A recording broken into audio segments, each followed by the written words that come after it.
Hello, Ogisa. Yeah, I'm starting 1 hour earlier than usual because of how long the chapter is, so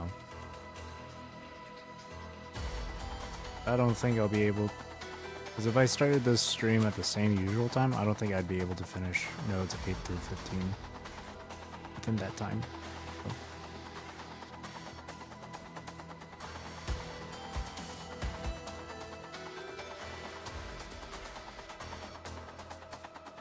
I don't normally start this early either, so.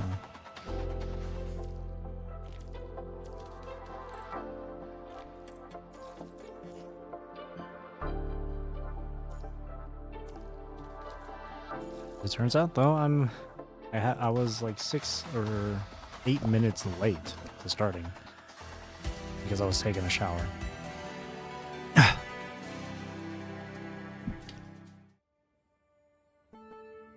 A stream that starts 1 hour earlier than usual, but only for me to end up being 7 or 8 minutes late.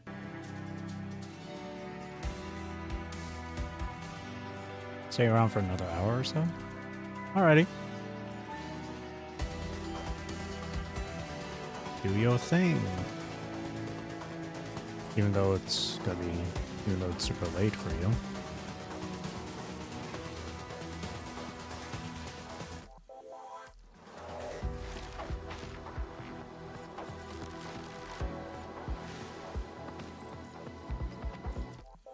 Get this cleared up.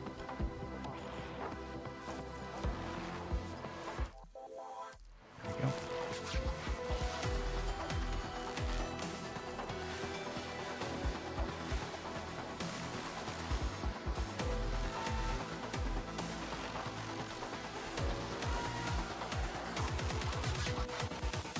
Then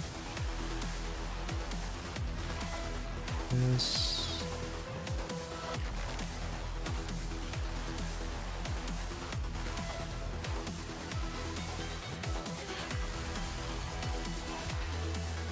All right. That should be about it for now. All right. Back at it. Back into it. This time, no, it's 8 to 15, and then the rest gets unlocked on the 26th. So in like a few days. In the middle of the week. Which means next weekend I'll go through the chapter again. Hopefully I won't end up being too tired for it. I was feeling drowsy like an hour ago. It's a good thing I took a shower, so now I'm a bit more awake. Okay. When the fairy tale sank, be realistic, demand the impossible. Had an alright day earlier. Because I decided to go grab some food on my own. Then afterwards I wanted to go watch a movie. Unfortunately, they were having technical difficulties at the theater, so they were like, okay, we'll give you a refund for your stuff. For your movie ticket. So I ended up not watching that movie. I was feeling tired too when I was in the theater. I was like, ooh. So not a great day, but also not a terrible day.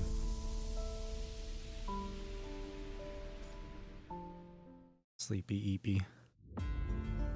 North Atlantic Rainbow Bridge, December 2160. 2160. Keep that in mind. So in like a year and 134 years, we're gonna get hit with the punishing virus. Keep that in mind. The base's corridors were wet underfoot, slick with water dragged in by the survivors. Muffled groans and hushed, uneasy murmurs blended into a single thrum of dread.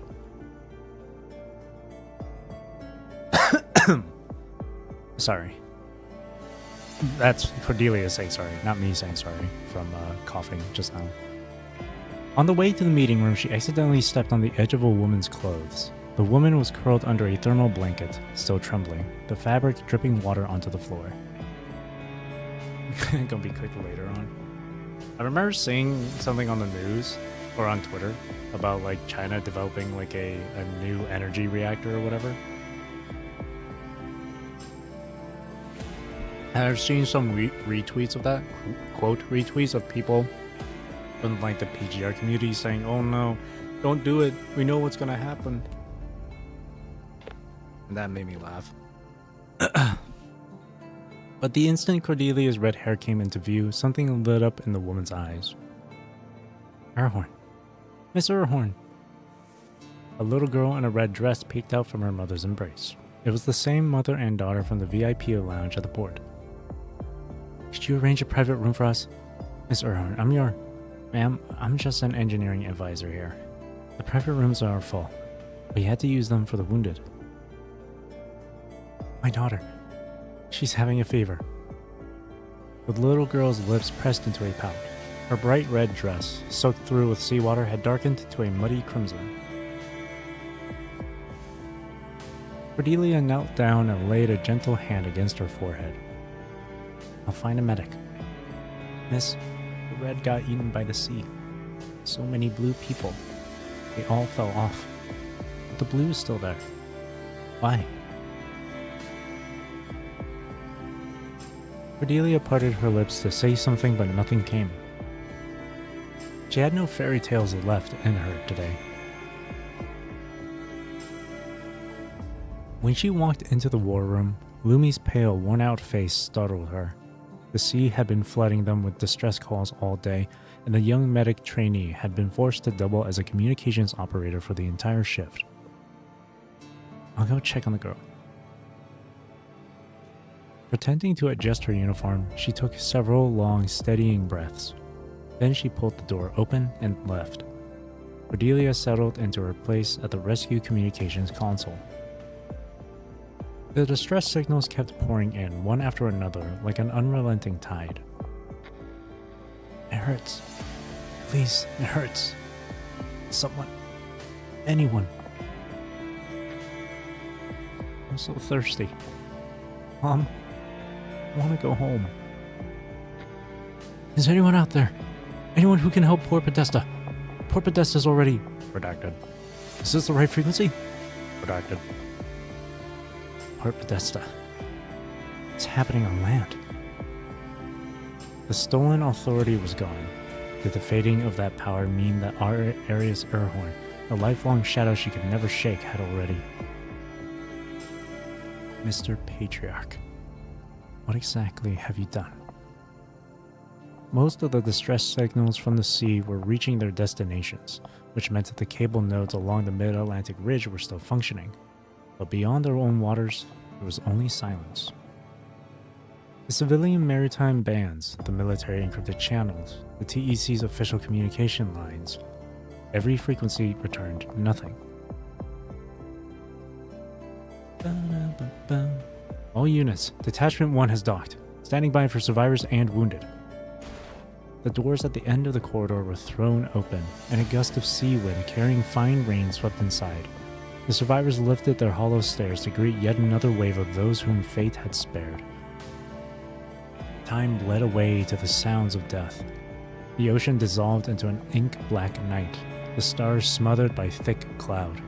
Only the base lights still held on, their glow wavering on the dark water like a shivering moon. All units, Detachment 3 has docked, standing by for survivors and wounded. Boots clumped heavily, feet shuffled, and the rescue unit trudged into the corridor, wearing their exhaustion openly. The medics cut through the crowd and took the detachment's deputy captain from Ani's arms, a man so drenched in red he looked more wound than human.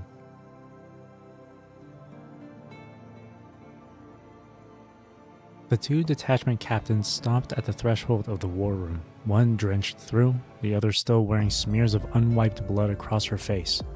Linde raised her chin just enough to look past Ani.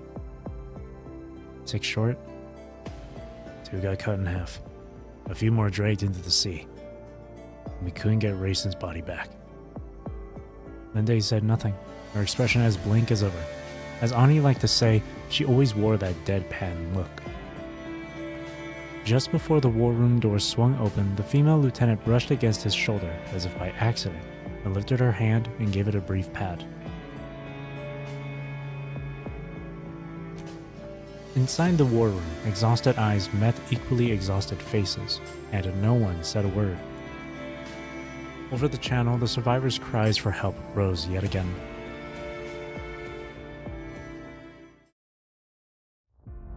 After the sinking of the Golden Apple, the Aden appeared to be the only remaining vessel in this vast, empty stretch of ocean. Help. The voice from the captain's room faded into nothing and did not return. For long, a faint rustling was heard, and then a different hand, pale and slender, pressed down on the emergency comms key. This is the Aden. White Stork kept her voice low. Reaching the captain's cabin had caused her a deep gash across her abdomen, and the blood had soaked into the baby's swaddling cloth. She carefully wiped a small smear of blood from the baby's cheek. Those pale golden eyes reflected nothing at all, still and vacant as a porcelain doll. Aiden, this is Rainbow Bridge Base. Can you confirm your exact coordinates? White Stork pressed her hand hard against her mouth, trapping the sob of relief before it could escape. She opened her lips to speak, and that was when she heard the footsteps. They were not human. The whir of spinning gears, the shrill shriek of metal. It was a corrupted. White Stork looked down at the baby in her arms, despair swallowing her whole. The wound bled warmth silently into the dark, and she knew with absolute certainty that she would never walk off this ship alive. And this child could not even cry out for rescue. She felt no hunger, no cold, no fear of dying. She had never truly been born into this world. The door to the captain's cabin burst open at her back. White Stork closed her eyes for a moment. Then, without a single moment's pause, she curled herself over the communication device and the infant beneath her. The air filled with a grinding scream of machinery, moonlight falling pale across her fragile shoulders. In the darkness beyond that light, blood ran like a stream through that pair of golden eyes.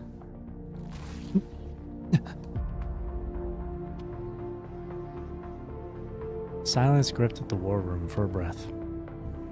Ma'am, you. The woman's voice warped into a shriek, joined by the screech of metal and the wet sound of tearing flesh. Then the static hit, and Cordelia smashed her palm against the console key. Enough! Larson's face had drained to a bloodless white. Death might be the eternal subject of poetry and prose, but staring it in the face was the nightmare of every fragile soul. The door swung open again. It was Sieg this time, the FOS cadet, and the news he carried was not good. The deputy captain didn't make it. Lost too much blood and his organs were. This catastrophe had surpassed every worst fear, every darkest prediction. A small sniffle escaped him as he turned away in silence, his palm clamped over his lips and nose to hold back the quivering cry. Their glory lives forever. May they rest in peace. He paused and spoke again in the language of his homeland. The Valkyries shall guide your way. The brave live forever in the halls. Larson closed his hands over his face as if granted release at last, and buried himself in them, sobbing through the verses of the hero's elegy. We fought with steel. We heard the ravens whisper, calling the chosen to Odin's hall. These old poems were the stories he had heard since childhood, tales of warriors and honor and endless feasts in the golden halls. So Larson and Gunnar are from the Norse, from Norse. They're the Norse. That's cool. Very cool. In a world reshaped by science and reason, the myths of the gods had long since faded upon their parchments. They drink deep in the great hall, golden ale raised high. If death were the final, inescapable night, then bloodline and belief would only show their children where that darkness led. Gunnar rested a firm hand on his shaking shoulder. The war room was thick with fatigue. In a hushed voice, Lumi went through the casualty figures. More than 90 had filled the base before, and now scarcely 60 remained. They had prepared as thoroughly as they could once they understood the enemy's horror, yet fight after fight had still taken away faces they knew by heart. Those things out there. We were never meant to fight them. We hurt, we bleed, and what do? How the swear word are we supposed to save anyone? He ripped off his tactical vest and flung it hard against the floor. Ani, not the time. We're just people. Human. There are things we can't do, no matter how hard we try. After dragging in several rough, uneven breaths, he lowered himself back into the chair. We've already done so much. He's right. Human. That's all we are. Cordelia propped her chin on her hand and studied the exhausted faces gathered around her. The glorious golden age, the unstoppable march of human civilization. For too long, it looked like humanity could achieve anything. But that's all it ever was. It looked like. But if we just do what we can, hold on to what we believe in. Very pretty. Right out of the textbook. Ani, does that help at all? Ani let out a sigh of resignation and rose to his feet. Talking's useless. Let's just go. Move out. He had barely taken the first step when he lurched violently forward. Linde and Sieg caught him before he could fall. With her chin still resting in her palm, Cordelia stared through the window at the dark ocean outside. Faith doesn't have a body. Will doesn't have mass. The ocean is vast and real. We can't save everyone. Not with what we have. Humans were never limitless. Admitting that isn't shameful. Ani's fist clenched hard. No one spoke. Larson's lips quivered and he cast a careful glance around at the others. Admitting we have limits, and still having to go out there? Those two things aren't... They don't have to cancel each other out, do they? He looked at Cordelia with timid uncertainty. She showed no trace of annoyance, only winked back at him. With the water temperature this time of year, anyone who jumped overboard won't survive the night. And those voices on the comms. Can we really turn away from them? To think what it cost them just to send even that much. We're the only hope they have. He's shaking like a leaf and still trying to be someone else's hope. That heart, which had always held the world at a distance, finally stirred. We've lost too many. And that's not all. Medicine and food are both running low. Fresh water is going to be a serious problem soon. What exactly are we supposed to keep these people alive with? Will? Faith? And what do we do? Just then, Gunnar pushed himself up from the comm station. Larson's right about one thing. We're their only hope. But hope doesn't mean charging out blind. I've listened to every distress transmission. I feel for those people deeply. But right now, we have to read what's behind their words. The transmissions we've intercepted from Port Podesta and other coastal cities spell it out clearly. Things on land are worse than here. And when reinforcements stop coming, this base's days are numbered. Put bluntly, we're in the same boat as the people crying for help. It's just a question of when. Linde's right. Even if we pull survivors in, can we keep them alive? Water, supplies, provisions. We're stretched thin on everything. Every gaze in the room fell to the floor. So we just sit here and wait to die? Let me finish, Ani. I'm not planning on dying. Port Podesta is the largest port in the transatlantic economic community. If it's gone, the other coastal cities don't stand a chance. Here's my assessment, or rather, my order. We open all Rainbow Bridge comm channels. We become a relay station at sea. Any ship calling for help or coming to help, we take them in, but only under strict quarantine. That virus does not set foot inside. We need supplies. Whatever we can scavenge during rescue ops. Every bit of it keeps us standing a little longer. We do what we can, but we also have to stay alive. I want that clear from the start. Idealism won't save anyone out here. I need you all to know that. But we can use practical means to serve an idealistic end. Boss. Now, plot the fastest route based on every confirmed distress signal. Before the storm hits, we pull as many as we can from Death's hands. Supplies too. Those monsters are still out there. If we don't get to say goodbye before the end, then we'll all meet again in Valhalla. So, anyone want to step back? No one stepped back. Be realistic, demand the impossible. Cordelia looked at those tired, salt-stained faces, and a tangled rush of feelings rose in her chest. There was still something in this world worth waiting for, worth believing in. Does anyone need a break? Just for a moment? She spoke a little more gently now. It's okay to rest. Human bodies get tired. It's just how we're built. The soldiers traded glances among themselves. Princess. The weariness was gone from Ani's face. We're soldiers, you know. We had to be tougher than that.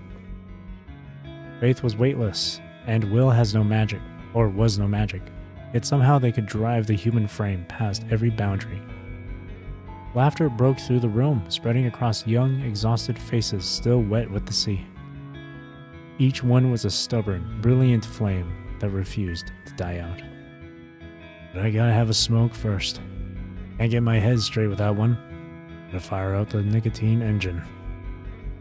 The moment he fished a fresh cigarette from his jacket, Lumi was on her feet, the field medic in her reacting faster than words.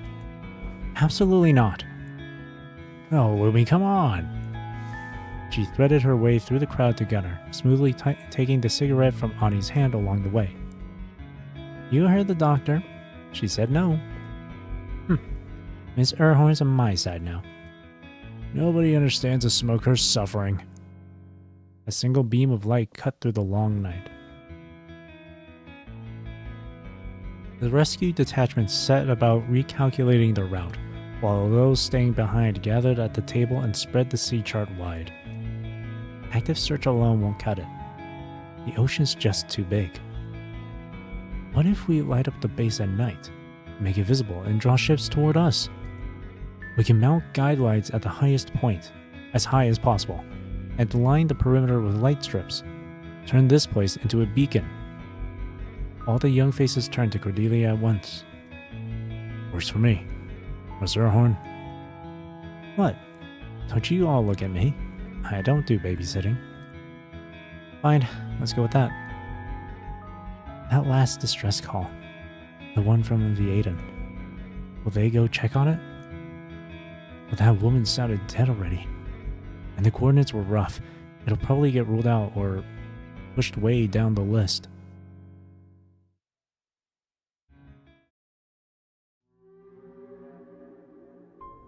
The Aiden. She did not know why she was still alive. Her body was a ruin of wounds, her throat thick with blood and the taste of ruptured organs. The blood loss had stolen the edges from her mind, and the world before her was little more than a dark blur dotted with swimming halos of light. The corrupted footsteps echoed through the corridor, growing fainter with each step. Perhaps it was because her child looked nothing like a human infant. Those golden eyes had stayed hidden beneath her body the whole time. No, I can't. Not like this. Her hand was steeped in the warmth of her own blood. Shaking, she dragged her slick red fingers closer to the comms button, one agonizing inch at a time. Are you the woman for Aiden? You're alive. You're still alive? Her voice was gone. The warm stream of red was carrying more of her life away into the dark. Are you still there? Please confirm your coordinates. Help is coming. Hello? Aiden, do you copy? Aiden! Sound. Is it broken? The woman had no strength left to bow her head and look once more into those beautiful, vacant, golden eyes. Cry. Please, just cry. Let them know. You're here. Cry, child. Please. The deep red soaked slowly through the white swaddling, spreading like one last embrace from a life fading away. Don't die here. Not now. You haven't even lived yet. Cry. Cry. At last, the warm crimson had given every last trace of warmth it could offer. Life stopped flowing and was frozen forever in that single moment. Aww. Something that had slumbered for far too long finally stirred. Something burst open inside that small chest. A flame surged upward. Those golden eyes, kindled by blood and washed clean by fire, grew clear and bright. And now,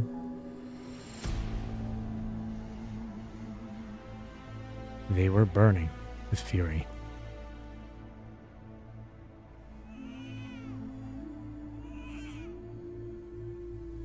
It was the first sound she ever loosed upon the world. A thin, hoarse wail, born of pure fury. A single infant's cry cut through the noise of the crowded war room. Wait, that's a child. There's a baby out there. An extratropical winter storm was bearing down on these waters.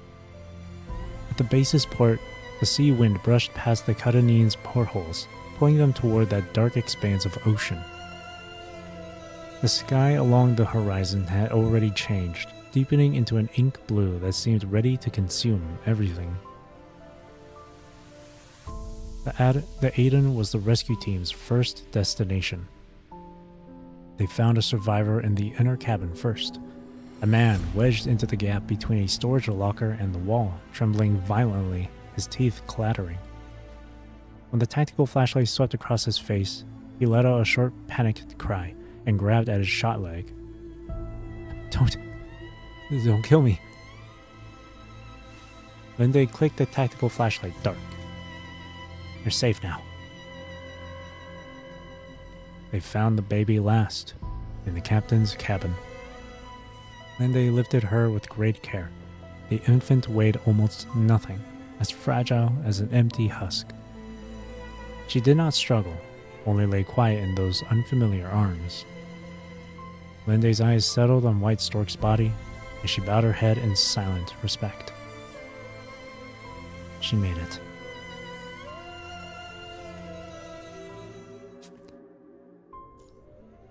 Rest in peace, White Stork. So I was wrong again. White Stork. Mara is not White Stork. It's just that they look so similar because of the hairstyle and then the fact that they wear glasses. Starseed and Bloom.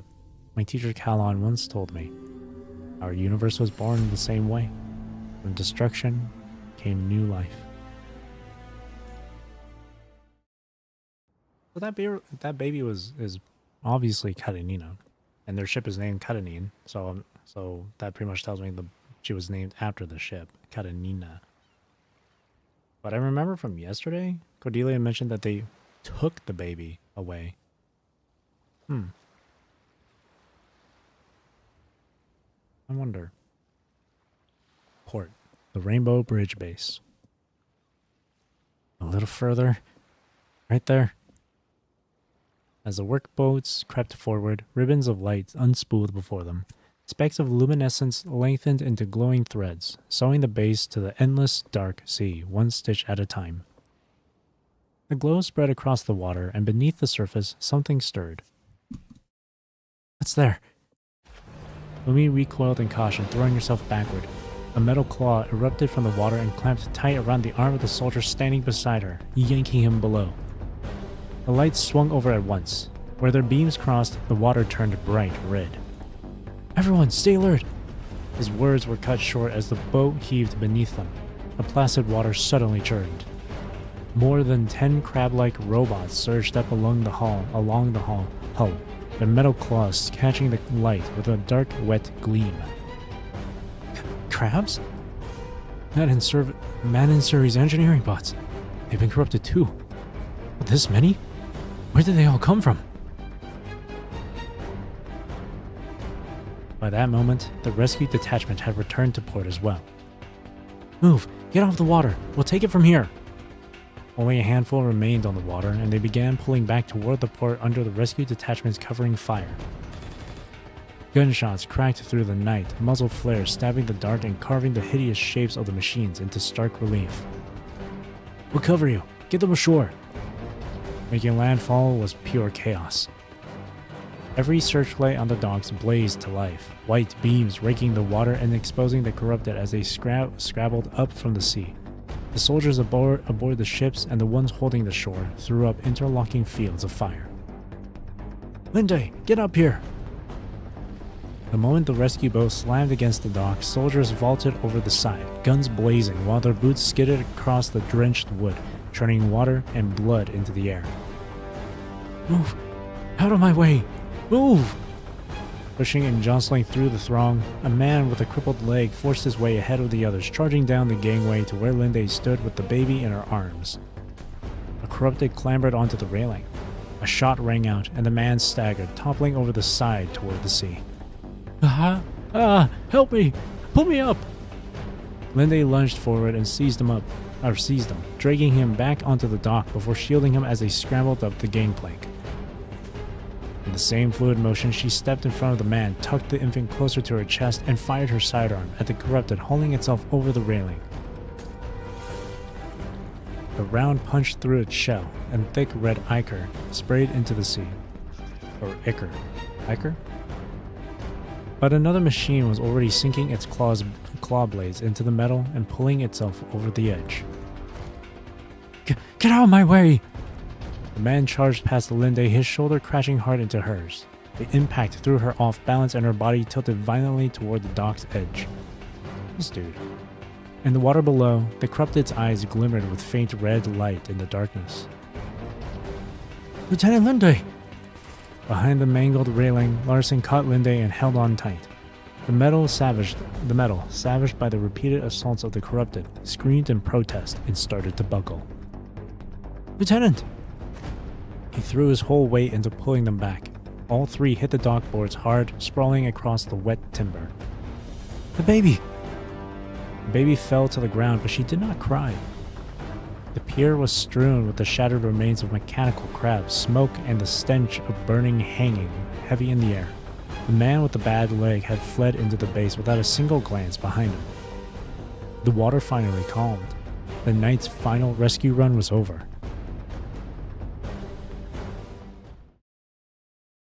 That dude almost got like 2 people killed. They had known about the unknown virus loose in the water, yet duty and compassion had never permitted them to stop. Every trip out had been worse than the one before it. The makeshift treatment room was crammed with casualties. Not wanting to pile more weight onto Lumi, Linde slipped away and dressed her injuries alone in the walkway outside. Lieutenant Linde, we brought bandages. Cordelia followed close behind Larson, a rudimentary medical kit clutched in her grip, her forehead creased with concern. Thanks. Cordelia set the medkit down beside Linde. Did you feel yet, big hero? This is just day one. It only gets uglier from here. What? Deactivating the central AI at Rainbow Bridge had not made the sea safe. The punishing virus still had held sway, and each stretch of time brought fresh swarms of corrupted. And alongside them came the full modeled spectrum of human weakness. Cordelia and Linde understood this perfectly. Larson was the only one who still hadn't caught up. These damn machines. Nothing but a pain. The supplies were barely worth it. You should change. You're soaked in blood. Are you injured? Linde shook her head. Not mine. Most of it, it's from that girl. The one with the baby. Green hair. Looked pretty young. Those words, Cordelia's hands froze mid-motion. The baby hasn't cried. Shock, probably. Too scared to make a sound. A green-haired girl wearing glasses with a baby. White Stark. The absurdity of it all was unbearable. She broke into a run through the endless dark, charging straight for the treatment room. In the treatment room, Lumi accepted the strangely silent infant and placed her on the examination bed.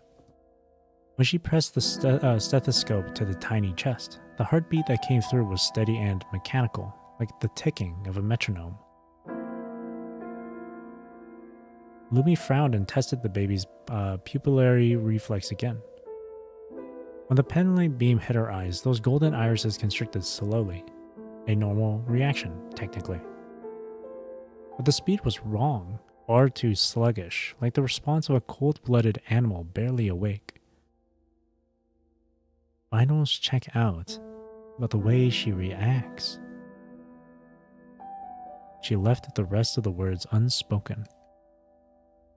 Without the evidence of warm skin, she was little more than a doll whose switch had been left in the off position. The door slammed open under Cordelia's hands, and a damp sea wind flooded into the room. Let me see her. With careful fingers, Cordelia folded back the edge of the swaddling cloth, uncovering the full shape of a small crest hidden beneath. She covered the crest in a single sharp motion. It belonged to the Erhorn lab. Now, Jill. It really is you. The precious thing she had taken in secret was back with her at last. Miss Erhorn, this baby. Cordelia gathered the child close and held her firm against her chest. She's fine. She's an Erhorn. This crest is the proof. Cordelia pulled up the matching insignia from her device, the very same mark stamped across papers issued by a laboratory under the Erhorn name. Erhorn? Why would an Erhorn child be out here? Leave her with me. I'll take good care of her.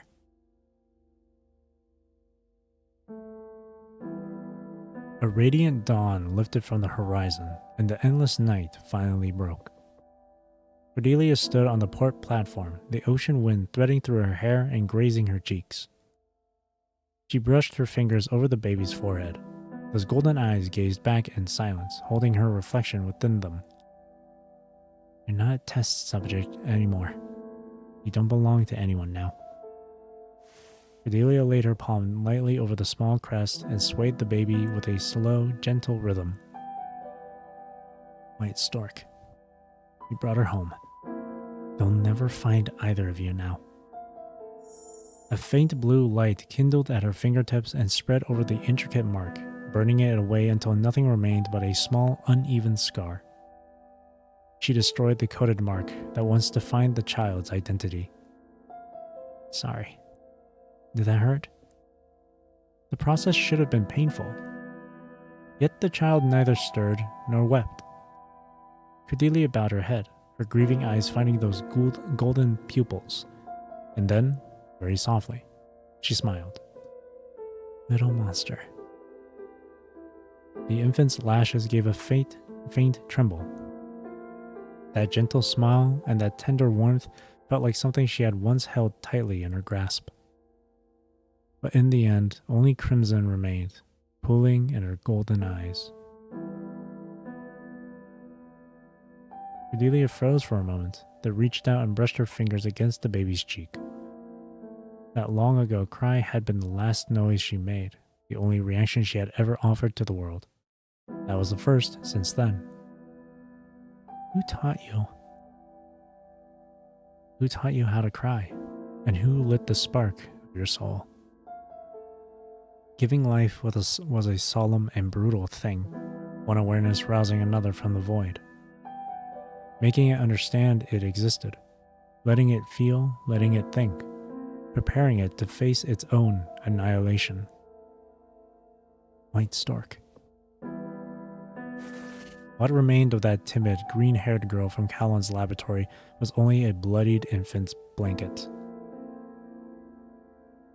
Inside it, a new existence had begun, unaware of all that had been sacrificed. The sea wind caught her tears and carried them off. Cordelia pivoted and started toward the base. Then a faint sound stirred the air, and she turned her head sharply, frowning. "Who's there?" It's me. Louis said the wind's too strong out here. It's not really... Larson shuffled forward and took his place at Cordelia's side, visibly nervous. If you got something to say, spit it out. The baby. She's, pretty cute. I said spit it out. And yes, she is cute. What you said to Linde earlier, about things only getting uglier. You mean... It means exactly that. More attacks, wave after wave, just like last night. Humanity thought it had the ocean under control. That means there are countless machines out here, all of them waiting to be corrupted. We shut down Frigga, sure. Who's to say an offline AI can't still get corrupted? Larson rubbed his face anxiously, trying to settle himself. This place, it's not safe anymore. And her sentence hung unfinished as the ground lurched. Light and sound exploded from the base's missile silo, a white-hot javelin tearing through the sky with terrible fury. Anti-ship missile! What's happening? The bright white arc curved sharply toward the ocean, skimming low over the wave crests as it shot southeast. Dark silhouettes shaped like ships sat clustered on the horizon. And no matter what era, people never stopped feeding on each other. A mushroom cloud swelled upward into the heavens. Cordelia hugged the infant closer without thinking, sheltering her from the wall of sound. Lost in the overwhelming noise, she did not see the sharp contraction that flickered through those golden eyes. What's going on? Just as Larson was trying to get confirmation from inside the base, a second missile shot out of the silo. Unresponsive passenger ships. We tried hailing them multiple times, no response. Cordelia showed no surprise. She had done the same thing herself not so long ago, sinking a warship with these very weapons. Did Gunner give the order? I don't know. This time she exhaled a soft sigh. The relentless blows of fate had made skittish creatures of them all. The motive behind that finger on the trigger, sense, dread, or spite, had stopped to matter.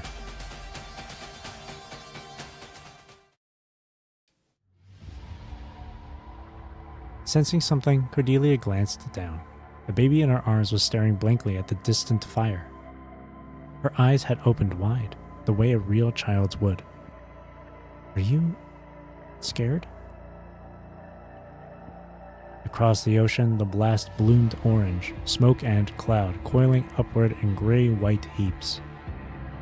Fires punched through the fissures in the clouds, each one a distended heart bulging, pulsing, and then exploding into shreds.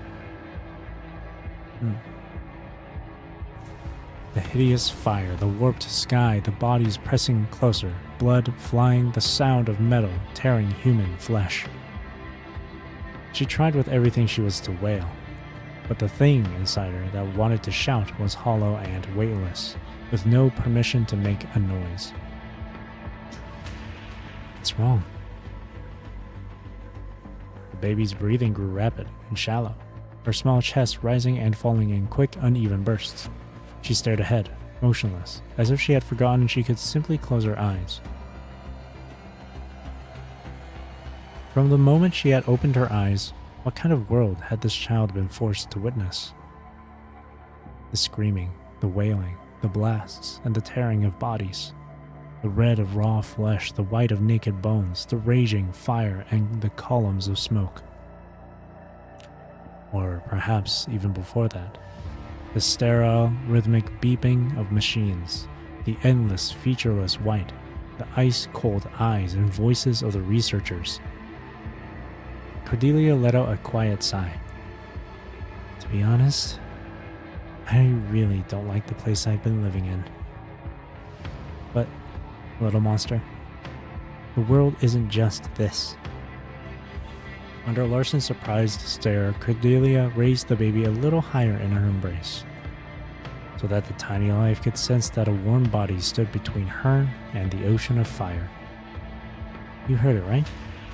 So loud, so bright. Fireworks sound like that too. My teacher Callan once told me, our universe was born the same way. From destruction came new life. Birth was always attended by agony, and destruction was forever inscribed upon this other side of protection. Look, it's a blue rippled glass table. The sunlight's melting the banana split, and that's cotton candy, so round and fluffy. It tastes sweet. Out on the water. Oh, so that's where Larson got that poem from. He wrote what he said. And that's why Karenina saw that in her dream. Because she somehow just remembers that from when she was a baby.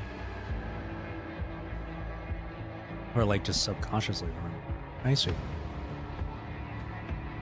Oh. And that was all just like a childish, dream-like description of what was going on. I see.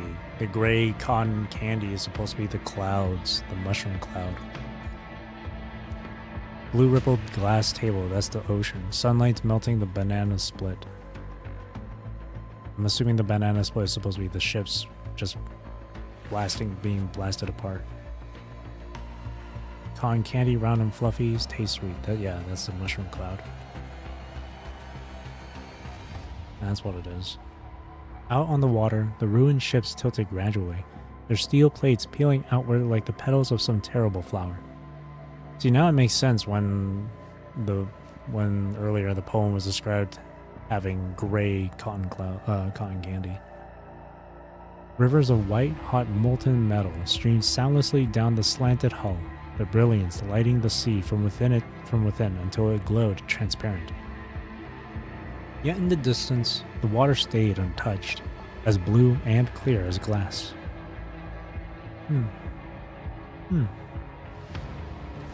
Another wave of missiles struck. Fireballs swelled across the sea's surface, and shattered wreckage flew upward, threading through the white exhaust trails until the world looked upside down. A storm of meteors climbing from the sea toward the heavens. Storm of meteors. Those were the balloons.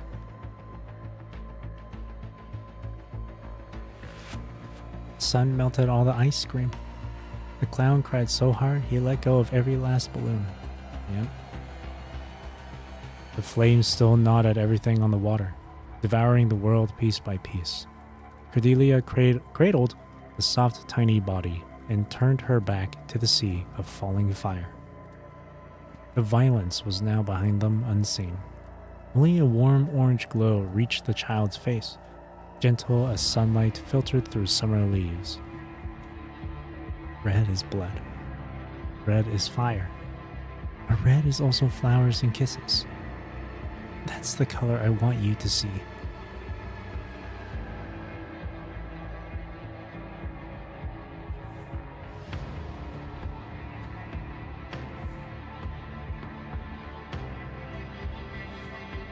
Wow. Oh wow, yeah. And if you just overlay the previous illustration with the ships on top of this, it'll it'll line up, I'm sure. Wow. She extended her right hand and brought it slowly toward the baby's face. The infant's gaze followed the movement, tracking a moving object for the first time for the very first time in her short life. The calm presence of her protector stilled the trembling in those small eyes, replacing it with something bright and spirited. Cordelia's hand swept past like a stream of water. So many balloons. Look how high they're flying. So high. That gentle hand came to rest over the child's eyes, as light as a leaf drifting down. They're flying all the way to the heart of the sea. Sleep now. She pressed a soft kiss to the child's forehead. Larson stood to the side, his lips moving slightly as if he wanted to say something, a complicated emotion shifting behind his ears. Or eyes. What's wrong, Mr. Poet? She tilted her head. This is just how a painter sees the world, you know? You're not even a painter. It's like you're actually a poet. Like you're actually a poet. Her fingertips traced lightly over the bright gold-colored eyes as her tone softened. Doesn't matter. This is what a child should see when they first open their eyes. Cordelia shifted the baby in her arms, settling the little head into the curve of her shoulder. Then she began to sing, a lullaby her own mother had sung to her once, a song she had not sung in a very long time. It was an old melody, worn and familiar, the kind whose notes hide in the crevices of every memory, waiting to be remembered.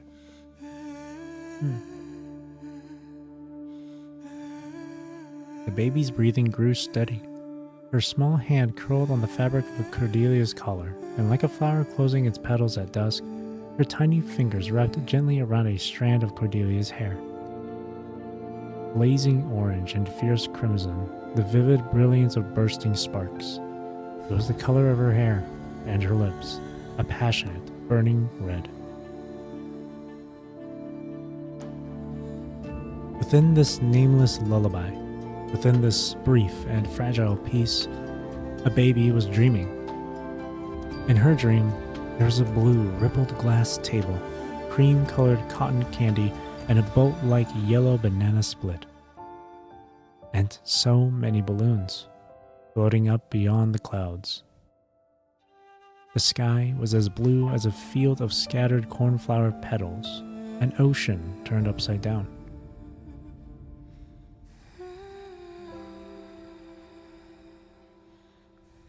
Let's go back.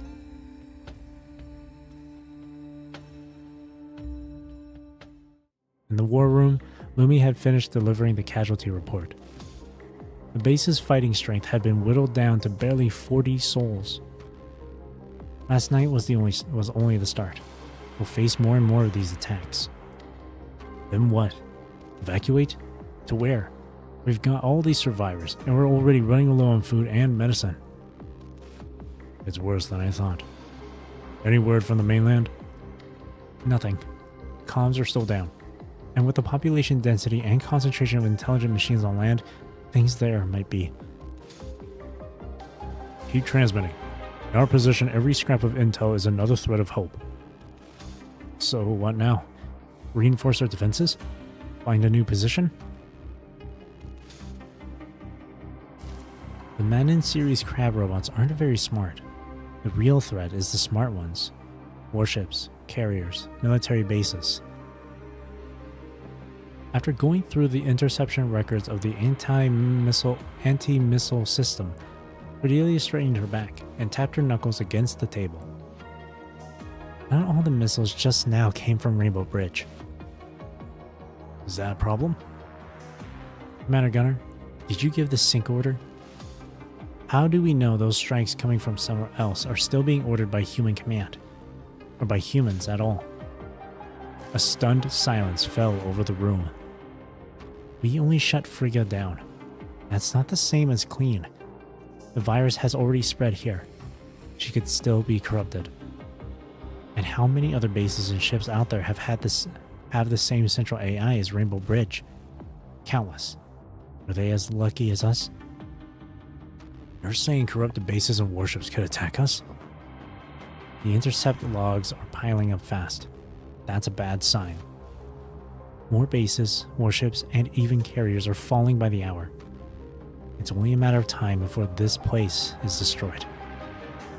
We're only safe right now because the southern node Fenrir is still masking our coordinates under military protocol and filtering out the worst of it. But Fenrir won't last forever. Once the southern node goes down, we're exposed. Every corrupted with our coordinates and a weapon system can strike us from range. At least we're still safe for now. That's not a guarantee. We need a fallback point. Somewhere we can retreat to if this place falls. But is anywhere still safe? Then what about under the sea? I mean, Atlantis. From that classified order. Cordelia's head jerked upward, and her expression turned ashen. It's a top-secret research facility. Wouldn't be on any public chart. If they were submerged when the virus hit, they might not have been affected, and they'd have comms equipment capable of reaching the outside. Cordelia's knuckles went white as her fists tightened. A deep, familiar pain clawed at her from within, stealing her breath.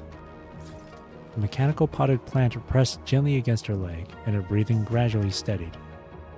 She stared out at the murky sea beyond the glass, her brow still knotted with worry. Whoa! Combat. Balloons, sea light, and red hair. For a sacrifice so small and foolish. Let me quickly open up story missions, achievements. Let's see. Getting menu. Oh, so nothing in the 10th node here. Apparently there's one in node 22. I don't know how they would. I wonder how they were able to know that. How would they know it's in node 22? Anyway. Would you like to upgrade your membership? Complete the stage. Player 1. Account login detected. Acquire the data. Okay.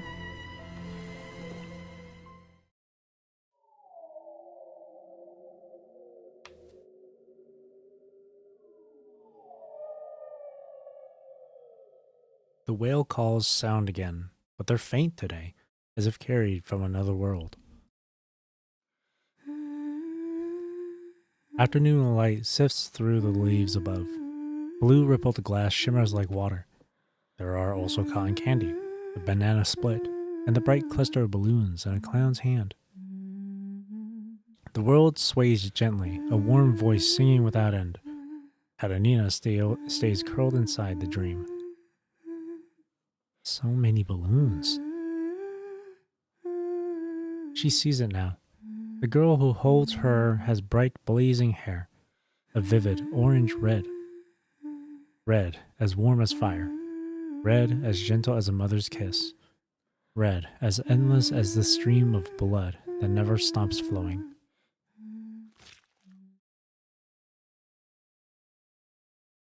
Is it red hair she sees? Or the blood-red dark of an endless night? Cry. Please, just cry. No.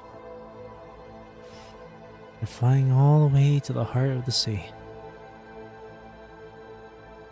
The dream melts into a heavy, lightless dark. In the last moment before it all disappears, her grandfather's weary eyes look back at her. Don't leave. Don't leave me behind. The whale calls are right beside her now, sharp and cold as an Atlantic gale scraping past her ear. Karenina's eyes snap wide. The tears come on their own, rolling down her cheeks, while her face remains hollow and expressionless as a marionette. The sorrow that raged through the dream is wrenched out of her, and her frame goes rigid, cold as sculpted marble. Deep within, a chasm turns and turns, drinking down all feeling, all awareness. Why am I crying? Why? Larira. The little potted plant picks up on the wrongness at once. It trundles off the nightstand and rolls across the mattress, pressing its glass biosphere gently against Karenina's tear-wet cheek. Kare. The girl turns her head slowly, as if she cannot understand the little thing's distress. Her empty gaze drifts past everything and finds no place to land. Ravana tumbles off the bed and scrabbles up the door on all four claws. At that same moment, a frantic pounding shakes the door. Karenina? Help. Help. It scuttles sideways to the door panel like a tiny crab, its tiny claws clicking rapidly over the keypad. The biometric scanner would never recognize a biosphere after all. Just as you brace to shoulder the door open, it swings wide from the inside. Help, help, help, help. Karenina, wake up. Those golden eyes blink, and life seeps back into them, little by little. Commandant? What are you doing here? Oh, right. Someone took the room next door, all on their own. Not that I asked you to, just so we're clear. She seems drained, yet her mouth twitches with a tiny self-pleased grin. It was your worry over Karenina's unstable frame that made you switch your quarters next to hers the moment you came aboard the cable layer. No headaches this time. Aruna presses gently against the girl's cheek. It seems the little one has worked its quiet magic again. Is my mind deviating again? There's no deviation.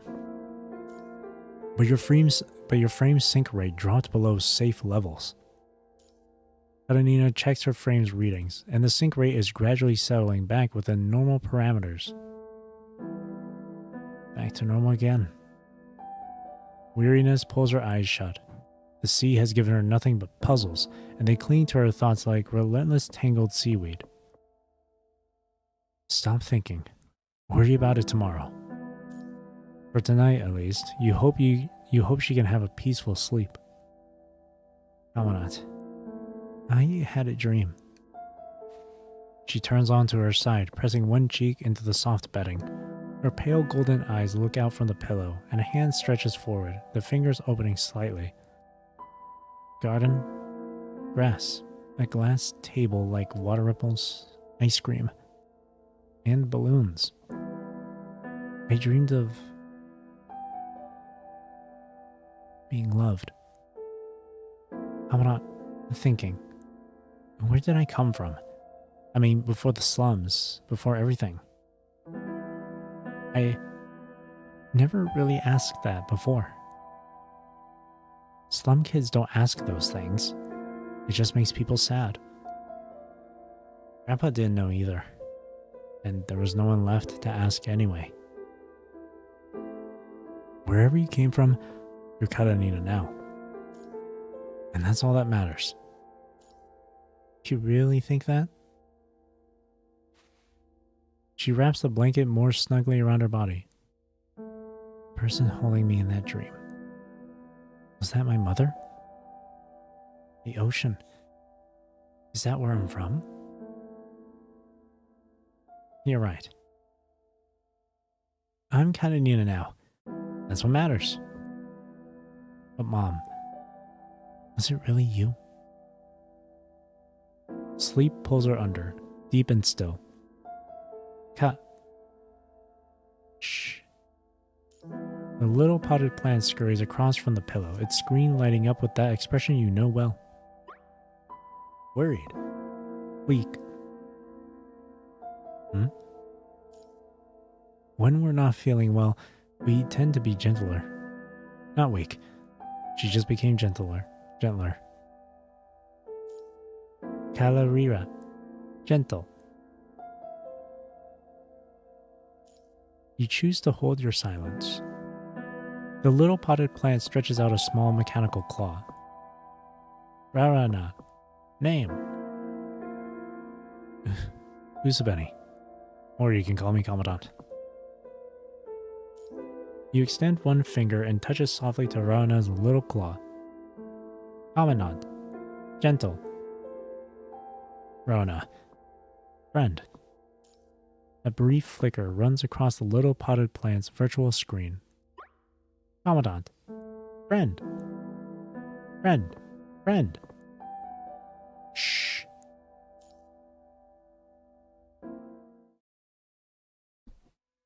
Night ebbs away, inch by inch. The cable layer pushes south alone through the dark sea. Beneath the waves, the noise of rending meat and cracking bone is swallowed into silence. They are inside Fenrir's waters now. Sava stares into the darkness over the ocean, an unease prickling beneath his skin. Wait, you hear that? Hear what? It's just waves. Relax, we're almost at Fenrir. Should be any minute now. He squints into the distance. Soon he finds the crimson swells that churn ahead, hidden by the early morning glow. Wait! Red tide. That's the red tide. Sound the alarm. The morning shatters under the scream of alarms, and the rapid beat of boots echoes through every corridor. The sea has been nearly consumed by the red tide.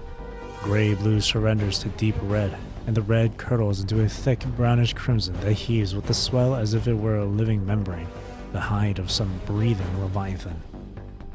Fenrir is ringed by the red tide. It was once the home of the Southern Central AI, the choke point of the Atlantic fiber optic network. Now the dark red waters circle it like fingers around a giant's throat, each wave a labored gasp. Katanina hurries to the bow, her hair still messy and uncombed, and falls in beside you. The cable ship can't go any further. Without the Bother's anti-punishing virus shielding, we'd get swallowed the second we crossed over. Then, what about the protocol and the repeaters? I can handle that on my own. My surfboard can make the crossing. I'll take the provisional protocol over first and override the old one. Commandant, keep the captain's seat warm for me. Yes, ma'am.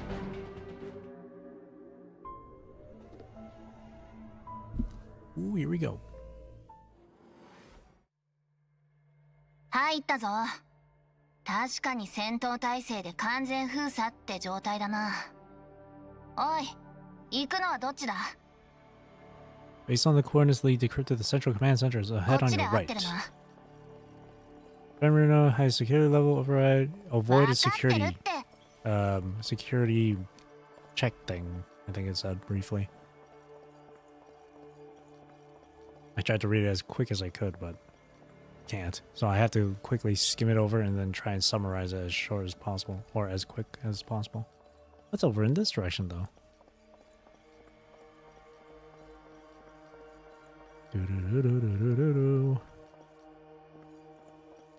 Nothing to interact with, as far as I can tell. Nope, nothing to interact with.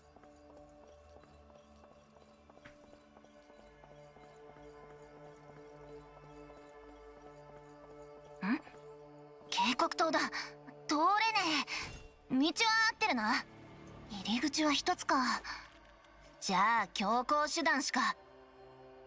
Katanina, are we supposed to avoid damage so the system doesn't... no blast hammer, no explosives, no, let's just take it apart and see.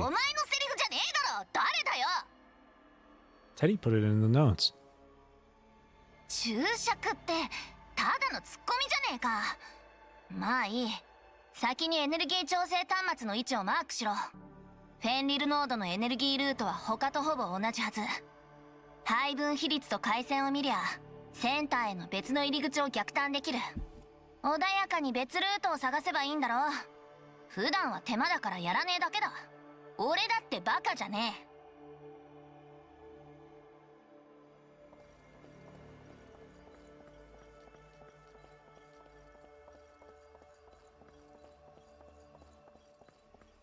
ここだ。エネルギー構造を見るには権限がいるな。A bit of access? 心配すんな。旧プロトコルを上書きするならどうせ権限がいる。だからここに入力。これでドールベアが事前に設定した代理人を呼び出せる。Eddie. AI のアバターだよ。おい、さっさと権限を奪い取れよ。ここじゃなくてセンターで入力してよ。エネルギー調整端末からだと理論上は約7倍の時間が。いいって、勇敢ベアちゃんは無敵だろ。やれ。 An alarm. Cutting in, watch out! 侵食体どもが来やがった。俺が食い止める。ドルベ、急げよ。まず本人と混同しないで。それといいって、勇敢コレちゃんは無敵だろ。やれ。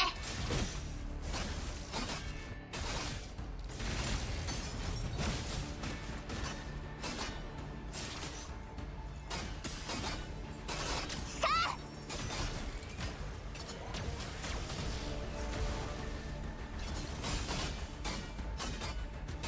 さあ、逃げんなオラ。終わりだ。そっちは終わりよ。ちょっと前にね。あ？なんでまだ解読が必要なんだ？私はあくまで事前設定の規定プログラムよ。追加の解 Thanks 読 for サ hanging ー out, ビ Castalia. スはない。 Have a good rest of your 自 night. 分で開けなさい。大丈夫。あんたの端末のファイアウォール並みに脆弱だから。お前 AI だからって手出せないと思うなよ。ああ、ビビっちゃった？誰がだ。やってやる。 Hack the hub. Mission goal: find a password. Open password vault. Send master key to USB drive. Okay. Find the password. Password is software has expired. Please purchase a license. Security incident report SEC-03. Detected multiple link attempt requests from an unknown terminal in a short duration. Risk rating medium. All access commands have been intercepted and blocked. Let's grab all this. Confidential. Hoo-hoo! I don't know why that's confidential, but sure.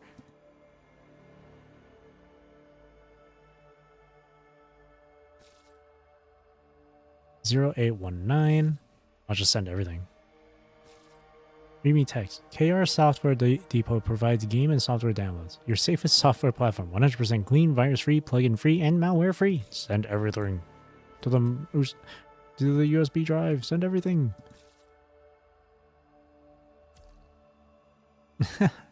Yeah. Now we open this. 0819. Hub passkey. What's maintenance logs? Maintenance logs, July 4th. Maintenance tasks for this period. Organize data across all levels of the energy distribution hub and refine hierarchical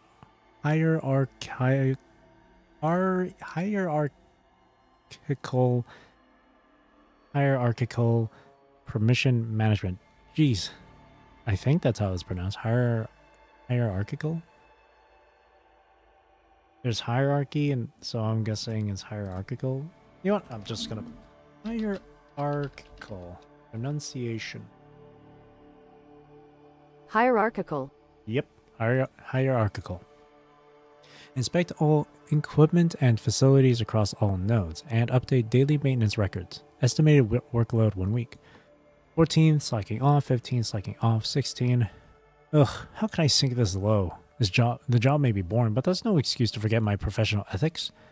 Under yours, bird. Just grab everything. Hub passkey. Hack the hub. What? Hack successful. こんなもんはな。親切な忠告よ。侵食体が各機能ユニットを包囲してる。急いだ方がいい。今さらか。ありがとうよ。この配分比率を見るとセンターはパノラマ監視ホールのちょうど1階下だな。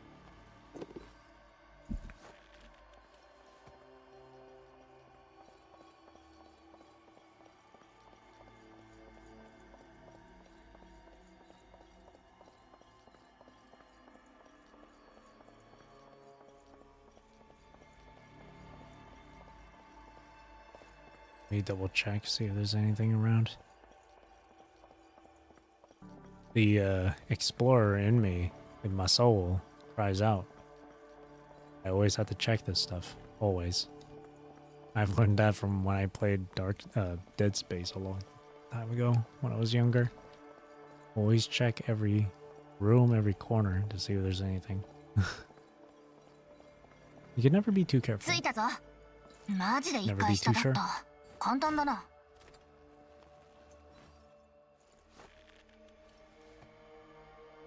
Is something wrong? 侵食体が追ってきた。しつこいな。逃げんなオラ。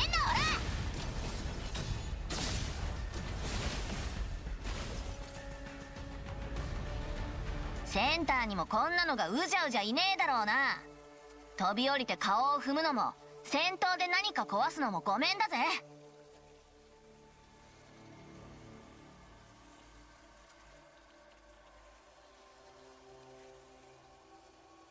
あの側がドルベの AI は性格の悪さまで一緒だ。説教のネタを作りたくない。指揮官、先にパノラマホールからドローンで周囲を偵察するぞ。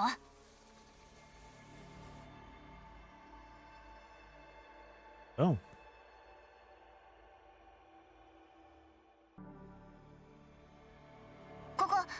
こことあそこだ。うまく隠れてる。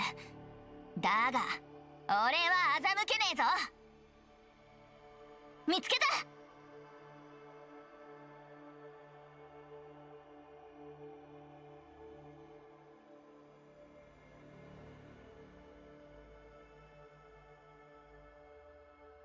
Her weapon is so freaking cool, though. Giant anchor that turns into a surfboard. 中央制御端末入力。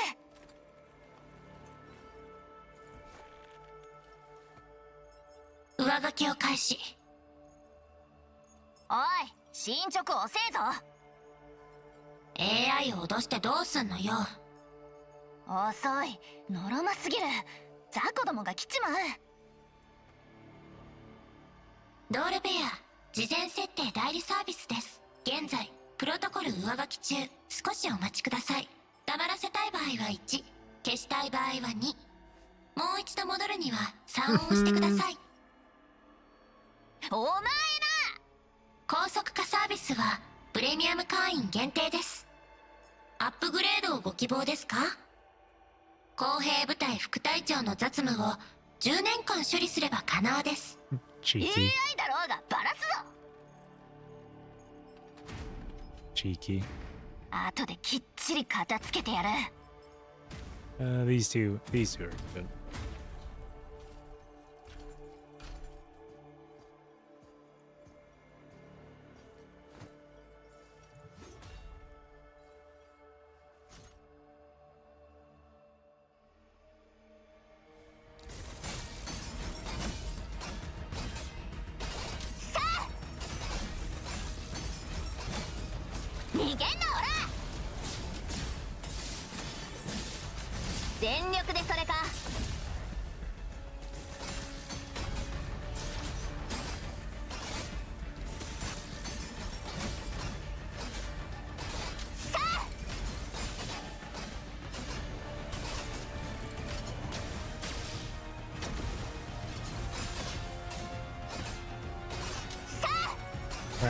Her animations are really cool too. Definitely a lot of her damage comes from using her surfboard when you're holding down the laser. But it's also fun to just use her anchor.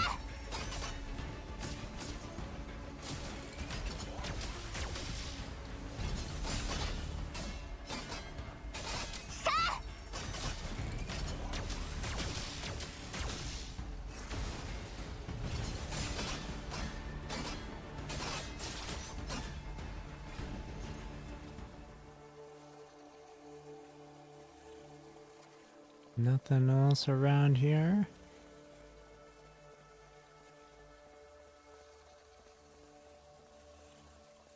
Can't spend too long in this. Oh, there we go. Poor connection. Cool. I like the little interaction scene we had between her and Teddy, even though that was just like an AI of Teddy. But it's cute. I like seeing that they're doing a bit more with their combat stages here, or at least involving more like interaction or more character movement and expression. I like that. As the provisional protocol rolls out across the southern node, Karenina allows herself a small, quiet exhale.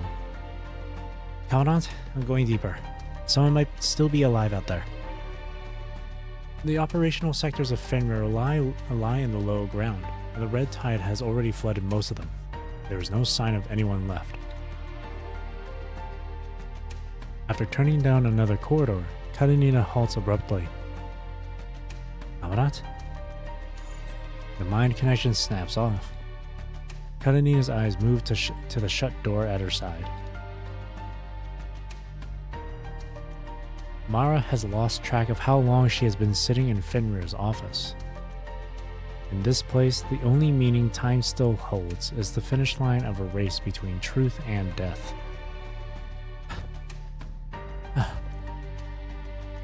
Mara's breath comes heavier now. The rot from her legs has crept up past her waist. She has unraveled fragments of the truth, the secret embedded in the new repeaters, the nature of that special isotope, the data-devouring void at the heart of it all. But it is not enough. One final piece still eludes her. The blare of alarms has become background noise, as have the fights outside her door. She no longer remembers how many days she has held on, but almost there. Indeed. Just hold on a little longer. A voice sounds suddenly behind her, refined and aristocratic, haughty with privilege. An icy shudder races down Mara's spine. You really do have some talent. To think you'd come this close.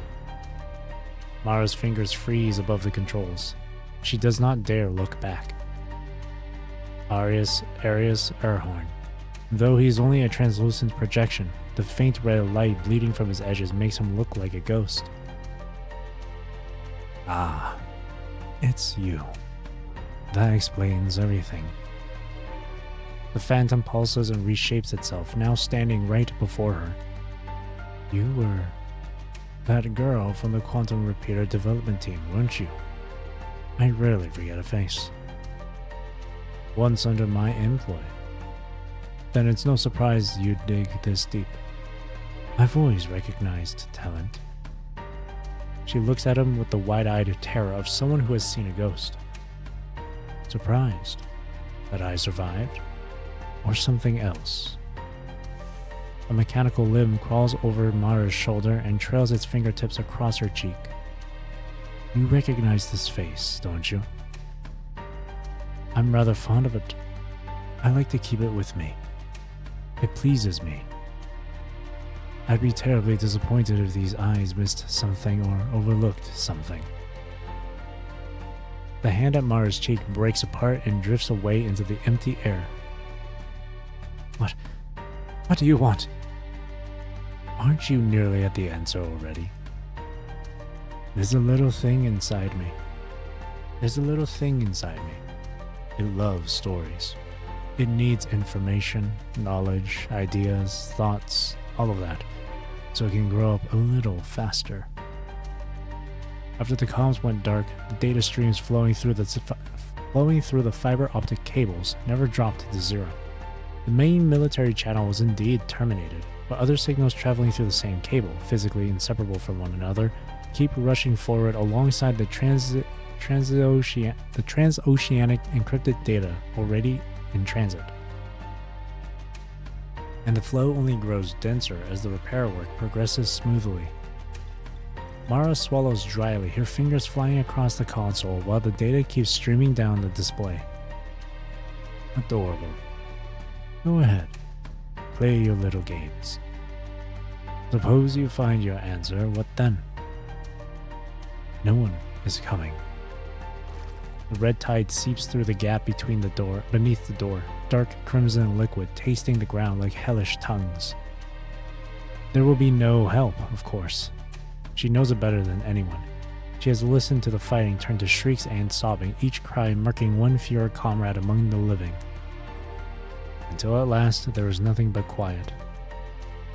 I know no one's coming now. But if this answer can stop you, then I'll drag it out of the dark and leave it behind, even if it kills me. The red tide floods the room with greater speed now, surging up Mara's ankles. Perhaps death will come for you. Your insides must be quite far gone by now. Is anyone there? Professor Mara! The door suddenly shudders under a violent hammering. Their eyes fly to the sound, but before a single word can leave their lips, an anchor tears through the door and sends it crashing down. Mara looks up into a pair of eyes burning like fire, framed by a white captain's coat already smudged with ash and smoke. Karenina. Karenina barrels through the doorway and scans the room, her gaze skipping across the consoles and glowing screens before it finally finds Mara. Professor Mara! Why are you?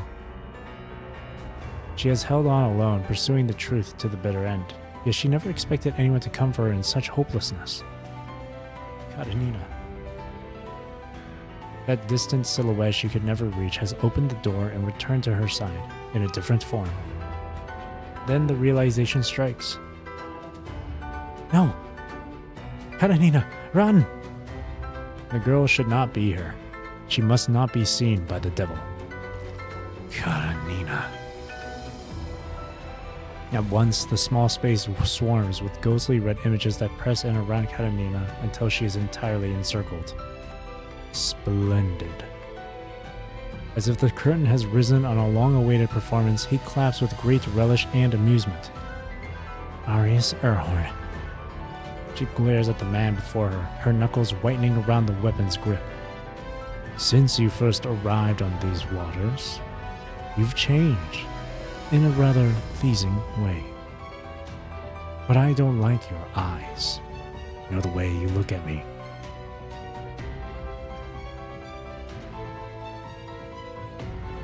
Karenina wrenches her anchor forward and smashes it into the phantom.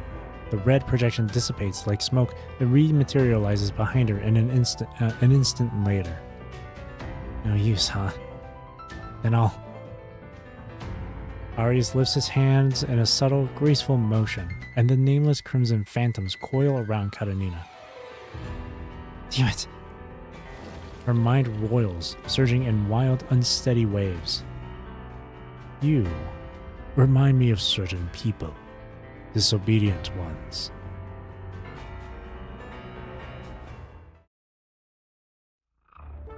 That was an encounter worth holding on to.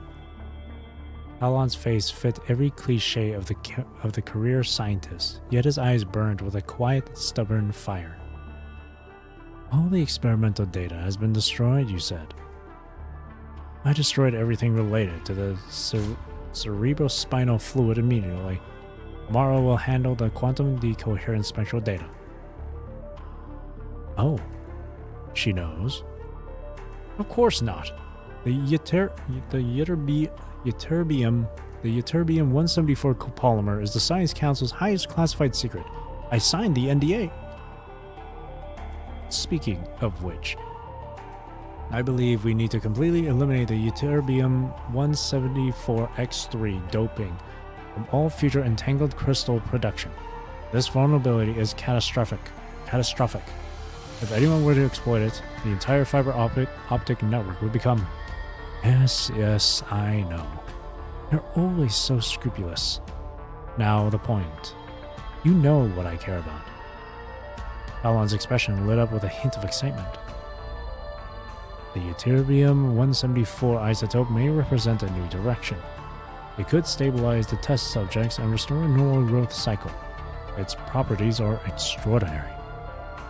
All preliminary data support it. If we pursue this, An odd look settled across Arius' features, something that could have been delight or revulsion.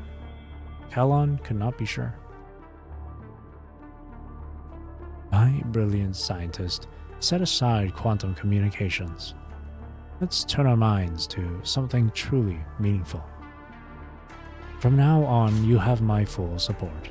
Every resource, every possibility, the ones you dream of and the ones you haven't dreamed yet. And climb toward the pinnacle of truth. Though, of course. He noticed the crease in Kalon's brow and allowed himself a small, knowing smile. It's for Cordy as well. This will help her, won't it? I need time to think.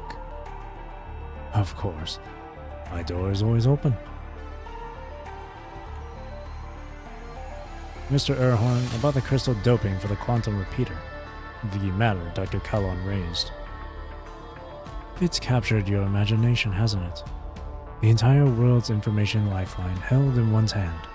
Even the smallest crack in that door is rather intoxicating. Succumbing to temptation is perfectly human. I don't blame you for it. By all means, do whatever you wish. Our dear Principal Dr. Kalon won't have the luxury of worrying about your quantum repeater any longer.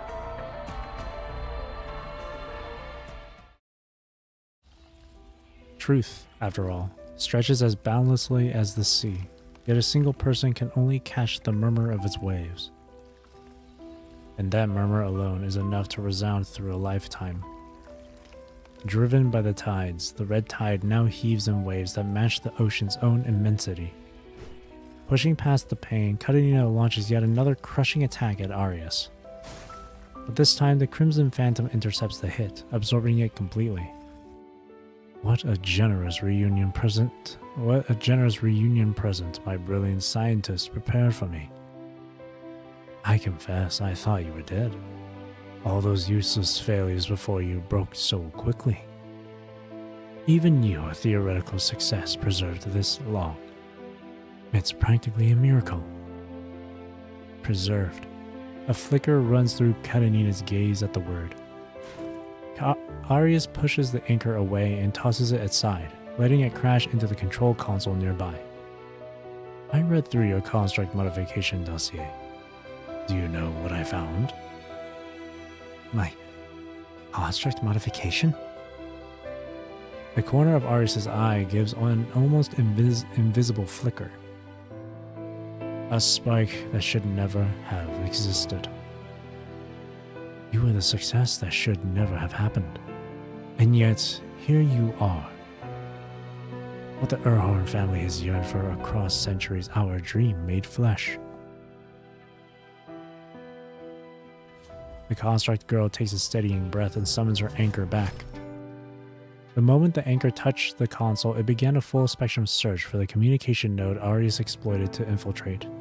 The weapon has already locked on. Oh. Splitting your focus mid-flight is not the best habit to have. The girl delivers a massive sweeping blow through the countless red phantoms, and in that instant, the figures that had been solid enough to strike back dissolve into empty shadows again. Shut up already. The girl carefully lifts Mara up, her gaze fixed with worry on the ruined, festering skin. The decaying phantoms still hold the faintest outline of a human shape.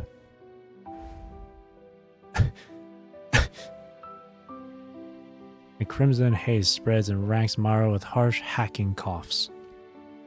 Has it never crossed your mind why Kalon took you in? A mad scientist who committed unspeakable atrocities under my patronage.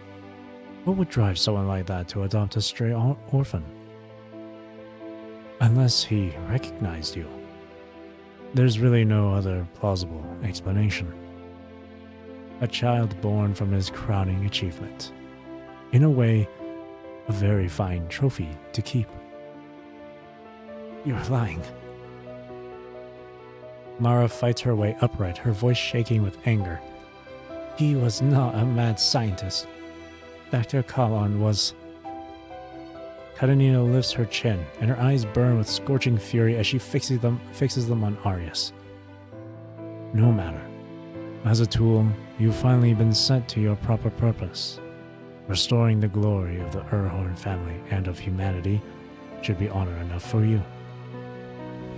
With a flickering, distorted projection, Karenina's mind drifts to her grandfather's weathered eyes and the gentle embrace she felt in that dream. You've never had anyone who really loves you, right? Excuse me? Looks like I'm right. What are you talking about? Only a moron would fall for your garbage. That villain monologue? Seriously? God, you're so lame. I know what being loved feels like. I know Grandpa's heart was real. I know what it means to protect it, to be protected, cared about, and believed in. Every bit of kindness and love I've ever known was real. So, don't think for a second your poison can rewrite the person who loved me. I don't need you to tell me who my grandpa was. A flicker of something ugly crosses Ari's features in the shadows, there and gone. I do admire your composure. Hold on to it, Mai. Before the echo of his voice can die away, Karenina's heavy strike obliterates the final trace of his murmuring. As the last trace of the figure fades, Arius snaps his fingers. The familiar wail calls echo again. Karenina readies herself for the pain, but what arrives with it is a tide of broken pieces from deep inside her mind.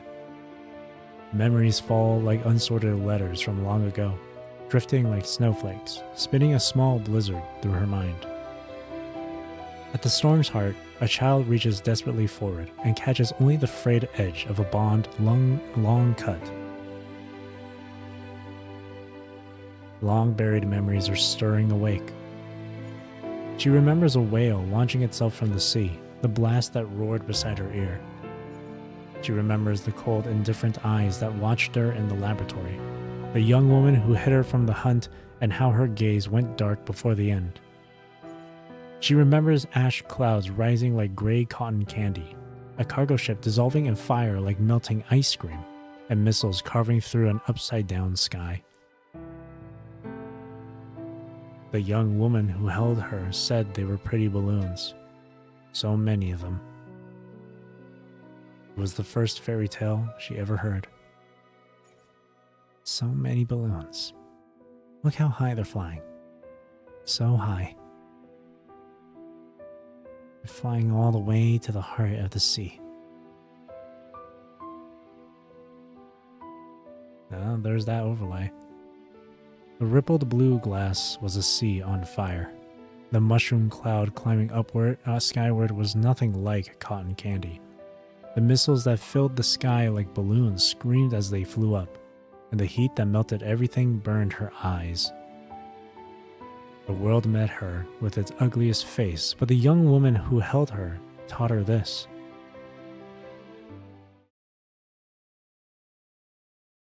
Love will give you the eyes to truly see the world.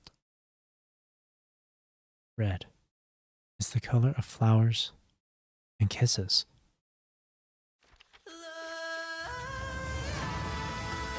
Her shredded memories stitch themselves together in chaotic fragments. Karenina lifts her hand and finds a single drop of moisture at the corner of her eye. She cannot tell if the tear belongs to this present ache, or if she is finally paying back a debt of tears from years ago. The world is still wailing, as it did on that day, as it does today. But the baby, once a little monster, knows now knows how to feel both happiness and sorrow. The pain brought by the whale calls makes her hands tremble. Grief and joy twist together, and the tears fall like instinct, splashing one drop by one onto the back of her hand.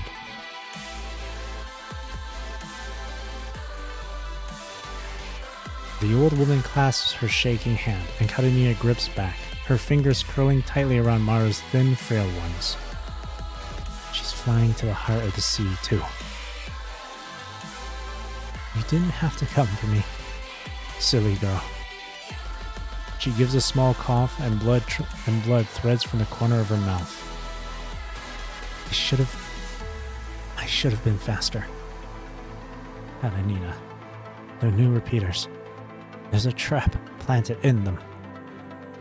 No, listen. Just listen. The global optimization protocol we brought, it's been compromised. After the protocol update, the control center that set the trap will gain priority over all traffic. Every piece of data, when it enters the 3 nodes, a copy is made, sent to a hidden buffer pool. There's something in there, a black hole that never fills. I don't know what kind of thing could swallow that much data. It's a Saphira. Saphira. What is... She heaves, and a thick gush of dark red blood pours from her lips. Mara, stop talking. I'm getting you out of here. Everything's going to be okay. The girl hoists the old woman who can no longer stand alone and pushes forward slow step by slow step. Alarms scream through the air. On the girl's cheek, the tears she could not cry as a baby finally fall, and a pair of thin, weathered hands brushes them gently away. The dying woman opens her mouth as if there are still words left inside her. I told you. I was there during your surgery. When you were still human, your brain structure was different. Wise and I hid it together. Different? Your body adapted well to Tantalum 193, but more precisely, to another element inside it, Ytterbium 174. Wise and I, we wanted to keep you far from all of this. There was no better way. You were dying. Even without what happened, your body, it couldn't carry you anymore. The construct modification was the only choice left. I couldn't watch you die. Not you. You were everything he left behind. You were all I had left of him. I know. I don't blame you. I can never blame you. Don't listen to that devil. Your heart never lied to you. You are loved. Halon loved you, and I also. The word still will not come. She has chased that silhouette for too long, as if it were a gleam of light, a distant ideal, a feeling too delicate to hold up to the light. She has chased it so long that she cannot even say what it means anymore. And yet, for a moment, she truly seems to see that moon. The moon. So far away. I gave her everything. And I still can't catch up. Don't say that. We're almost there. Don't be sad, Katerina. The path to death isn't always terrifying. Her pupils widen by slow degrees, and her eyes grow empty, gazing at something far beyond.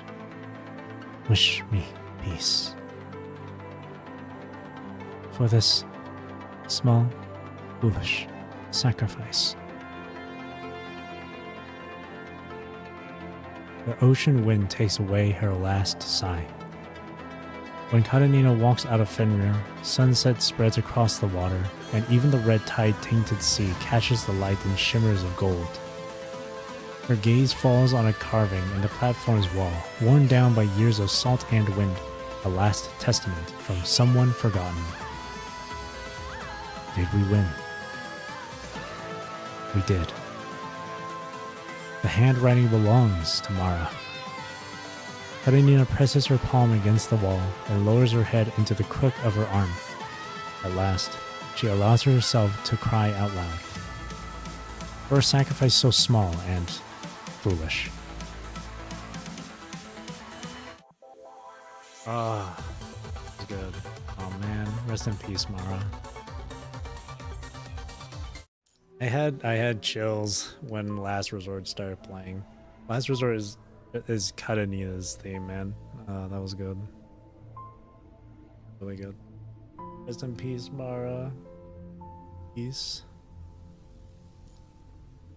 Riotous corrosion. So is it wrong to be scared of dying? For her?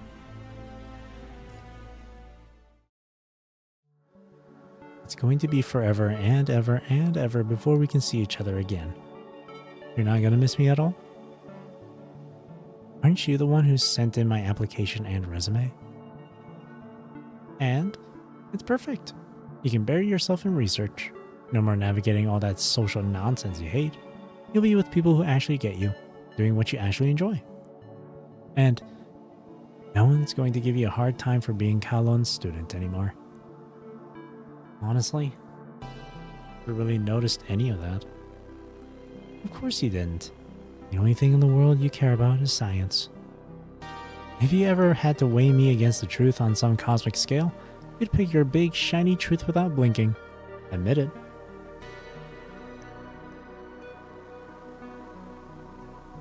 Hey, what does that silence mean? You're supposed to lie to me right now. Even as a joke. Just once. Forget it. You really are perfect for that place. You're going to meet so many people who like you there. Atlantis? Atlantis. Larson spoke his conclusion again. The classified order gave us exact coordinates for Atlantis. From what I've heard, it's basically a city at sea. A research base like that has to have the comms equipment we need. Given the size of a city-level population, their supply reserves should be significant. A research base like that. Then they'd have advanced medical facilities. We could treat the wounded properly. Probably some decent cigarettes too. We have the coordinates. We have the submersible route. We can take the survivors to Atlantis. Then we'll definitely get sunk before we get close. In the grip of extreme hardship, a lone soul was prone to despair. With more voices gathered, that very despair could swing toward reckless hope. The back and forth fed on itself, and the discussion began to boil. False optimism, born only to soothe fear, began to cast a solid shadow. Once that shadow hardened into a seamless wall, even the cruelest truth could not pierce it.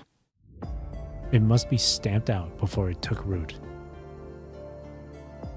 I'm not trying to be cruel, but I know, better than any of you, better than this rookie, what kind of people get to enter that fortress.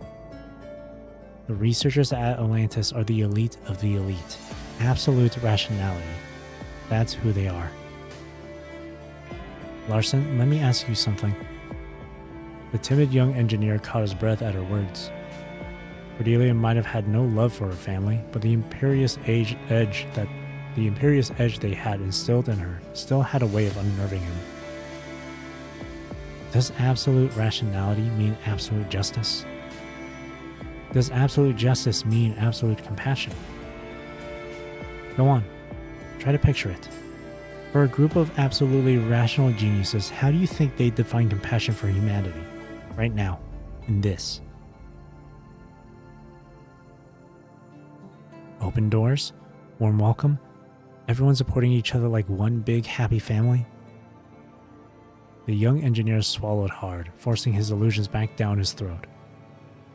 In contrast to the bowed head beside him, Lieutenant Ani raised his hand with a frown. I don't get it. If this place is real, they wouldn't just open fire on their own people, right? We're asking for help. A top-secret research facility hidden in the deep ocean. Without that false secret order, half the people in this room wouldn't just lack the coordinates. You wouldn't even know it existed. On top of that, the facility is capable of submerging entirely. We're not talking about a submarine here, but the whole facility, an entire city, as our Mr. Poet put it. The engineering required to hide an entire city under the sea. It's almost unimaginable. So, tell me why. Why build it that way, Lieutenant Ani? Because it's important, and because you don't want to be found? Exactly. don't want to be found. Not long ago, we, ordinary people trying to survive, sank passing ships just because they didn't answer our hails. Now picture this. A virus is eating through military base systems. Missiles are flying blind. And somewhere out there is a vital research facility designed entirely around staying hidden, run by purely rational scientists. You think they'll welcome us with open arms? Your immune system attacks invaders. It kills infected cells, so tell me, what are we to Atlantis? Reckless hope is very dangerous. Yep. You instill that much hope in people, they'll start to act reckless. They'll focus on that light so much so that it'll lead them back down to the bottom. That's why during things like this, you gotta really think logically about this stuff. No matter how bad it is.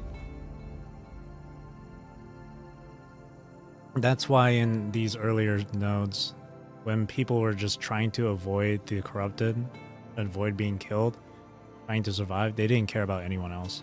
They only focused on that light, on that hope, on surviving. But where did that lead them? Straight to their doom. They end up getting other people dead. And themselves. Yeah, emotions run high. Emotions that run high only gets everyone dead.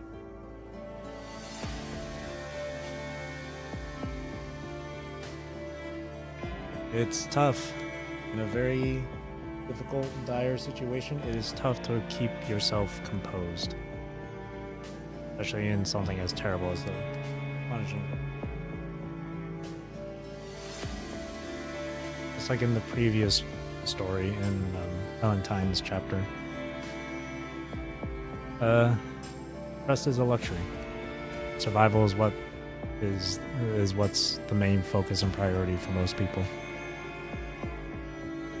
And that's why in so many different apocalyptic stories, whether it's a book or a movie or a video game, there's always other people that are separated from each other into groups, and they always scavenge off each other, they always fight each other. They can't trust each other. They only care about their own selves and surviving. It takes a lot. You can take a lot out of a person. Cordelia's question came out like a sharp blade.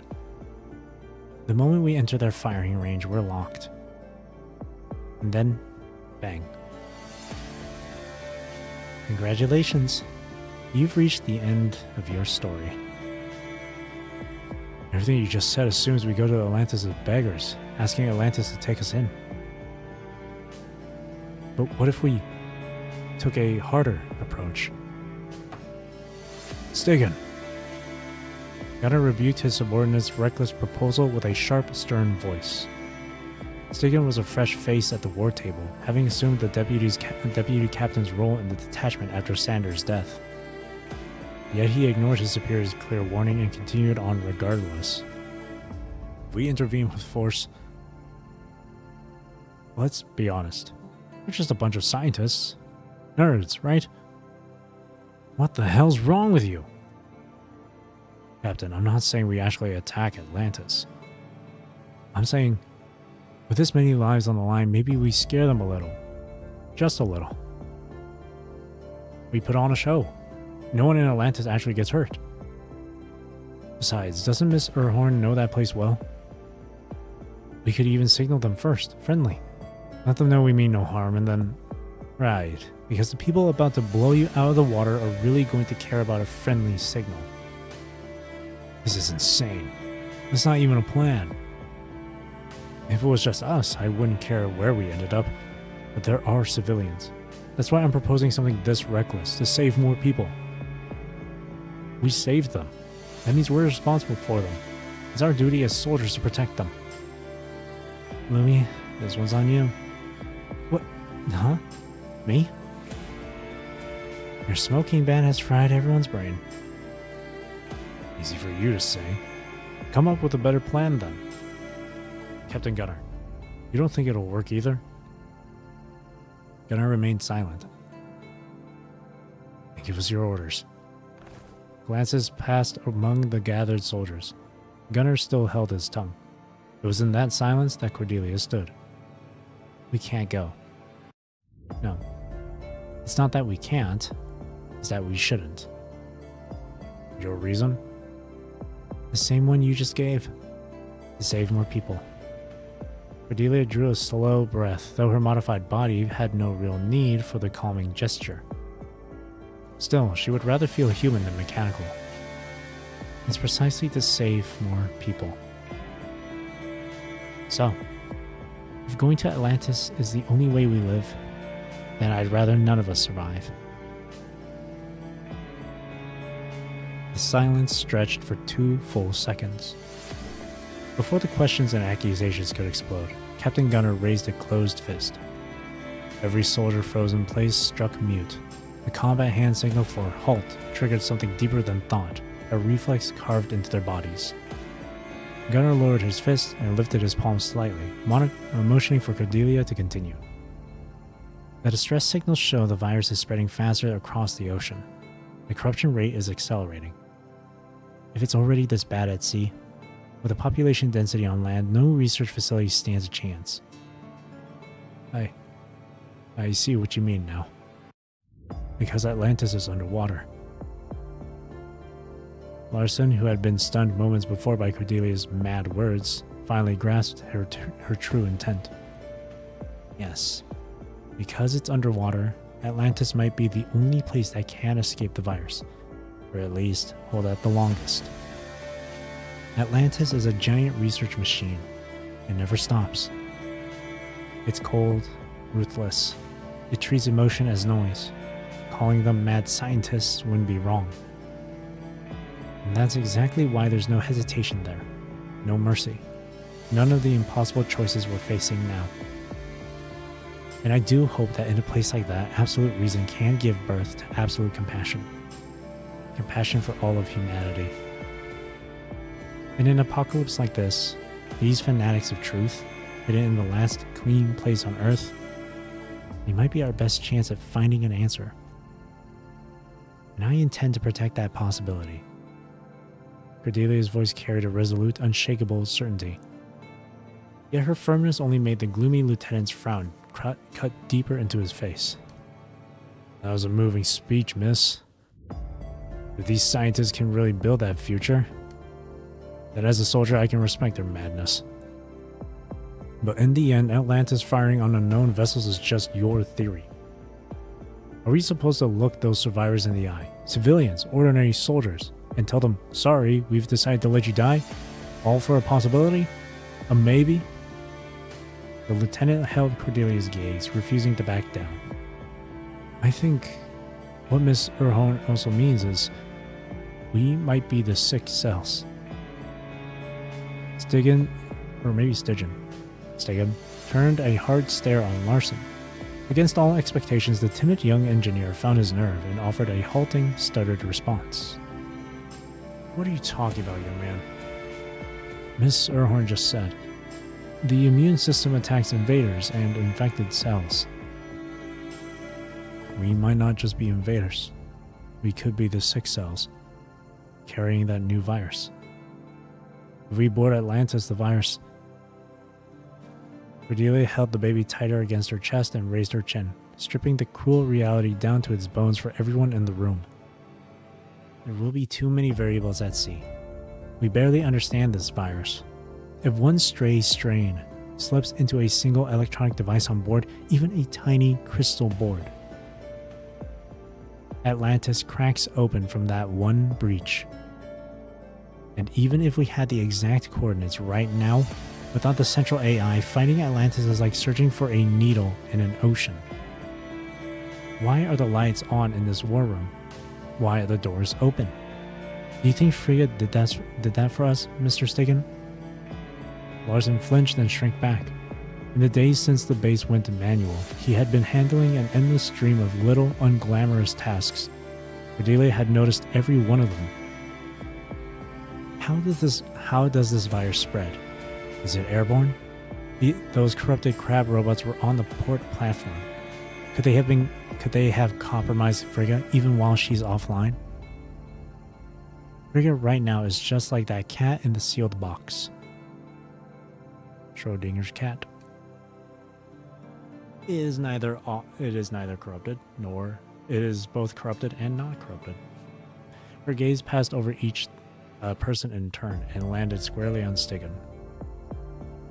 Can you guarantee that when Frigga comes back online, there won't be a single trace of the virus hiding in her database? Something no one caught? Can you guarantee that on our way to Atlantis, we won't become the very corruption we're running from? Can you guarantee that we won't destroy that? Can you guarantee we won't destroy that last clean place?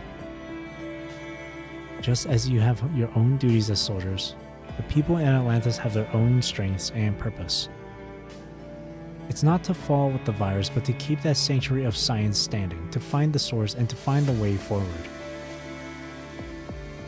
I'm trying not to ruin that possibility. That's all I'm doing. You said my speech was moving. You're wrong about me, Mr. Stiggan. I don't share a soldier's honor. Without this hanging over us, you think I wouldn't fight to survive? The silence in the room grew so thick that every single breath could be heard. It was Larson who finally shattered it. I want to live too. I really want to. But not like this. Not walking blind into a place we can't predict, knowing we might destroy humanity's last hope. Larson said his piece and looked it down. Cordelia held her gaze on him a moment longer, the engineer she had jokingly called the poet of ideals, then swept her eyes across the rest of the room. The hour of departure has arrived and we go our ways. I to die, and you to live. Never thought I'd be quoting a philosopher one day. No one spoke against her. No one spoke for her either. Cordelia was not surprised by the silence, but she still waited, holding out for that chance. The sea rescue had already proven the true nature of these soldiers. Whatever their exteriors might suggest, they were at their core simple and decent people. Captain Gunner, who had been sparring with his words the entire time, turned his head and let his gaze rest on the baby cradled in Cordelia's arms. Cordelia felt a muscle in her forearm giving an involuntary twitch. It was a reflexive tick of tension, the body's instinctive response to being found out. But her modified body gave nothing away.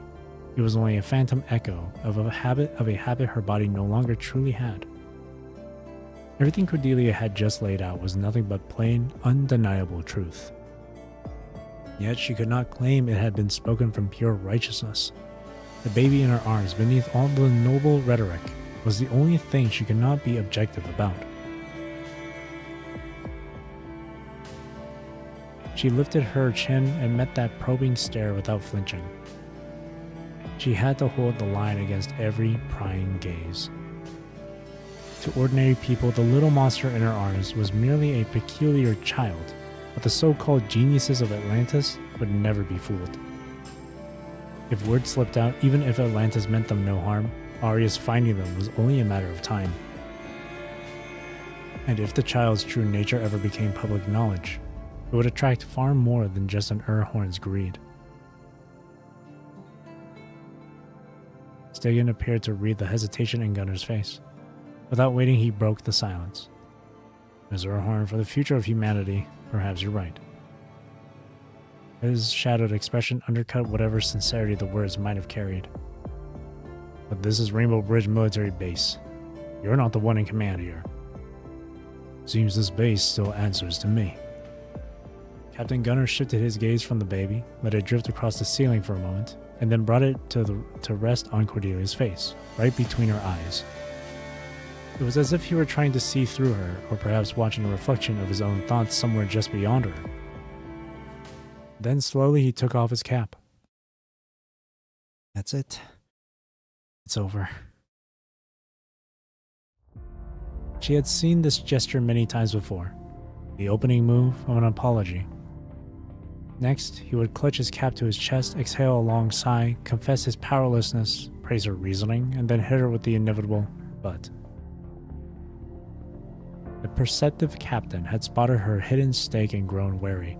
The suspicion alone was enough to stop any commander from leading soldiers and civilians to their deaths. But she was not some pampered heiress, if they wanted to test that. The situation outside is dire, and is deteriorating fast. As wartime commander, the authority to issue orders falls to me, naturally. But I have something else to add. Rainbow Bridge was built under the patronage of the Erhorn family. The money, the design, the materials, the labor, the daily supplies. All of it came from them. I trust that none of this is news to anyone here. Military designation aside, this base essentially belongs to the Erhorn family. For extreme scenarios, such as the base falling into enemy hands, the central system was built with a self-destruct protocol. Activating it requires the palm print of the highest authority. That's me. Gunnar raised his right hand. The Erhorn family's key. That's you. Gunnar pointed his right hand at Cordelia. Neither can be skipped. Cordelia's eyes widened. That move was supposed to be hers. What a cunning man. In this context, any decision about this base, and everyone in it, their fate included, should be made by the two of us together, Miss Erhorn. He turned his face toward her and gave a solemn nod. That's the first point. Second, those of you ranked lieutenant and above should already know this. Rainbow Bridge is a covert outpost for Atlantis. As its outpost, protecting Atlantis is our duty. Plain and simple. Not to mention Atlantis may be the last hope for all of humanity. Now 3 orders. 1. I reject any proposal involving travel to Atlantis or anything that could put it at risk. 2. Take inventory of personnel and supplies. Until we find another solution, keep everyone safe and calm. 3. For swear words' sake, you're all adults. Soldiers. Next time, don't fight in front of a baby. Always do what soldiers are supposed to do. Ms. Erhorn, what's your say? The expressions around the room varied wildly, but Gunnar's words laid the matter to rest. He gave Cordelia a light pat on the shoulder.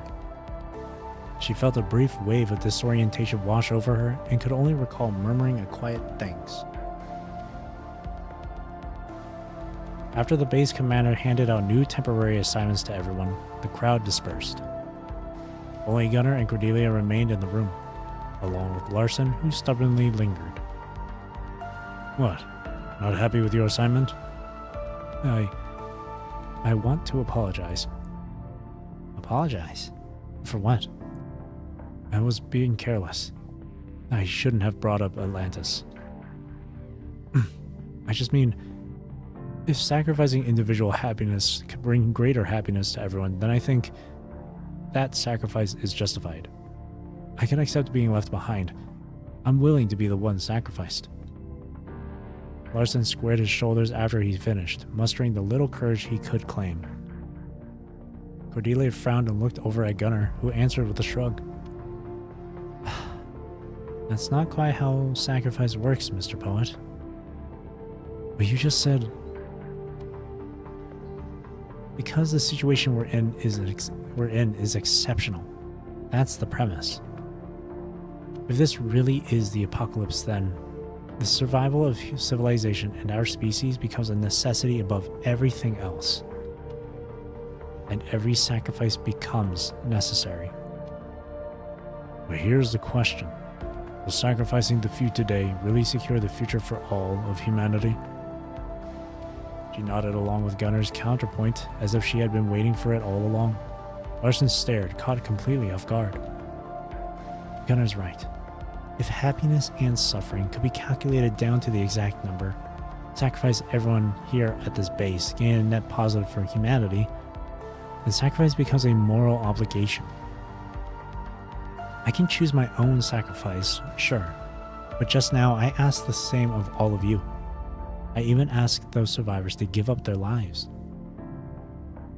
It was unreasonable and arrogant. I know that. And I wasn't free of selfish motives. I can own that. Gunnar let his gaze fall on the baby in Cordelia's arms for a moment, then turned his eyes elsewhere. So, it was only natural that all the doubt and arguments happened. The reason we're still arguing, still hesitating, it's because we're all trying to hold the line, to not turn anyone into a pure tool. Just because sacrifice is justified doesn't mean it should be taken for granted or weaponized into a moral absolute. You did nothing wrong, Larson. Don't apologize. We're all just doing what we believe is right. That's all.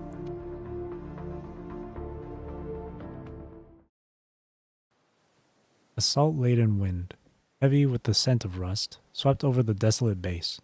Its port saw no more rescue ships. The crimson of the sky slowly bled away, uncovering a ghost of a moon.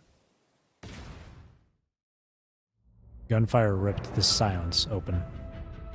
In its wake, wails and shrieks shattered the stillness of the night. What happened? Right. Ready yourselves. The three of them raced toward the sound of the shot. No, don't tell me it's Stiggin. It's probably Stiggin. At the far side of the port, two masses of people trend together like swarms of maddened flies. At the bow end of the ocean-going ship, a figure emerged from the wheelhouse with hands held up, forced out at gunpoint, step by slow step. The crowd lunged forward. My child! At least let my child go! Stop pushing! Stop! No! A grimy boot kicked into her stomach, accompanied by a torrent of curses. The young mother threw her arms up on instinct, desperate to keep her feverish child from harm. She toppled backward, was caught for a heartbeat by someone behind her, then shoved into another shoulder and swallowed whole by a tangle of pressing bodies and flailing arms. A hand clamped over her face in the bedlam. An instant later, she hit the ground, a chaotic rush of feet pounding across her back. She wrapped her arms tightly, curling her entire body over the child beneath her. Only 3 more steps. 3 more steps up that long gangway and she would have been aboard the ship. Help. Mom. Everything had been going smoothly. That safe haven called Atlantis was the last hope in this catastrophe. All she had to do was follow the crowd, slip past the soldiers who hid the information, and board the ship unnoticed. She would have made it. The one gunshot was all it took to light the panic and twist humanity into savage beasts. Get up! Get away from the crowd! Amid the surge of bodies, the young cadet caught hold of the woman and her child and pulled them to their feet. Find Lumi. She'll take care of you. His eyes were as clear as a northern fjord.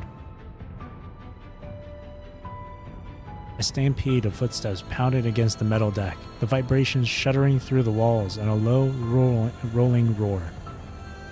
The limping man held his breath and pressed his full weight against the door, even though he had already checked the lock.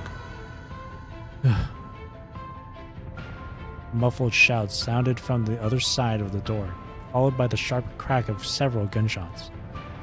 The thick metal door smothered most of the riot's noise. Is it over? Did we make it? Winning this battle for the vessel meant the difference between survival and death. If we get on board and get away, good. But if they find us? Unarmed civilians against soldiers. As soon as he set foot on the ship, he discovered the cargo hold and bolted the door behind him. With enough food on hand, he simply needed to wait until the world outside fell quiet. I just got on the ship. I didn't hurt anyone. Those soldiers. They won't kill me. I'm sure they won't. Clomp, clomp. The sound of approaching footsteps came again.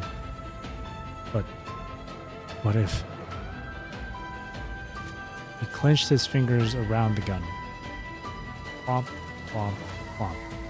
The footsteps came nearer, and he could almost swear he heard the metallic slide of a round being chambered. Beep, beep, beep. The door lock's electronic chime announced that the danger was no longer approaching. It was here. He gripped the gun even tighter. Ah! A bullet tore through Sieg's neck. He didn't seem to understand what had happened. Shock filled his gaze. His widened eyes were as clear as a northern fjord.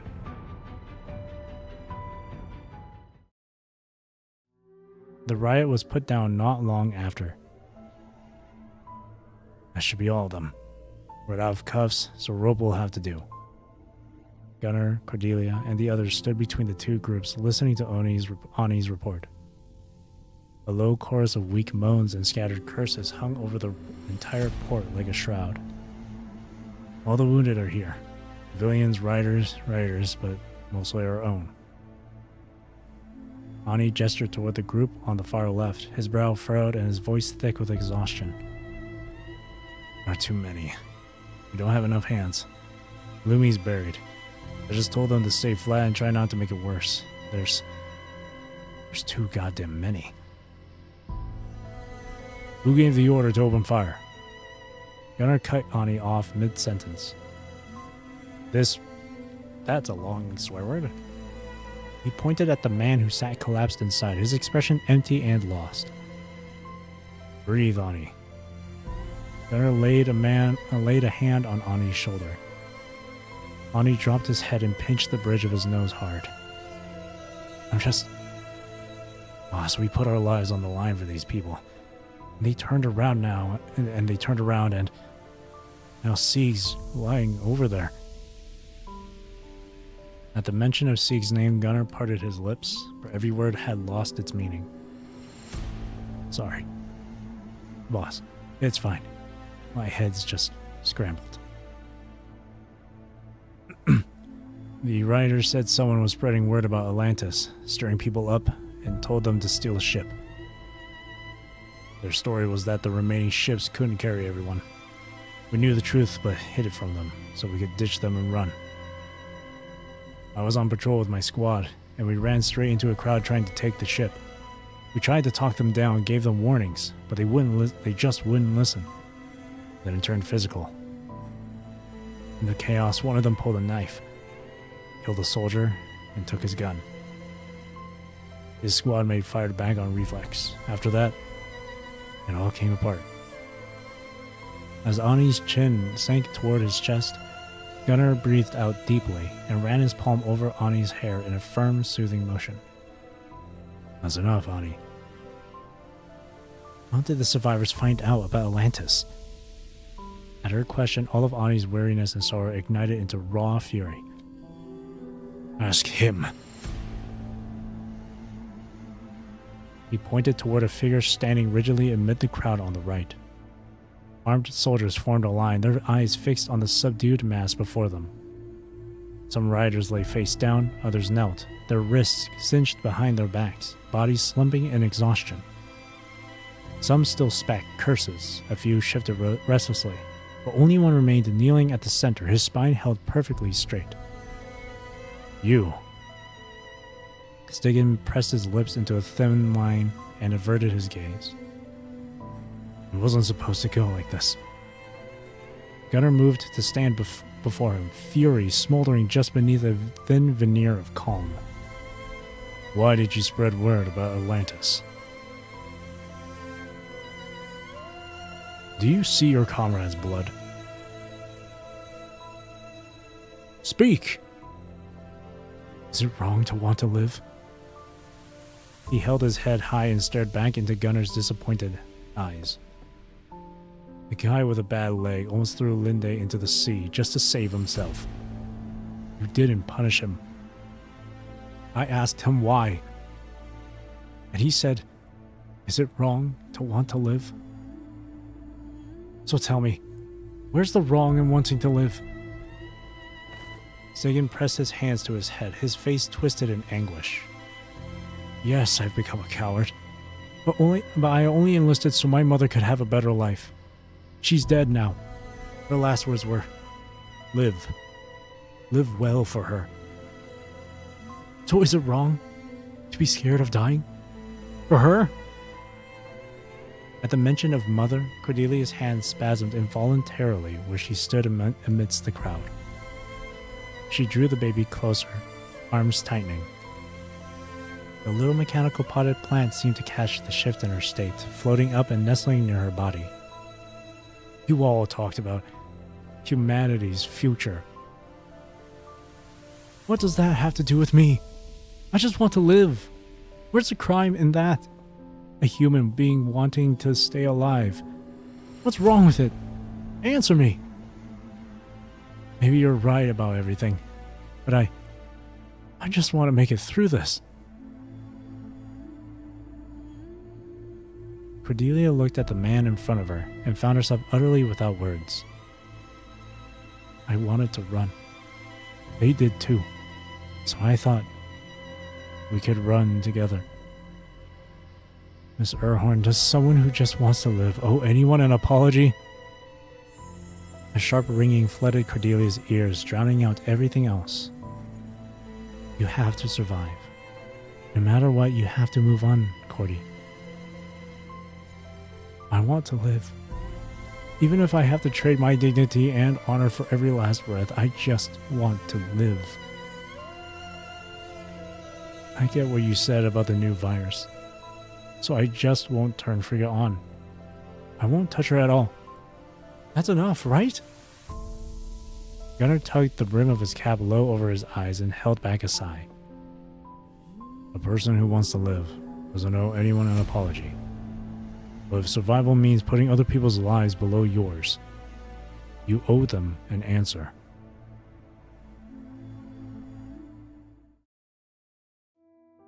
The sea wind swept away the faint scent of blood.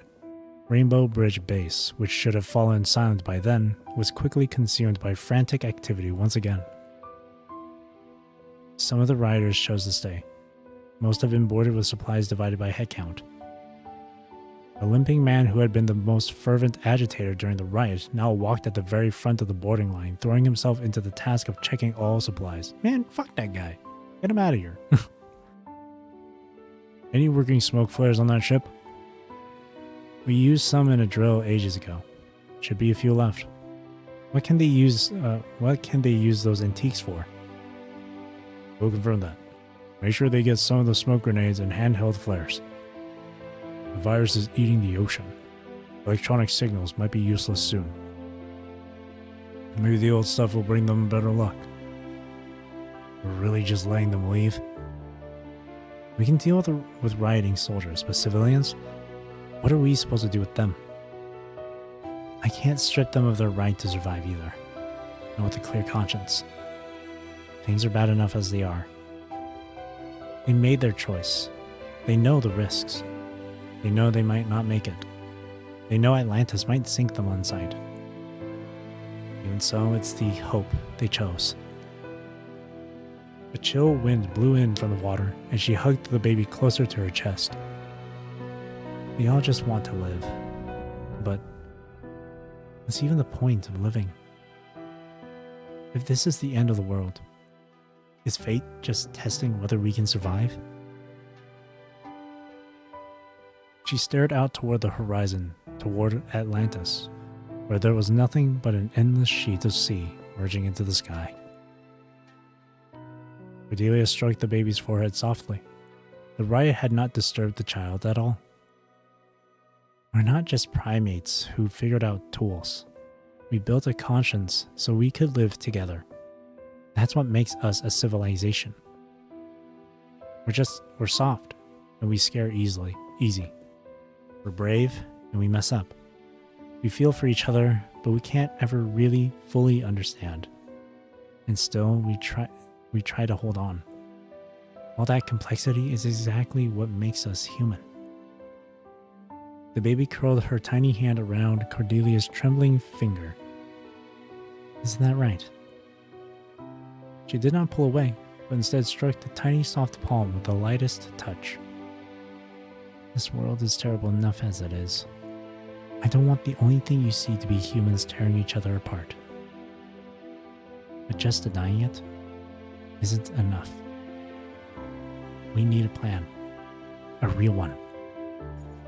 Her thoughts drifted to a remote island, Mirage Island, birthplace of the undersea database's initial construction. Was that a good place to go?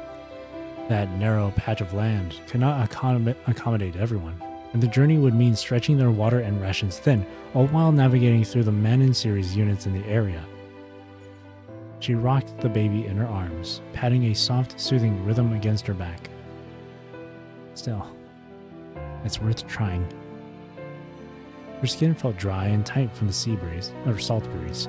She rubbed her face and forced the corners of her mouth upward into something resembling calm. Look at you, Mr. Poet. Always so listless. You never looked like an engineer anyway. If it's not for you, just quit. Listless? Am I? You love poetry and literature, so go chase that dream. Top university, top program, take your pick.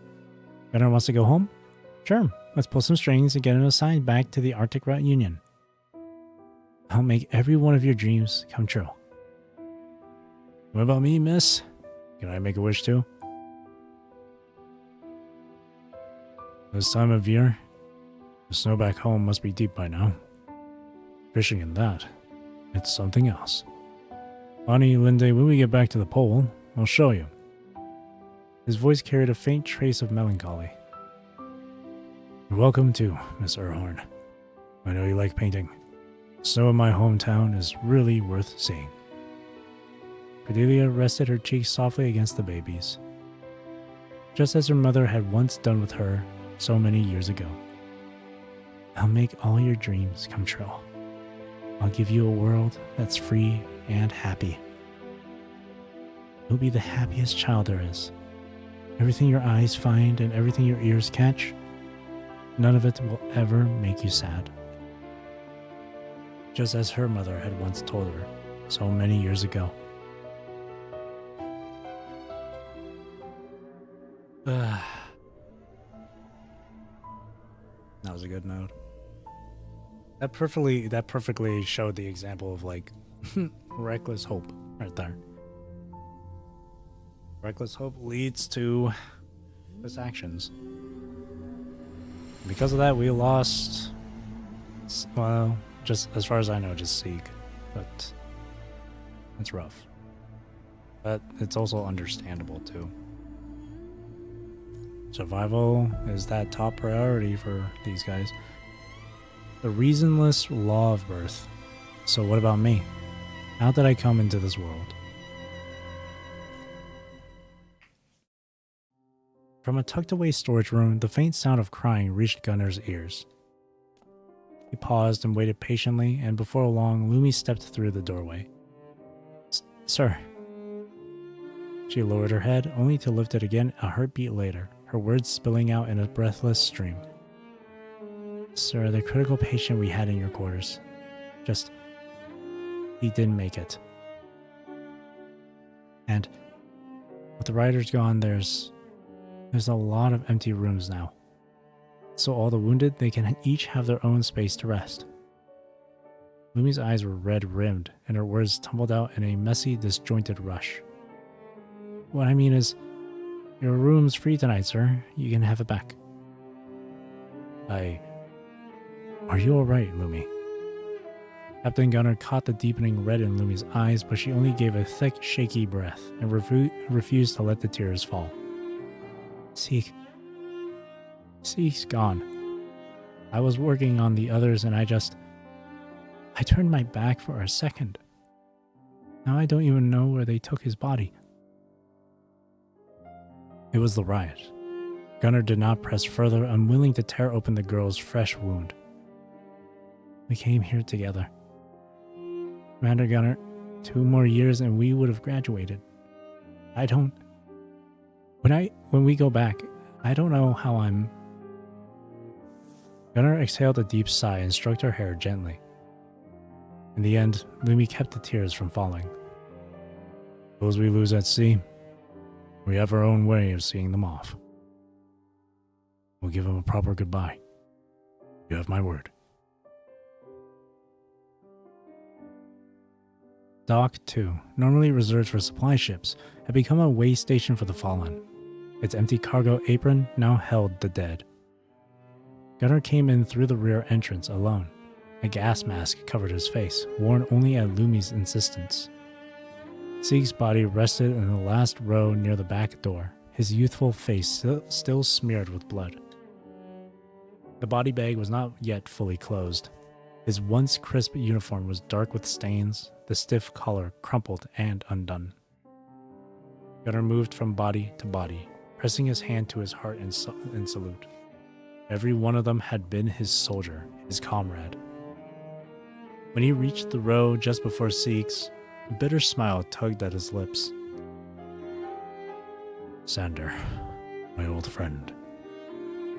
There lay the body of the detachment's deputy captain, with cold moonlight spilling across his lifeless face. This old friend, who had followed Gunnar for so many years, had fallen during yesterday's rescue mission. Oh, did he? Sander's body rested quietly beneath the moon, dressed only in his blood-soaked uniform. There was no other cover, no shroud, nothing more. We're even short on body bags now. He pressed his eyes closed and swallowed the burning tears.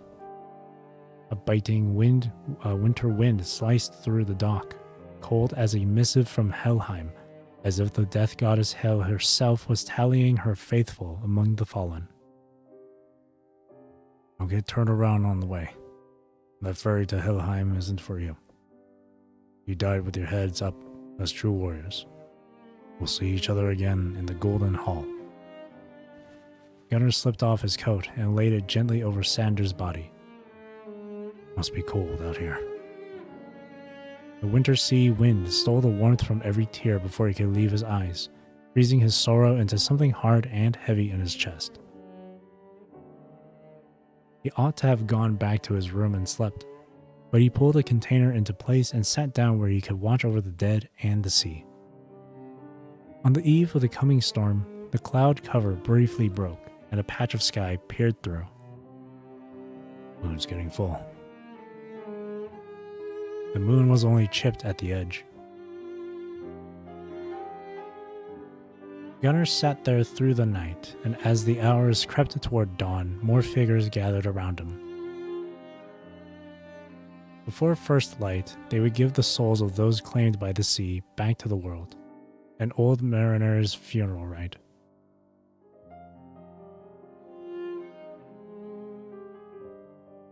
Lumi had turned her jacket inside out so the bloodstains were hidden. She looked, once again, like the young school fresh cadet who had first arrived at the base. Collar's a mess. They didn't even... Let me fix this. Her voice broke as she spoke. She reached out with the cuff of her sleeve and carefully wiped the dried blood from Sieg's face, then straightened his rumpled uniform. Not that anyone's going to write you up for it now. No tears, Lumi. Lumi, you can't let the tears fall on the face of the departed. If tears fall on the dead, they will carry all that grief and longing with them. They will lose their way to the sea's rest. Lumi, don't cry. They had never met before arriving at Rainbow Bridge, but here they were a tiny piece of FOS, a living emblem of their academy, bound closer than anyone else. They were young. A bond so small was more than enough. I'm not crying. I'm not going to cry. The soldier in her insisted she must stay strong, yet the person inside her clawed at every memory she had, desperate to barter them for relief from this sorrow. The tears broke through despite her efforts. A hand extended, capturing the drop. Moonlight turned it into a pearl, and its gleam was reflected in a pair of golden eyes. Let it out. Cordelia stopped the tear before it could land, the one that would have kept the dead from their final rest. Lumi turned and buried her face in Cordelia's shoulder, the tiny baby caught between the two young women as warm tears dripped onto her face. Those tears shone like pearls under the moon, colored like its light, filled with the bitterness of sorrow. Gunnar did not rush them. He stood by until the two finally drew apart, and the dried tracks of Lumi's tears became nothing more than crooked little smears on Cordelia's shoulder. Open your eyes, Lumi. Everyone. It's time. Gunnar turned and faced the people who had assembled before him. Some of you are soldiers, some civilians. Some came across the sea looking for refuge, some took up arms in the riot, and some tried to leave. Whatever your past, whatever you have done, you are all here now at the harbor before dawn breaks. That tells you one thing. You remember the old ways. You belong to the sea. The past is past. Tomorrow is not yet ours. Tonight, we have gathered for one purpose and one alone: to send these souls on their journey. I ask only this. Hold your grief through the rite. Let them depart in peace. Will they hear us? My cry will Sieg hear me? He will, Lumi. In fact, he already has. Death is not a single instant. These senses leave us one by one, and hearing lingers the longest of all. It is the last door to close. Whether their road leads them to Helheim or to Valhalla, do not let your weeping disturb the hearts of the dead. Do not burden their steps with your longing. They have carried enough. They are gone. Now let us sing the song of farewell. Let us send them forward with blessing, with peace. Come. Gunnar stepped back, clearing more room for the fallen. The act itself meant little in a practiced sense, as the dead lay motionless in the biting winter wind and no longer needed any space at all. But Cordelia stepped back as well, recognizing the gesture as a sign of respect. With that single step, a line was drawn between the living and the dead. The realm of the departed was now set apart on the other side, sacred ground that could not be crossed. Soon, every person at the dock had taken one step back.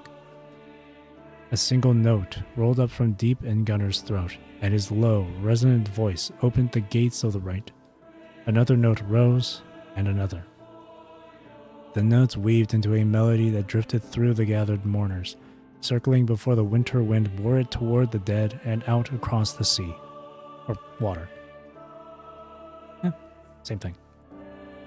This is the part where you give us a verse, Mr. Poet. Larson froze, caught off guard. I can't think of anything. Cordelia did not glance his way. Her eyes were fixed on the sea, where drifting boards bore small, flickering points of light. And just remember this. The comes will come in the future. Or, the comes? The words will come in the future. The comes will word in the future. Larson lowered his head. In the future, will it matter anymore? Does any of this matter? When I can't even do anything? It matters that someone saw it, that someone wrote it down. No matter how small you feel, you're here as a witness. And that's not nothing. Miss Urhorn. In the future, what do you hope this child grows up to be? Cordelia looked down at the baby, cradled against her. Her eyes were beautifully round and perfectly shaped, but the hollowness within made them seem distant and oddly expressionless. Well, she's been claimed by an air horn. That's a title with certain expectations. A smile tugged at the corners of her lips. The best thing she could be is a complete little tyrant. No rules, no leash. Does whatever she wants and dares anyone to stop her. The little girl in her arms suddenly scrunched her face up tight. One tiny fist waved through the air, and Cordelia laughed softly, gently catching it in her own hand.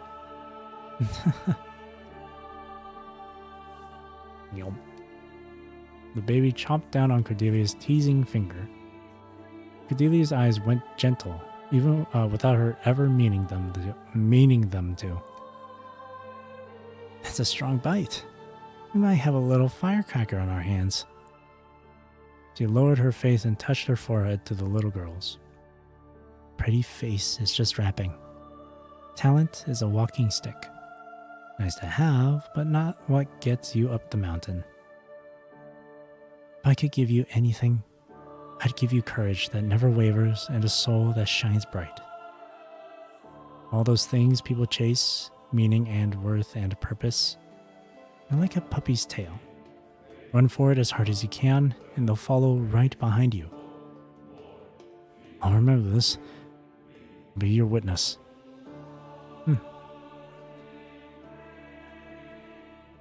Miss Erhorn, can we really make it? How long can we last out here on the sea? Just one moment longer than the last. That's all. Just one moment longer. I thought you said Will has no magic, or was no magic. I'm just a fool. What do I know? The little potted plant on Cordelia's shoulder gave a brief pulse of light. His recorder blinked on, then off. The words were tucked away in a small, sturdy memory unit, heavy and quiet, like a seed waiting beneath the soil.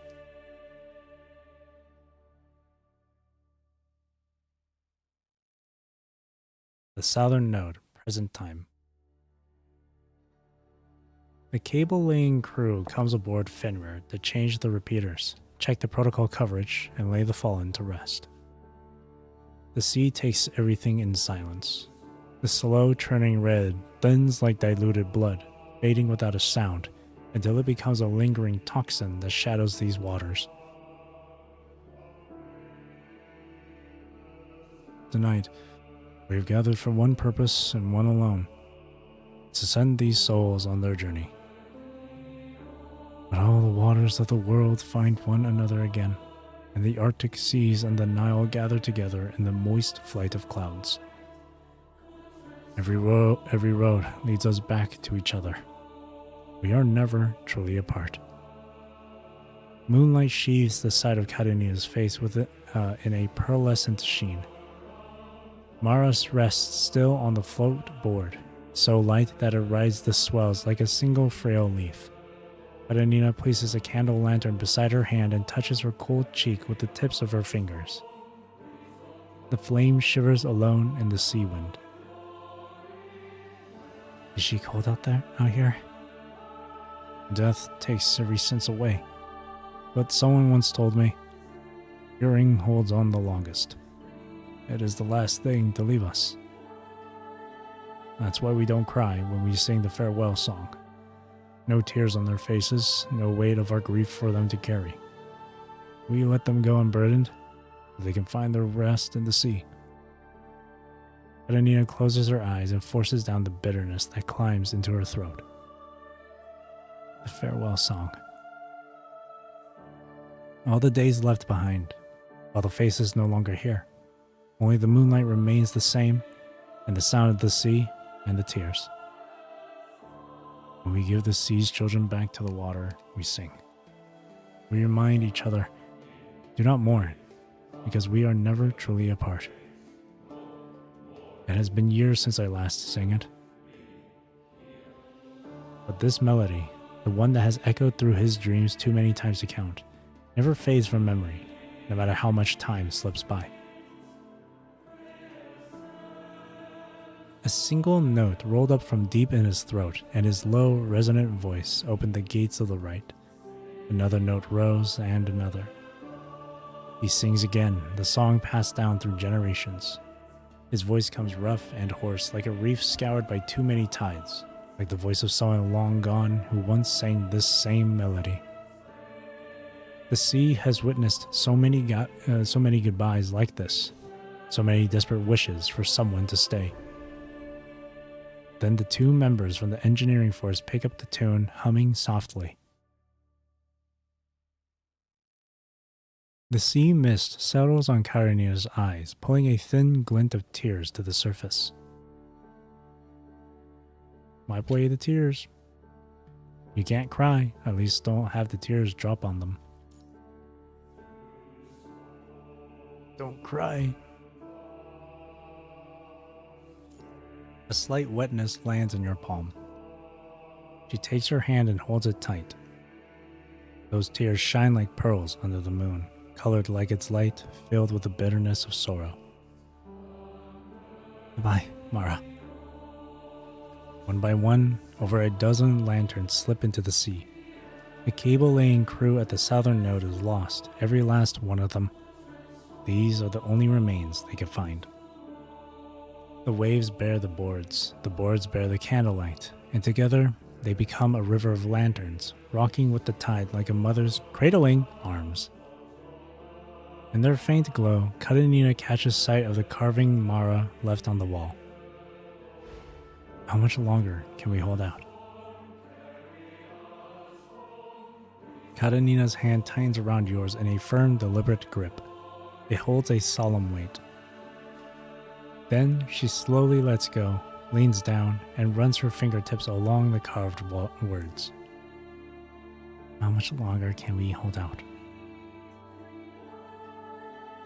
She held on until I got there. She was holding on through every moment with a body grown frail and old.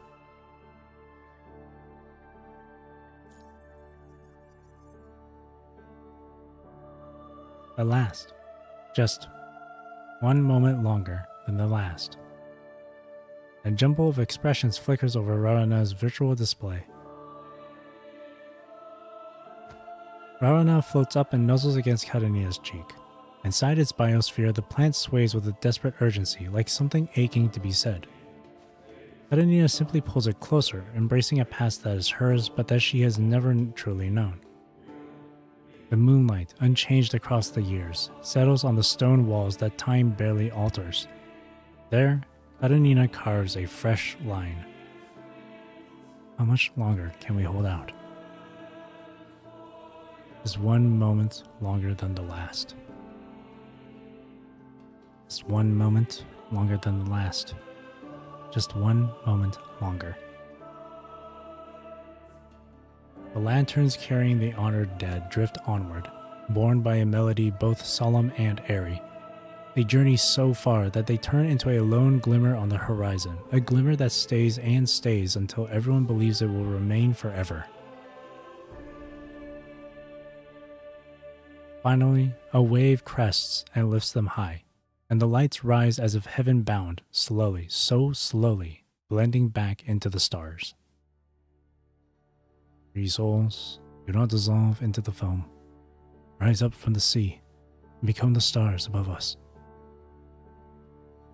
The sea dims at last, and the ocean takes her children back into her arms. Let's go. Back to our route. We're taking our ocean back.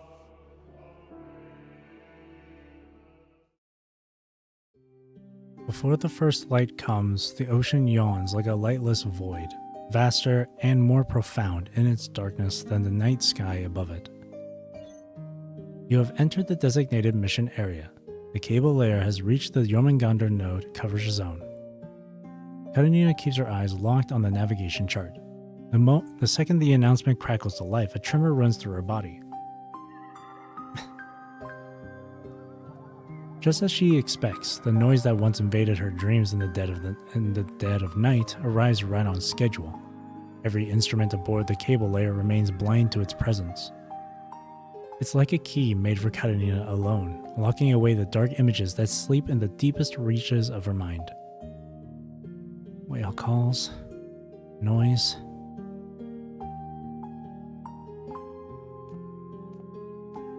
You walk into the captain's cabin. The navigation chart glows a soft blue, its light mirrored in Karenina's eyes. She knits her brow, presses her fingers to her forehead, then lifts her face toward you. Still not feeling well? Karenina tosses Rarana toward you. What, you think I'm some fragile little flower in a biosphere? Please. She shoves the noise down and buries it deep inside. In your palm, Rarana wiggles its tiny feet with perfect innocence. Hey, don't you roll over and show your belly to other people? Karenina lets out a yell and snatches Rarana right back. She seems to have pulled herself out of her grief, her frame showing no sign of strain. This is the same spirited Karenina as always, and it eases your mind, at least for the moment. On the other side of the room, a member of the cable-laying crew presses a hand to his temple with a grimace. I'll cycle through a few more channels. All the comm channels offer nothing but a wash of static, like seawater trapped in your ears, smudging everything into obscurity. The one with the long name groans, collapses onto the desk, and begins rolling his face across it. Without a word, Larson shifts the poetry book to a safer spot. Captain, we've been exiled. Still nothing back? Karenina shakes her head. With communication still crippled, any hope of a timely reply from Babylonia feels like a distant dream. Your gaze drifts back to the data screen in your hands. The display still shows the same information from several minutes ago, a report compiled by the cable-laying team and ready for submission to the Science Council. It contains the intelligence on the buffer pool, decoded by Mara at the cost of her life. From Karenina's account, you can already piece together the truth. That black hole in Arius' grasp, the one that devours all information and data, is almost certainly the half of the understanding Saphira that he took. He hasn't mastered the half Saphira's power yet. He needs a massive data feed, enough to wake it up and keep it stable. So that's the play? Sabotage the whole oceanic fiber optic network, force Babylonia into a panic, and rush out the second-gen repeaters. As for the repeaters, someone planted the trap way back during first-gen R&D. After that calamity all those years ago, who ended up with Ari's Erhorn's holdings? The group exchanges uncertain looks. Larson lowers his gaze. Hirono-san. A few suspicious faces flicker through your mind, but you can't be sure. That silhouette's that one chick from Dying Sun. Forgot her name. But she's an Ascendant too. But this is not the moment to chase them down. What matters now is halting the conspiracy already plain to see. Well, I say Ascendant, but I mean that lady's utilizing the PV, so I would assume. I don't remember. It's been a while since I read Dying Sun. Dying Sun was like months ago. 2 months ago? 3 months ago? We're not waiting for Babylonia. We have to stop him. Whoa! Is it finally time to save the world? Karenina gives him a firm whack on the head. Dude, read the room. This isn't the time for jokes. Sava sneaks a cautious look at Karenina. She stands facing the group, her expression grave. No orders, no backup, no way out if things go sideways. This is going to be a rough one. Her words pause for a beat. Karenina blinks, then turns her gaze toward you. So it's exactly the right difficulty for the engineering force and Usabeni. Let's do it then. Wahoo! Get ready. You will not embarrass the engineering force, and you will absolutely not embarrass me. Understood? If we're going to choke off Arius' data flood, we need retrofitted repeaters, and we need a lot of them. Nobody else can handle this job. So stop gawking and move. She swings the door open and steps outside. The moonlight cuts in at a slant. Out of view, that light-hearted, steadying ease immediately drains from her face. Arira. Karenina wobbles into the air and drifts after the bouncing strands of hair. You hesitate for a moment. Still uneasy about how she is holding up, you follow her out. Moonlight stretches across the vast sea, glimmering on the swells as if light itself plucks the strings of water, playing a sorrowful song only the heart can hear. Karenina remains at the railing, her hair swept up by the wind, the brim of her cap curling back. She does not reach for it, not once. Jump! Jump! Happy! Ria? Smile. Not even a little one? It's really going for it. Nope. The waves set the scattered moonlight rocking, and the small cable ship rocks with it. For a breath, Karenina almost believes she rests in the soft embrace of the young woman from her dreams. She begins to hum the melody from those dreams, soft and low. That's beautiful. It feels so warm.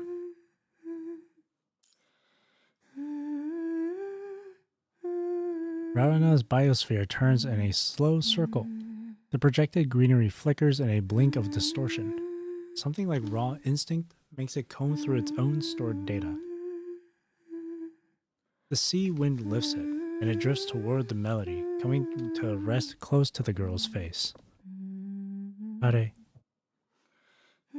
A brief crackle of static, and then a quiet hum rises to meet the melody drifting in the moonlight. The moon's cold glow begins to feel, against all reason, like something tender and warm.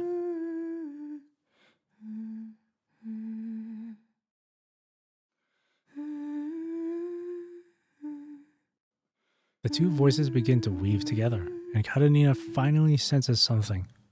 She whirls around. It is a recording.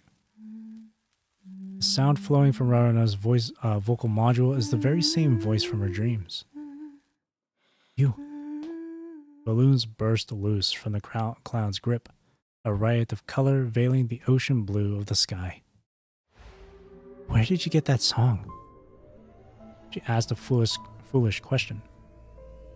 Larson told her that the potted plant belonged to Cordelia, that it was made by a student of Kalon, that it was most likely safe. It soothes every pain whenever the whale calls ring out. It has stayed with her through the lost, sleepless hours of night. From the very first moment they met, it has burned with the warmth of a long-awaited reunion. Who are you? Whose voice is this? Cordelia? The girl's humming on the recording sounds gentle and warm.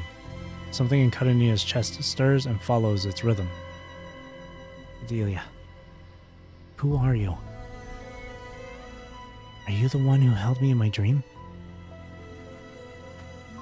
Karenina snatches Ravana into her arms and runs toward the deck. Karenina? Kamarat, I have to ask him something. She has to find Larson. Karenina's flustered look is baffling, but whatever has rattled her this badly must be something important. Watching her push ahead at full speed, you race to catch up. When the two of you arrive on deck, the two engineering force members and Larson are bent over blueprints, hurriedly fabricating a protocol relay to attach to the repeater.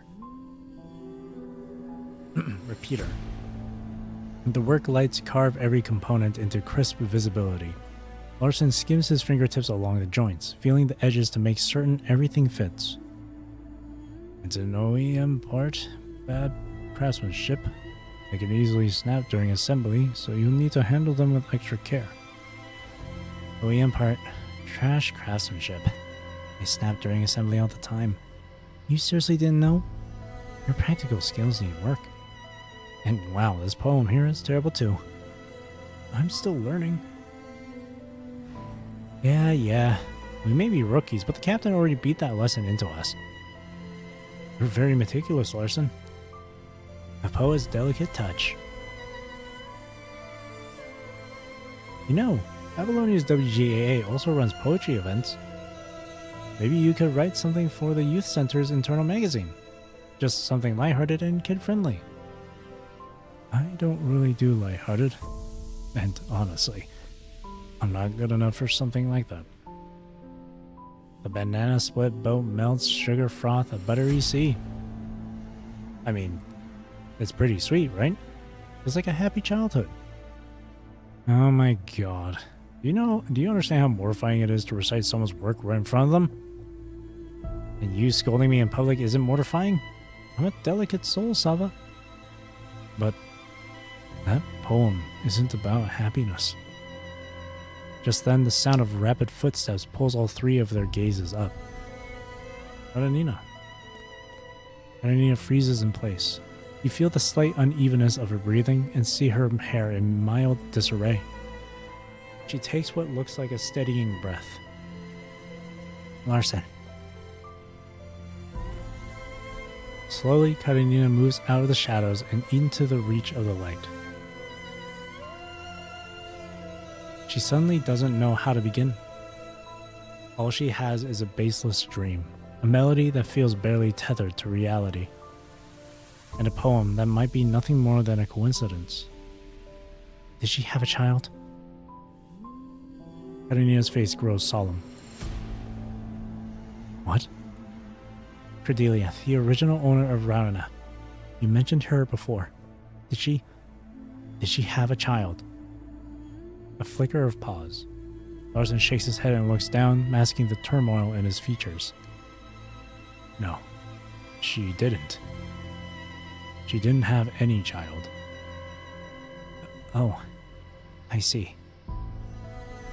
You catch the way Karenina's expression freezes, just for an instant. Then, out of some tangled emotion she cannot quite name, she lets out a small breath. A reluctant flicker of relief crosses her face.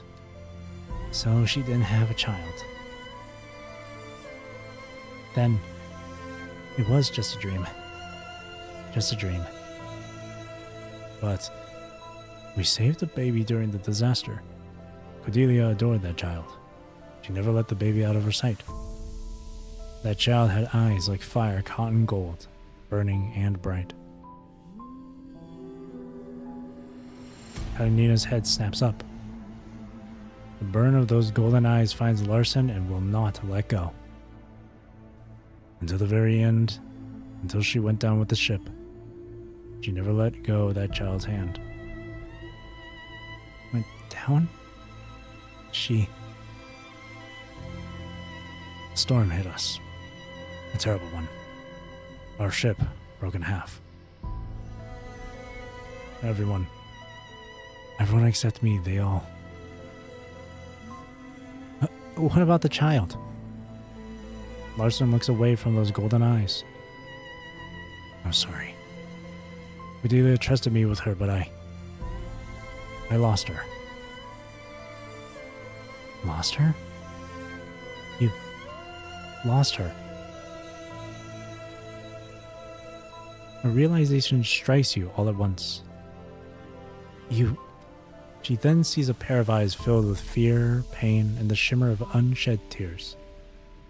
After the rescue, she was just gone. He never found her. He cannot bring himself to look into Karenina's eyes again. He dares not ask who she is or how she knows about that child.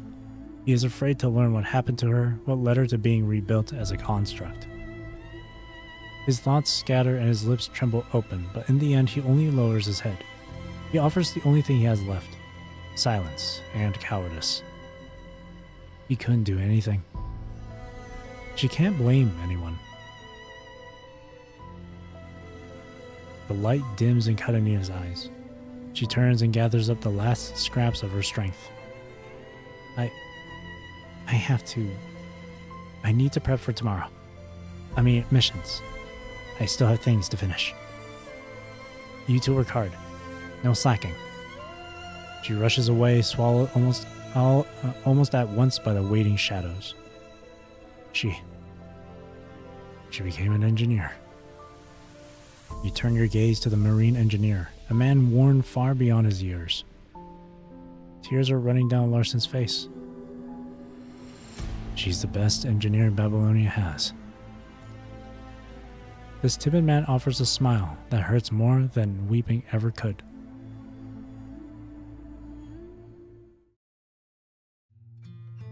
A lone silhouette rests against the railing, drained of spirit. Before the construct girl becomes aware of your presence, Rana, drifting loyally near her, registers you first. Wave Rana over. The little potted plant floats mid-air, hopping toward you in eager little bounces. Open your palm. Rana gives a little spin and settles neatly into your open palm. Do you know baby's breath? It's a plant. Processing. Image search. Projecting. Rana rustles its branches and leaves in thought for a moment, then blooms into happy yellow petals. That's sunflowers. Baby's breath is smaller. Rana gives another thoughtful shake of its branches, then unfurls a succession of tiny yellow blooms. These are daisies. Baby's breath should be white. Rana droops for a moment, then gives its branches a rustling shake again. Its tight cluster of tiny white flowers blooms and sways toward you. There you go. That's it. We should have Karenia patch your database later. Kalerira! Rana lets out a loud shout, as though reporting someone's misdeeds. Human. Mean. Dumb. Dumb. Dumb. You little snitch. At last, the construct girl turns her head. I didn't see you there? Come over here. For the record, I'm fine, so don't even think about giving me some soft, gentle pep talk like I'm a kid. You give Rana a knowing little shake, and the little potted plant responds with a delicate wind chime rustle. If the twinkling of stars made a sound, it would probably sound just like this. Alright. So, is our mature Karenina like flowers? That's baby's breath. Mind if I join you? Karenina remains quiet, her attention wholly absorbed by the baby's breath, as though it hides some extraordinary secret. I'll take that as a yes. Hey, you have already positioned yourself beside her by the time she snaps back. She looks away, mumbling awkwardly under her breath. You idiot.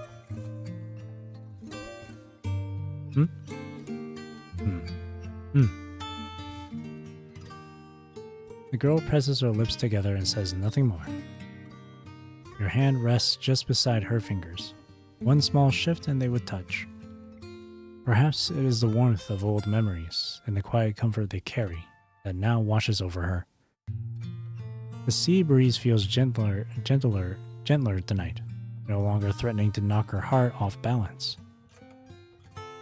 How long are you planning to camp out here? Until you don't feel sad anymore. Until you feel a little better. I told you already, I'm fine. I just want to know. Know what? I want to know where it all started. I learned how to live on my own really young, and I took pretty good care of myself. Then Grandpa took me in. I had someone to call my family. I figured that was more than enough. But before all that, there's this whole stretch of time I can't remember. And I'm just wondering, what happened back then? Stop it. Don't look at me like that. I told you, I'm just curious. That's all this is. Grandpa always said the universe started with an explosion. So what about me? How did I come into this world? Who were my parents? Why was I not with them? Who gave me life? Who gave me my name? Will we ever see each other again? Anania's gaze slowly sharpens. Her golden eyes follow the white petals until they find you. Why baby's breath? Because you gave them to me once. I still remember what you said. The universe started with a big explosion. Every element, everything that makes up all of this world came from that single moment. We were once inseparable, all born from the same stardust. All encounters are reunions. All parted souls will meet again. We will eventually find our way back to each other. Sea and sky can no longer be told apart. All that remains is a vast, drifting shimmer, glowing like scales of silver light. Come closer. All right. Closer than that. Her voice comes out a little choked. Are you crying? Shut up. So that's a no. I'm laughing, okay? You big dummy. Moonlight lies on the sea like a silver dream woven of endless threads. The night wind stirs, catching stray strands of the construct girl's hair. Light slides from her shoulders to the waves and breaks into countless shimmering points. She turns to you, her eyes bending into two beautiful arcs. All through the night, the chime of twinkling stars continues, quieting her restlessness. Her head settles on a steady lap as she drifts into sleep, tears still damp on her face.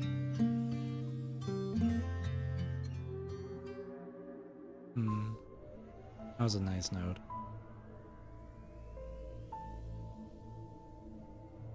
Anchoring life's error. It may be true that the person who shakes their fist at a fate that cannot be defied stands closer to ruin than most. Before dawn can lift the darkness from the sky, you find your way back to the deck alone. The repeater retrofit seems to have reached its end. The two members of the cable laying crew are gathering up the scattered parts. Larson. Grey Raven Commandant. The Marine engineer quickly drops his gaze. Sensing the delicate atmosphere, a member of the cable laying team speaks up to lift the mood. Grey Raven Commandant, you totally missed out. Larson was walking us through all these old myths from the transatlantic coast. It was really interesting. You came here only to confirm something. One glance at Larson's evasive eyes tells you everything you need to know.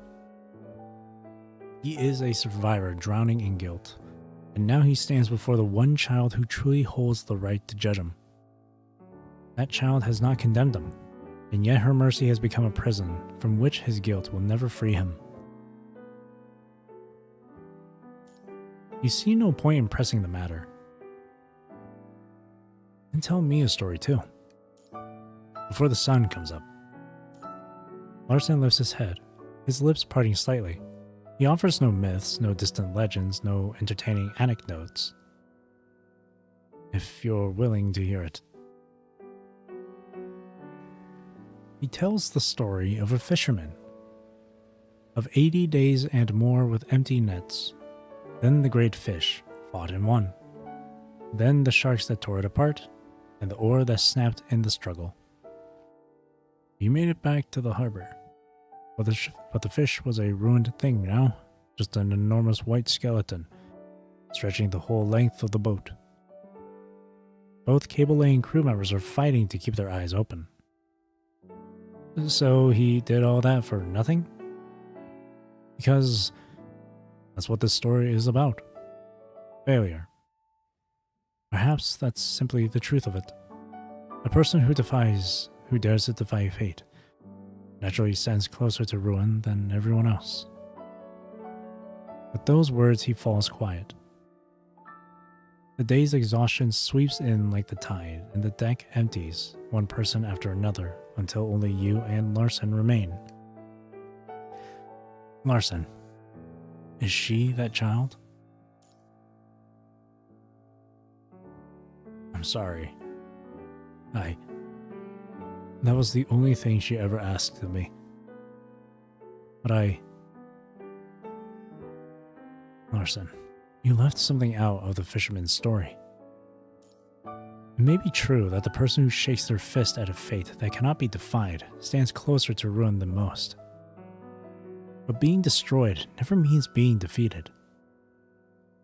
That is the story most fitting for this ocean and for mankind. I remember hearing a story similar to that fisherman thing, where this fisherman, after many days of fishing, finally catches a fish or some. But despite all that effort, the fish managed to get away from him, or something happened to his catch, and then he loses that catch, or his catches. Then he returns home empty-handed. But if I remember correctly, the story I heard of that was like that the fisherman was like still happy about it or something.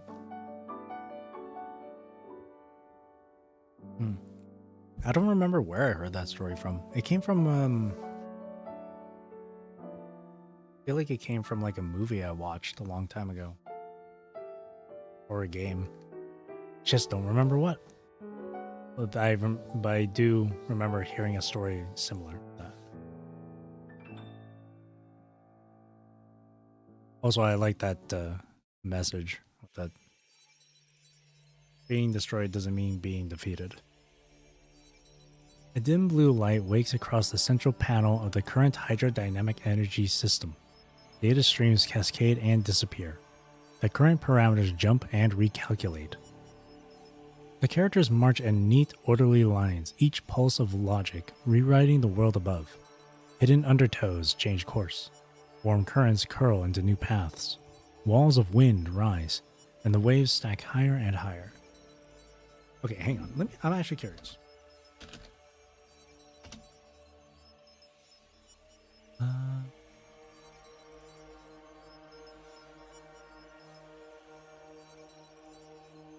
feel like there was actually... I wonder if that's an act.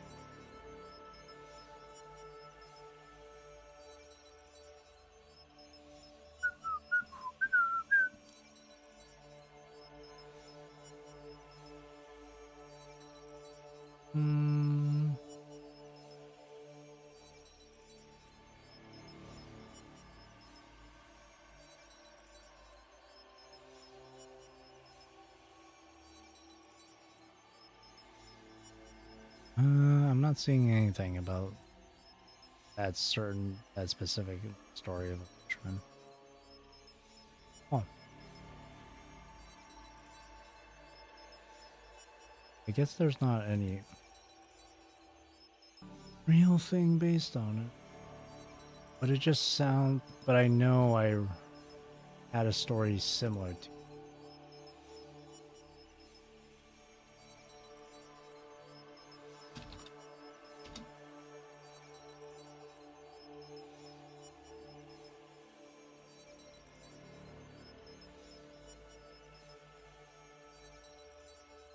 Can't find anything.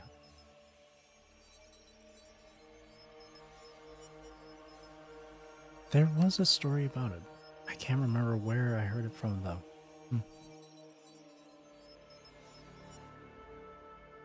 A storm requires a certain patience to brew. I do hope you won't be late. The failure at the southern node has, at the very least, revealed their plan to him. On the panel before Arius, a spiral cloud formation turns slowly, an almost perfect echo of the storm from decades ago. Time has drawn a full circle here, and he stands at its very center, watching history unfold once more. I do hope you'll find this new friend agreeable. The colossal whale, reforged from the red tide and bones, glides through the abyss. The creatures of the deep grow restless. The Jormungandr node coils along the mid-Atlantic ridge like a vast serpent, its silent, invisible noise reverberating in an endless Mobius loop. Mobius loop? That brings me back to 1.3 of Wuwa. The distance shrinks. The prey draws closer.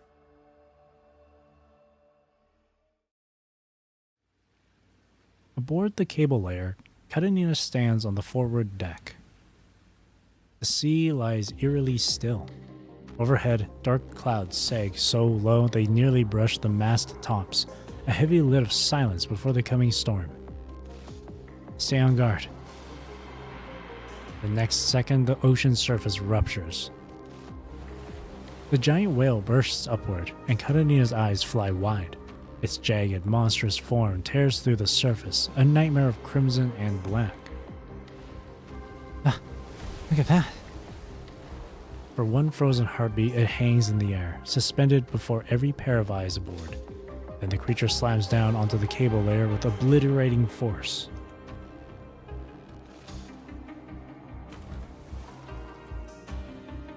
Commandant! A violent tremor runs through the hull. The sound of tearing metal rises from below, shrill and agonizing, the exact sound of a fracture.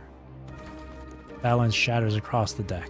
The crew crashes down in a tangle of limbs, hands flailing and grasping at whatever might hold them steady.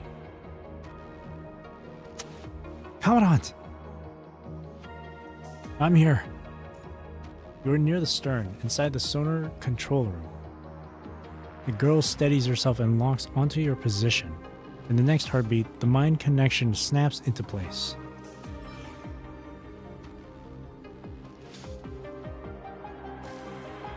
Then the second blow comes.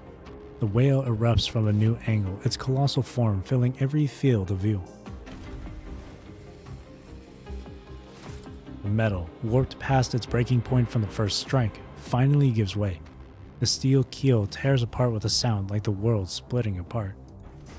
The center of the hull drops, and the ship snaps in two. The sea pours in through the torn hull.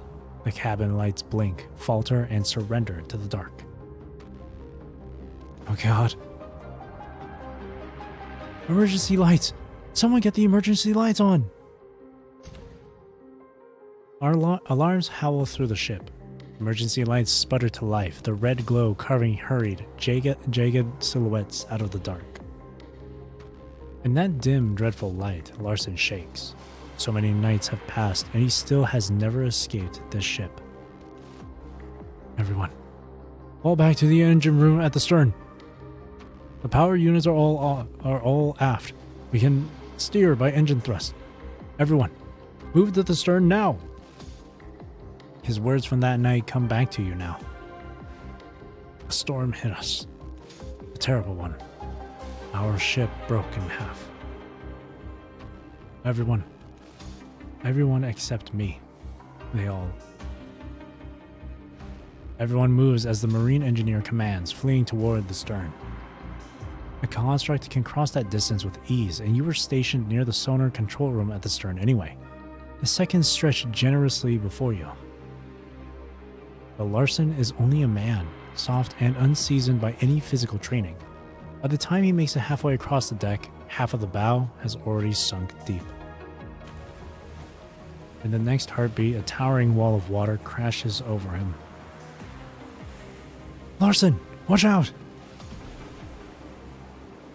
The wave slams into Larson and rips him off his feet. He has no time to reach for anything before the sea takes him. Larson! Karenina looks over her shoulder, and her eyes find yours, lingering for a moment. Then she launches herself into the churning sea.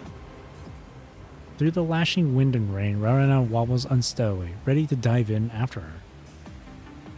Rarana, get back here! I want a mind connection with Karenina. I'll keep an eye on her. The little potted plant hesitates for a second, then spins round and flies back toward you. You shelter Rarana close and descend below deck, racing for the engine room as the watertight doors slam down one after another behind you. Inside the engine room, the two cable-laying crew members huddle over the control panel, their hands skidding across buttons and dials in a frantic scramble. Do you know how this thing works? Larson said to keep the power steady and steer by engine thrust. And after that? If I knew the answer, I'd be the marine engineer. They stare at each other, utterly lost. Great Commandant, you can swim, right? The mind connection carries her sensations with her brutal clarity. Salt water surges into her nose and throat, bitter and freezing. Karenina stands on her surfboard, the propulsion system roaring at full thrust. Larson is only human, with no protection against the cold. The sea will leach the warmth from his body in minutes. She has to find him fast. Larson. That bookish man with his gentle manner, who sang the old song for the dead, who could never look into her eyes. She still has too many questions to ask him. In the churning dark sea, finding a single person feels impossible.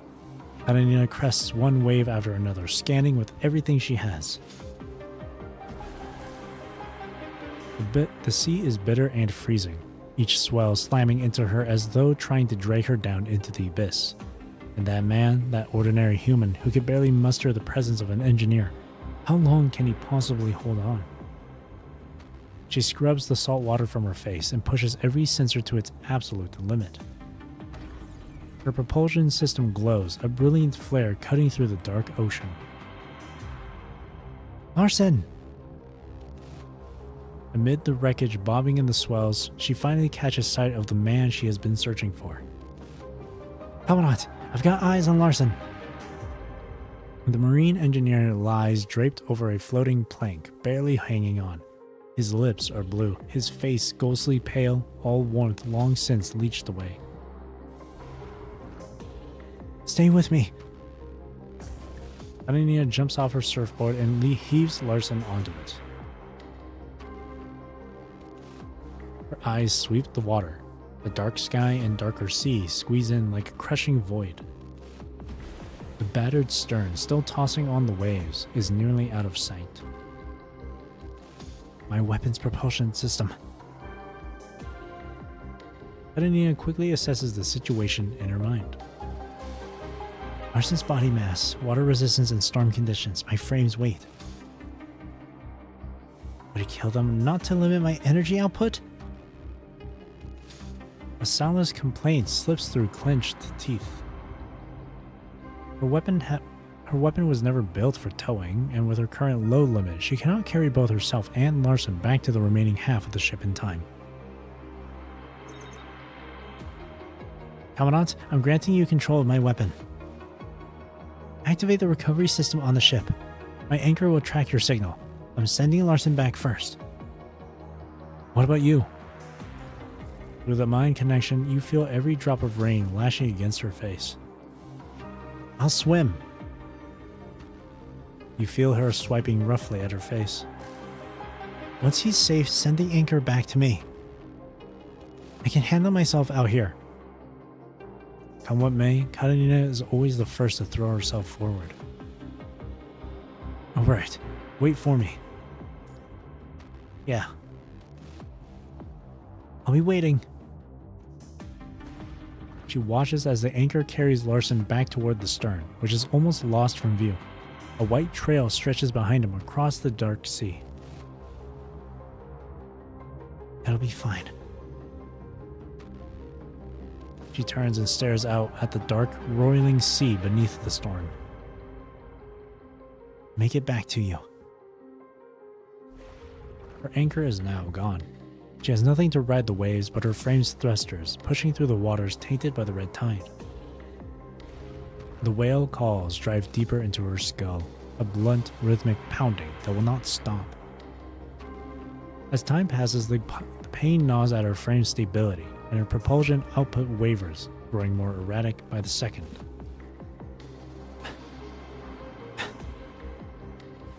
The water is far colder than she expected, the chill bleeding through her frame. The deep opens beneath her like a starving beast, its jaws yawning wide, drawing her slowly down into its throat. Wait. Karenina senses something moving behind her. The whale calls. Stopped? A raw, ancient instinct kicks in. It's the same bone-deep dread that seized her distant human ancestors when they sensed a predator crouching in the grass. A stillness, heavier than the sea itself, presses in on her from all sides, immense and crushing, as though an entire mountain is tilting toward her. She whirls around.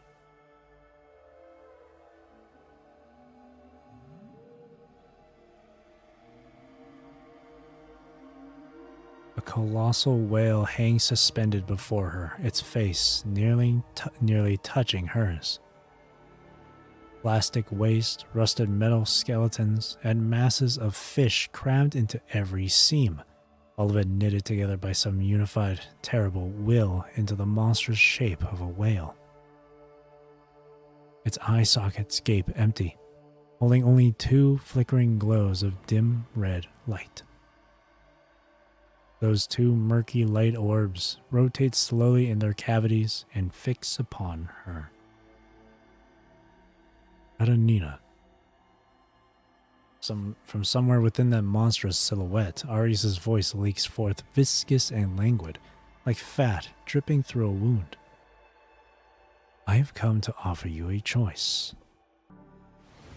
The last thing the mind connection transmits is a flood of black red, dense as ink, devouring everything in its path.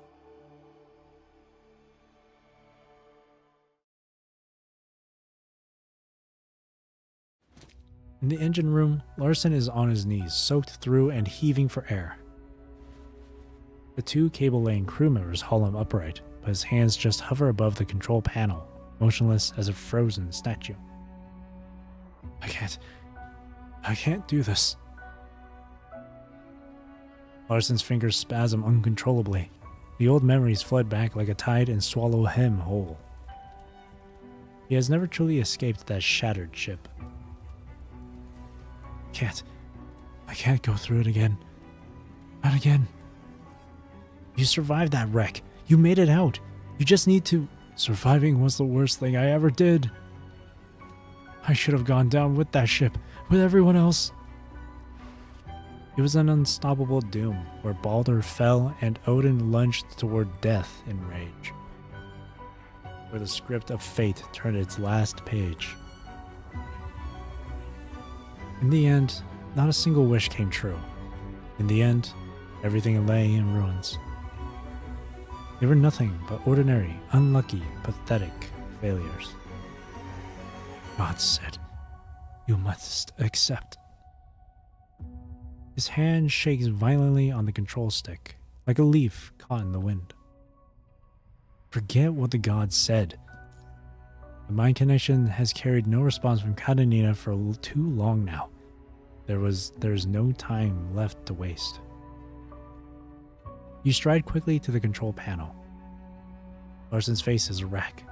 His eyes stare at nothing, unfocused, and his lips move in a mumble, making sounds that no longer shape themselves into words. That child needs you.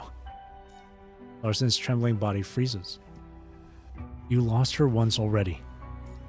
The Marine engineer is curled in on himself, back bowed in fear.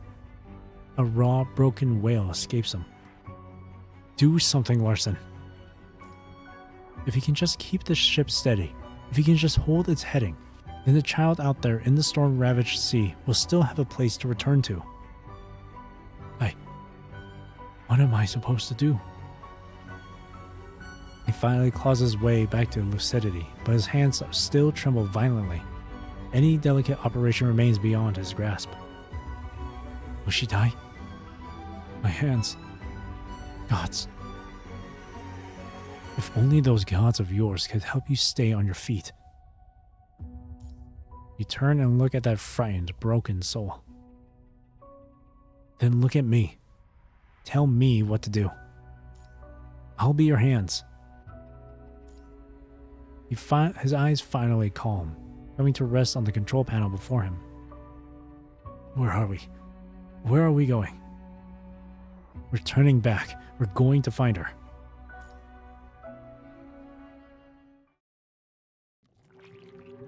Crimson chaos swallows her consciousness whole. The last sensation Karenina registers is the thread deep inside her mind, the one that had been pulling her forward, stretched to its breaking point and then snapping clean. Her consciousness begins to drift, a buoy severed from its anchor, lost in an ocean of red. Now she has to face everything alone. Arius Airhorn. Such a tone. It rather lacks grace, don't you think? I see Kalon's guidance left much to be desired. He never did learn how to raise a child properly, after all. Karenina is a speck before the monstrous whale, dwarfed by its impossible bulk. Yet her spirit blazes, undiminished, refusing to yield an inch. You piece of swear word. If you got something to say, come out here and say it to my face. Let's settle this like real fighters. Do try to curb that temper of yours. You should understand that the only reason you are alive at all, the only reason you are standing here speaking to me, is because the Erhorn family's eternal obsession runs through you. You can take your...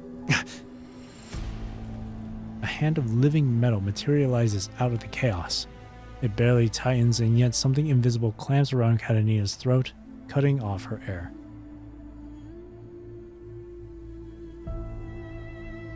Whoa.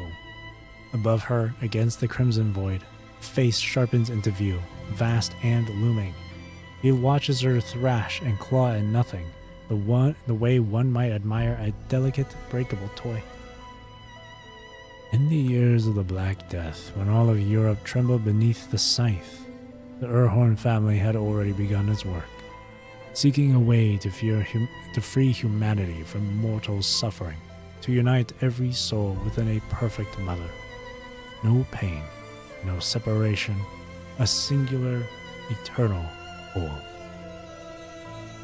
Mother? Don't let the word trouble you. It is merely a label, a definition shaped by one particular angle of understanding. Call it the Gnostic Son of Man if you prefer, or the anthropomorphic Cadmon. Humanity's little minds have always excelled at inventing such concepts.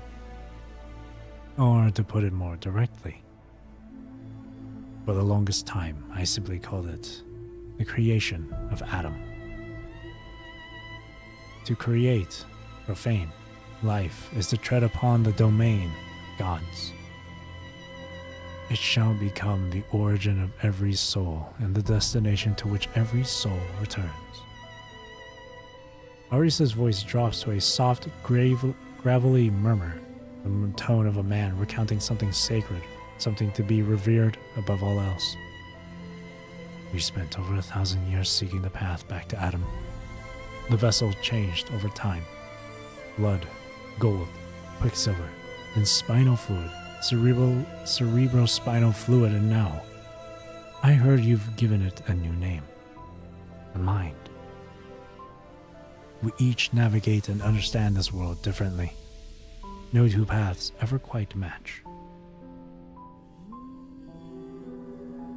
So, would you like to see mine? As the brightest monument on this path, the finest work it has ever produced, Karenina. The self-proclaimed god loosens his fingers with casual ease and releases his grip.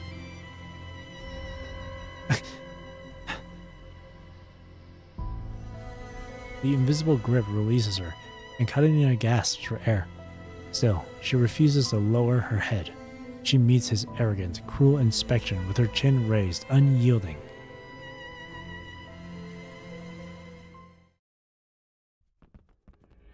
The halved cable layer lurches and rolls through the storm, but with Larson's help, you gradually bring it steady. Perhaps because you have drifted beyond the red tide's densest contamination, the mind connection stirs back to life, faint but unmistakable, and finds Karenina's direction. Through the shared vision floods a black-red darkness, thick as ink, a wall without end. But now you recognize it for what it is. That wall is a giant whale, so enormous it consumes the entire field of view.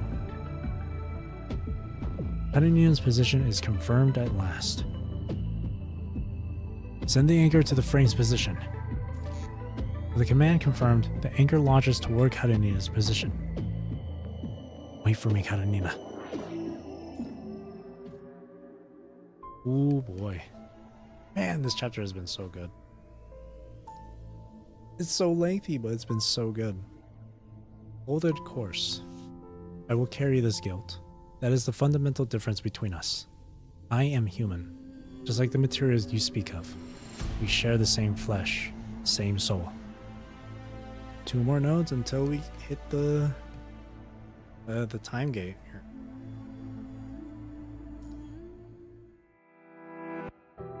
Transatlantic Economic Community 2153, 7 years before the punishing virus outbreak.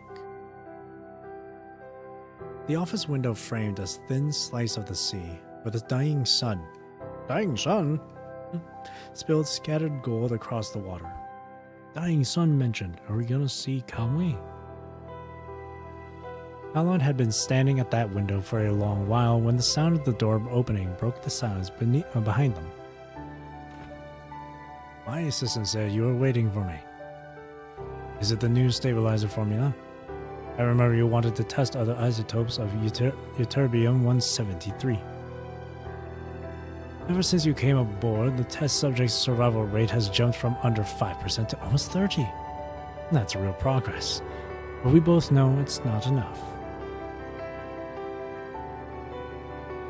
So, any surprises for me today? The new formula is ready. Phase 1 results are strong. The associate researcher mentioned that this round's subjects are of exceptional quality because you've changed suppliers.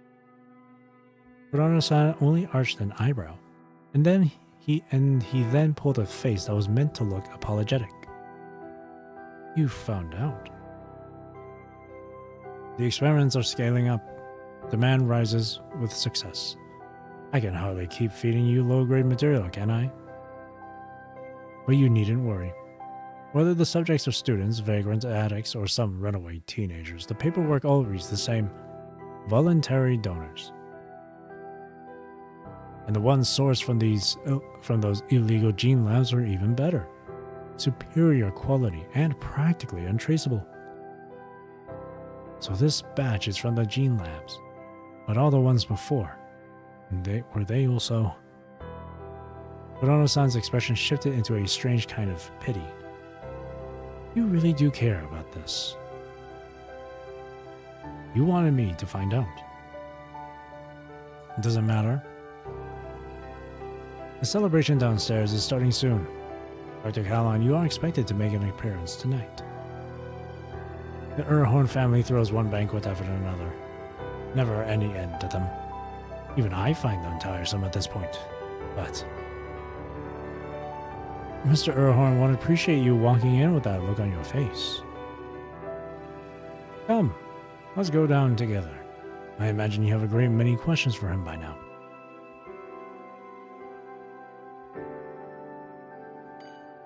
The Urhorn family's banquet hall had barely known a quiet night in these years. The clink of glass and the blur of extravagance mingled into one, topped with a lavish pour of sanctimonious morality. Together, they formed the staple dish of the TEC Elite's banquet circuit, useless for nourishment but flawless for flaunting taste. No one need ask if the revelers felt left hungry. The refined men and women at these galas ate nothing, their mouths too full of ceaseless introductions and gossip to ever touch a plate. Dr. Callan, congratulations on your success. The TEC owes you a great debt. Callan had long since wearied of the flattery. In earlier days, he would have swept out without a backward glance, leaving Arius's people to tidy up the social mess that a so-called genius was never expected to manage. Thanks. Callan had always misread it as respect from Arius, intelligence defeating money and fame. Now the realization hit cold and hard. He had never been free to leave this circus. He was no different from that fish skeleton hanging on the wall. Remarkable or peculiar, it was all decoration for the owner's vanity. He was simply a more useful, more advanced piece of decor. What are you looking at? The fish skeleton? It was a long, thick white spine with an enormous tail that swung up and down in a lazy rhythm, driven by the kinetic display. I've never been able to place what species it was. It's rather beautiful, isn't it? Some kind of shark, perhaps? Helen turned to give her an answer, but a cold, pale mechanical hand settled on his shoulder and stopped him cold. Quite right, Madam Stella. Keen as ever. It is indeed the skeleton of a shark. I had no idea a shark's tail could be so elegant. Now you do. Forgive me, madam, but I must borrow our ill-tempered man of science for a moment. You will permit me to spirit him away? Shall we, my brilliant scientist? Alon looked up. Kurono-san stood behind Arius as always, ever obedient, that insufferable smile still fixed on his face. A moment later, Calon's terminal lit up. It seems Miss Cordelia's condition has deteriorated again. Calon drew a deep breath and fell into step behind them. But before they stepped into the private lounge, Arius swept a cold glance over Kurono-san. The man caught the signal at once, stopping in his tracks and gesturing them inside. Then he spoke with a lowered voice. Dr. Calon, I wonder if it's ever crossed your mind. Those subjects, back when they were still breathing, received this exact same experimental modifications as Miss Cordelia. I've already had your latest stabilizer sent to the hospital. Let's hope it brings good news. Poor Miss Cordelia. We really must accelerate the progress, don't you agree? Before the door swung shut, that smile crept back onto his face. The curve of his lips was warm and genial, a flawless mask. Once the door clicked shut, every sound from the outside world dropped away. Kurono-san had told me you figured things out. You really should have pretended otherwise. I've always taken great care to protect you from unpleasant information. I thought we had an understanding. Alon had no interest in any of it. Cordelia's modification procedure. Why did it result in a medical accident? Arius turned around, one eyebrow arched. That's your first question? Really? It was never meant to save her. That's why the surgical procedures were so aggressive. That's why the side effects never stopped. Why she's been in pain every day since. Isn't Cordelia your family? Family? Ah, yes, of course. When she was trapped underground with that sleeping pod, I confess it did give me pause. You have no idea how valuable that pod was. But then using a direct Urhorn bloodline as a test subject might produce far more precise results. Letting her go seemed the optimal course of action. You. And really, even with how poorly her body responded to the modifications, the lab never treated her as disposable material. I've always looked after her. Every treatment she received came directly from your latest research. She has lived her entire life as a noble young lady of the Urhorn family. Never once has she had to lower her head. I've done my very best for her, Professor Calon. He selected a bottle from the wine rack, his voice laced with something almost indulgent. Kurono-san is a man who bets on every horse at the track. Are you truly prepared to abandon our great cause over the provocations of someone like him? Have a glass of wine and go back to the lab. What do you say? Kurono-san, you think this is about him? Illegal gene modifications, trafficking in human subjects. Arius, do you have any idea what your own laboratory has been doing? Illegal gene labs, human subjects. This is what's shaken you so badly. I told you from the very start that I would give you my full support. The ethics committee, even Dominic himself. None of them can touch you while I stand behind you. What I meant by that was simple. You are free from every ethical restraint, every social constraint. You are free to devote yourself purely and absolutely to truth. I never asked for that kind of support. Don't dress up your crimes as generosity toward me. I will not be part of experiments that cross every line, and I will not continue them. Arius poured a glass of wine with unhurried ease and slid it across the table toward Kalon. Is that so? You didn't know, therefore you are blameless.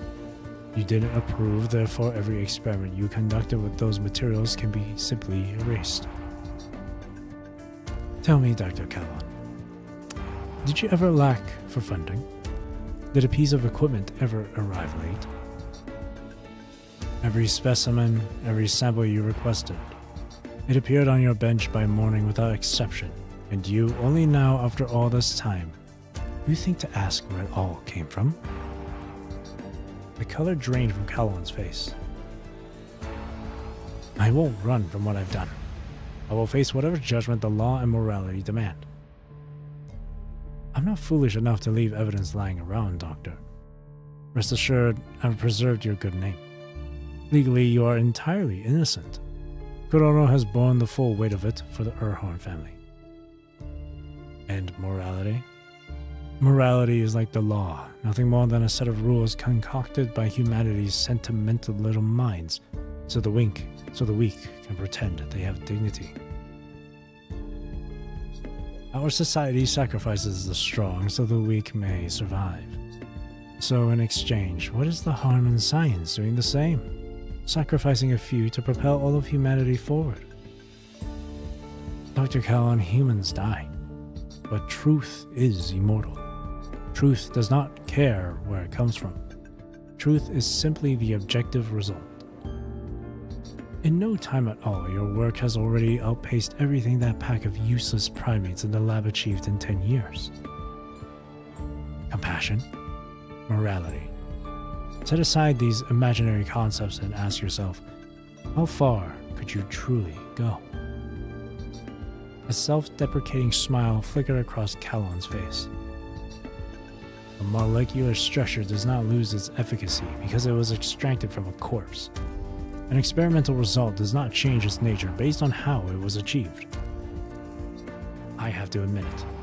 There is no inherent moral link between means and ends. Kalon shook his head and took a step back. But I cannot embrace that logic with a clear conscience, and I don't need that kind of absolution, the kind that lets me walk away without responsibility. I will carry this guilt. That is the fundamental difference between us. I am human, just like the materials you speak of. We share the same flesh, the same soul. Without human warmth, truth means nothing. Besides, do you even care about truth at all? That skeleton in the banquet hall is a marlin, the one we caught together on our last trip out to sea. Oh, is that what it was? I no longer care for it being a marlin. A shark, however, that would be a much better answer. He dropped all pretense and showed the smile of a monster. Kalon, what matters is not what something originally was, but what that I define what it is. I understand why you came here tonight, and this is my final answer. In science, you are a genius, but in your understanding of human nature, you remain as naive as a child. Don't pretend your hands are clean, Dr. Kalon. You've only just opened your eyes and noticed the blood. He watched Kalon leave, then emptied his glass into the plant on the table. One after another. So naive, it's almost endearing.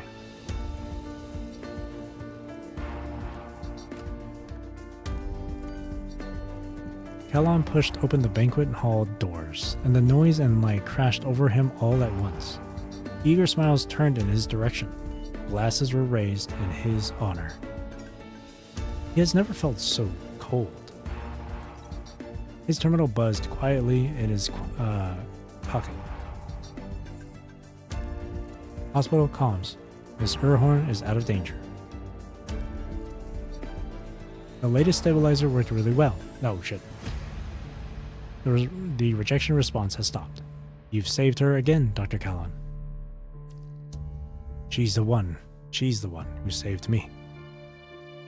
If there was anything in all this wickedness that could still stir his courage, it was the fact that Cordelia was still alive.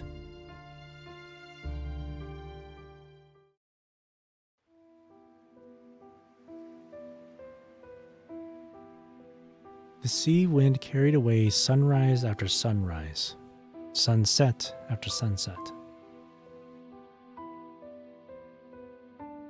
Under tight watch ever since, Callan no longer took part in the experiments, but he began to search with desperate focus for a way to free Cordelia from her hospital bed, restore her to something like a normal life. Professor. Sit. Don't move yet. After this round of modification, you should be able to live almost like anyone else. While the projection stopping doesn't mean your body has fully integrated the parts. Cordelia blinked at him. You'll be dealing with the side effects of the experiments for the rest of your life. None of this should have happened to you. It's already more than I thought I'd get. You told me yourself living is what matters the most. Professor, when everyone else stopped trying, you didn't. You chose me. You saved my life. So stop blaming yourself. I'm alive. That's enough for me to be grateful. Callan lowered his head, shame and exhaustion bearing down on him like a weight he could no longer carry. You know, you really shouldn't look this miserable in front of a patient. The girl held out a tiny star to him. Here, take it. What's this? A translator. From your last lesson. If you apply a controlled electrical signal to an entangled crystal, the piezoelectric effect alters its stress state. That changes the decoherence efficiency, and the amplitude of the characteristic peak fluctuates as a result. So I used strong and weak signal levels to represent ones and zeros. This translator just reads the amplitude curve and converts it into a binary stream. So, any engineering potential in here? If I recall correctly, the lesson was about maintaining signal purity in every source within the device to prevent interference. Did that part of the lecture escape you entirely? What I see is a lot of potential for troublemaking. The smile on Cordelia's face faltered for a heartbeat. Callan, whose words had been meant lightly, recognized his mistake immediately. With the experiment's truth laid bare, they could no longer look upon the technology that had saved Cordelia without seeing its darkness. Every day they lived now was a day borrowed against a terrible debt. You're right. After all, I am an airhorn. Callan cut her off without a moment's pause. He picked up her translator and examined it closely, turning it over in his hands. In theory, the characteristic peak should also produce a very faint disturbance in surrounding physical field. Let me think about this. If I can design a transducer to capture those microscopic disturbances and amplify them into mechanical vibrations in the audible range, your translator won't just render text anymore, it'll have a voice. It won't be simple, but it's worth attempting. Cordelia forced a thin smile. I'll be waiting then. I have a gift for you too. A mechanical potted plant wobbled unsteadily into the air. You can grow real plants in it if you like. Or if you don't have much of a green thumb, the biosphere has a whole collection of projections to choose from. Callan lowered his voice. You can't let them operate on you anymore. Ytterbium-174X3 stabilized your condition, yes, but Ytterbium-174 itself is volatile, and as its isotope, X3 is highly tame. Its mechanism is comparable to radiation. The modifications already made to your body, I can't reverse them. But this stabilization program will keep the pain to a minimum. I'm installing it in this plant. That way, even after you leave, even without regular maintenance, you'll still be able to function. Cordelia's eyes went wide. Professor, are you? Don't say it out loud. Be careful. More careful than you've ever been. Wait for the right moment, and then get out. Escape all of this. Life matters, Cordelia. Every single life matters. That's the reason I saved you. That's the reason we met. And that's the reason we carry this guilt, the innocent. Live well, Cordelia. Take root, grow, and wait for the day you bloom. It was the final conversation they ever had in person.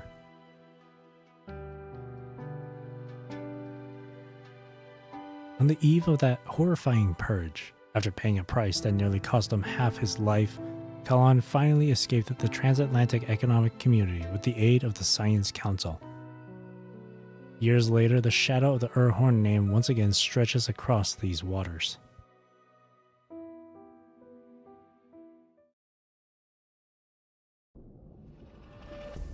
In all the generations of the Urhorn family, not a single one has ever warranted a second look from me. But you, Karenina, you are something else entirely. Far more exquisite than I ever dared to imagine.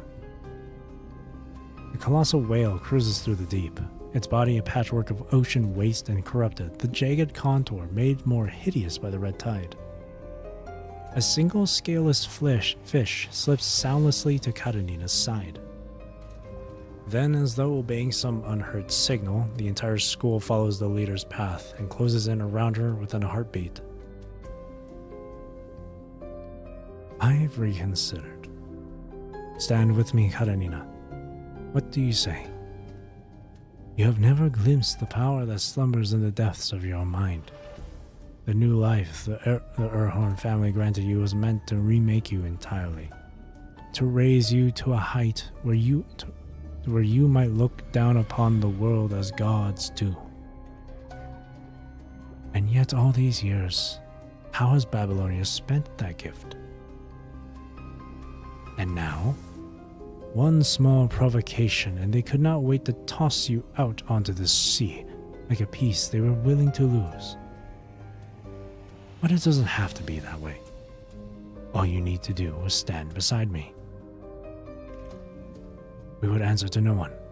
We would open the gateway with our own hands and rewrite the rules of this world as they were always meant to be rewritten, to be written. This broken, putrid, irredeemable world. We could reshape it into something truly beautiful. Power, knowledge, a span of life that stretches toward forever. Anything you can imagine, anything you desire, it would all be yours. Don't mistake me for your enemy.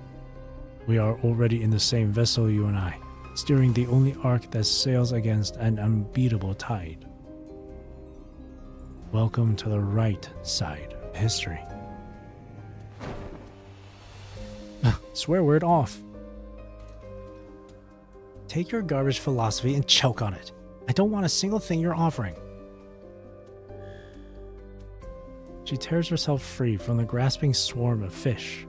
In the same moment, her auditory module catches a low hum. It's her anchor. You still believe you have options? Arisa's voice goes ice cold. From the moment you set foot in these waters, your mind was already cycling back into the growth phase of a test subject. The hell is that supposed to mean? What did you imagine those whale calls were? A lullaby to soothe you to sleep? They were a reveille, a call to wake what has always been dormant inside you. The anomalous crystals laced into those repeaters contain an isotope of ytterbium-174, discovered by none other than your own grandfather Kalon.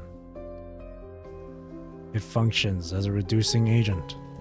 Within its radiation field, your mind will revert slowly back into what it was originally designed to be, the perfect vessel. Each repeater you tear out, modify, or swap pushes your mind closer to its original state, the state of a perfect subject. Of course, during the procedure you may experience some minor discomfort. Karenina's heart hammers in her chest. Perhaps it is the anchor drawing near. Or perhaps it is the truth now spilling from Arius' mouth. Continue replacing the repeaters, and the part of you called Karenina will be erased entirely. You will become a part of me. Abandon the mission, and every scrap of data flooding through these cables will feed the Saphira I carry, without end. Do you see it now, Karenina? As long as you stand against me, you lose no matter which path you choose. That is the curse fate has written for you. But stand beside me, and you share that victory. Consider that a promise from a god. You vile piece of work. You actually stand there and call yourself a god. A blade of light tears through the sea like a bolt of lightning, water shuddering in its wake. Before the self-proclaimed god can speak again, her anchor, sent by the Commandant, reaches her first. She seizes her weapon and holds it tight. Karenina lifts her head. Her gaze cuts through the swarming fish and the churning deep, straight to the vast, dark silhouette looming before her. If you were so sure of winning, you wouldn't be here trying to stop me. A scornful smile flashes across the girl's face. Arius Erhoin, you're just a man who doesn't even understand himself. Now you listen to me. I'm going to replace every single one of those repeaters. Nothing you say changes that. And as for you and that Saphira of yours, someone will come to stop you. Always. You stand alone, but the people standing with me, they are the ones I treasure most in this world. Faces flicker through Karenina's mind, vivid and alive. Soldiers, some familiar, some buried in memory. Those who remained in the past forever. Those who still fight at her side. Those who are waiting somewhere for her to come back. All the scattered, burning moments of her past swell like sparks caught in the wind. If this world had only one of my comrades left in it, that one person would still come to stop you. So, take your fate and your promise and go to hell. Her frame strains against the weight of the sea as she lifts the anchor high. Because even if I'm going down, I'm dragging you with me. Her anchor splits the crushing pressure of the red tide and slams down with brutal force. The giant whale, that grotesque assembly of ocean waste and fish, unleashes a scream of pure agony. The wound the anchor leaves spreads along its spine like a crack through the stone. Ink-thick red tide gushes from the fissure, and the false leviathan crumples apart in an instant. If you refuse to join me as an equal, then you may return to the fate you were always meant for, a stepping stone beneath my ascent to the throne. Arius' figure fades away.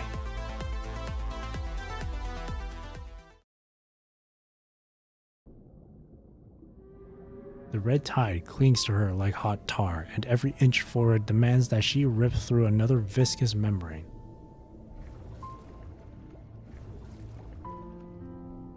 Her arms drive upward against the crushing deep.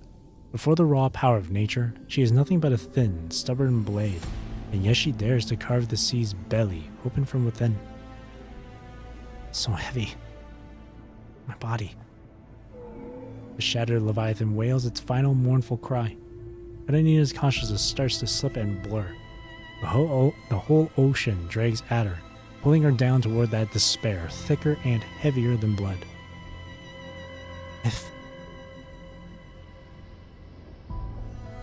She fights to raise her head and stares into the ink-dark red pressing down from above. The crimson sea closes in around her like an impossible cage, like a fate she cannot escape.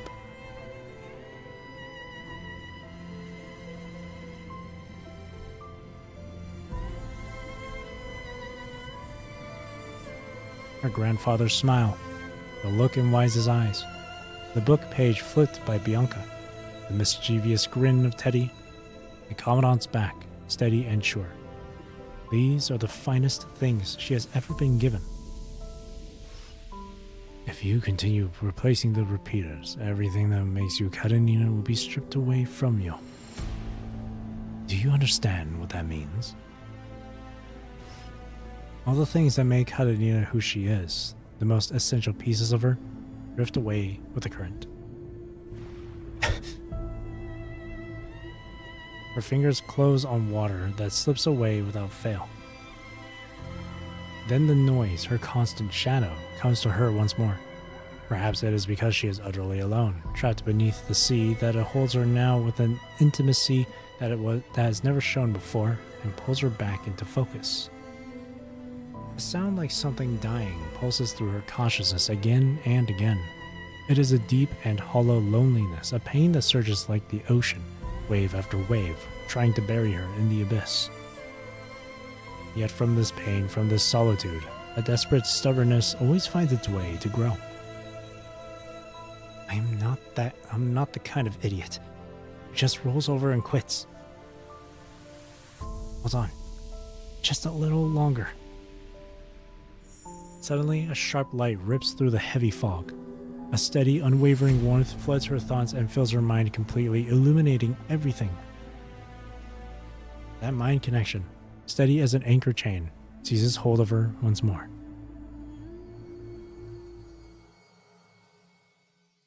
What's that sound? It's faint and far away. It sounds like dry stardust colliding in the wind, or the tiny blooms of baby's breath swaying in their stems. On their stems. Stars. That's the sound of stars. Sabeni. The sound, fine as stardust, spreads and ripples through the dark. The steady, warm connection sinks into her consciousness like an anchor lowered from the sea's surface. Within that quiet embrace, distant memories rise. Fragments pressed down for years beneath her subconscious float up like bubbles, one by one. Maybe she'll hate drawing and love singing instead. Just anything but engineering. Someone held her in their arms, soothing her with gentle pats and a soft humming lullaby. Pretty face is just rapping. Talent is a walking stick. Nice to have, but not what gets you up the mountain. If I could give you anything, I'd give you courage that never wavers, and a soul that shines bright. Someone touched her cheek with gentle fingers. Someone leaned down and shielded her from the ocean's biting wind. Is that you? Mom, was I ever a child precious to someone? The deck tilted sharply beneath her. The sound of the hull tearing apart mingled with the howl of the waves. Someone crashed hard to the deck, then fought their way upright again. Cradled in their arms, she could only make out a blurred patch of sky through the violent shaking. I'm giving you all my luck, my baby. A light, fleeting kiss was pressed against her cheek. Then someone threw her upward, and the sudden weightlessness felt like a desperate, terrifying escape. Don't become whatever fate wants you to be.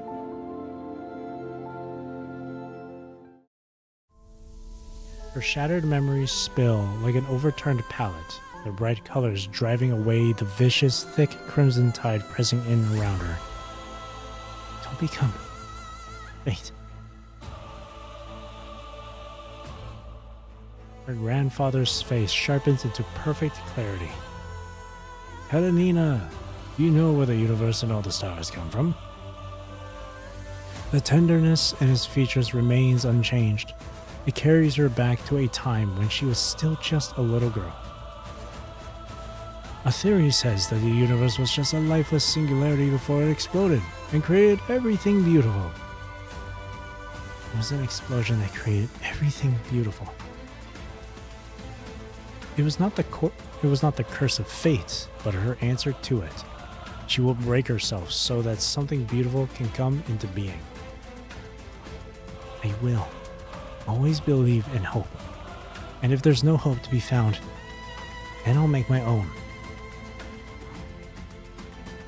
Oh.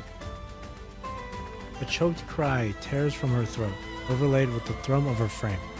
Every inch of her skin and every joint screams with effort and fury. Even in a dead end she knows is hopeless, she will not bow to fate.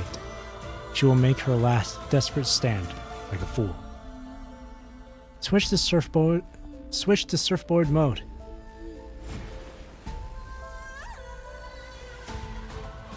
Splash. Her shoulders tear through the surface. Splash. She lifts her head and drinks in the air, real air, greedy and deep. Splash. Seawater streams from her hair and splits into 1,000 rivulets over her shoulder blades. She rises from the waves and stands tall on her surfboard. The mid-Atlantic ridge stretches on for thousands of miles. Somewhere along that path, the cursed repeaters wait for her to finish what she came to do. Odin knew long ago how the twilight of the gods would fall. Fate repeating in an endless loop no one can escape. Yet neither god nor mortal has ever walked quietly into the waves. Amarat, I'm back. She will offer up everything she holds most precious to trade for something called hope, a hope that belongs to this world. She has climbed back from the abyss, only to meet her end. The boundless sea spreads before her, vast and open, like Karenina's heart. And that open heart is connected now to the one she trusts most. Amarat, and all those horrors you've survived, did you ever face a moment where every road was a dead end? If failure is all that's waiting, no matter which way you turn, then what do you do? Being destroyed never means being defeated. That's from Larson's story, isn't it? I still don't really get it. Giving up and doing nothing? That's the only real failure. Some hear the howl of fate and choose another road. Some glimpse its shadow stretching across their path and turn away. Never look it in the face, and fate's spear will never pierce your heart. Yet those who refuse to bow to fate always stand closer to ruin than most. But it is this very defiance, this endless raging against the inevitable, that proves they have never surrendered. Giving up and doing nothing? That's the only real failure. I see. Those golden eyes lock onto the shadows jutting from the sea like rows of fangs. She listens to the wind shrieking through the battered hulls. She will find the path that leads to a fight with fate itself. She will prove what ruin and failure truly mean. I'm not taking another road. I'll chart us a course straight through. I'm going to do something about this, Commandant. So don't you dare underestimate me. Go, Captain. Go, Captain. I'll keep watch over your ship like you're still aboard. She plunges into the deep water. She hurls herself into fate. Maintain the mind connection and keep it steady. Both of you push past the unsettling pain and let the steady anchor drop deep into her heart. In the profound and silent water, she sees another pair of eyes following her own, another heartbeat pressing close to hers. You can make it. No, you have to make it. She searches through the churning red tide for the right path, the way an engineer explores the grain of an unfamiliar material, cutting a navigable vein from the unknown. A gnawing pain shoots through along her nerves and reverberates through her frame. She is impossibly small against the vastness of the ocean, and yet the agony inside her feels immense. Karenina! The other end of the mind connection dims. You track her trace, the way one might chase a falling star, following the faint trail of its descent.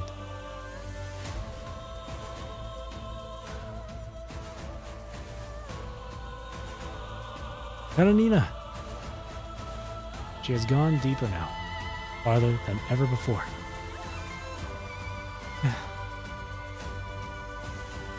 Are you alright? I knew you'd forget everything I just said. What did I tell you? Don't underestimate Yo. That's right. Now watch me work. The sting across Karenina's skin slowly ebbs away. The thick rot in the air thins alongside it, and every sense that binds her to the world grows faint and far. Touching the repeaters numbs all 5 senses. Memory, feeling, pain, they all soften into a blur. And yet, strangely, it suits this moment exactly. Forget the pain, Karenina. Forget the fear. Now, through this very dulling that is meant to undo her, she crests the towering waves once more, a miracle against the odds.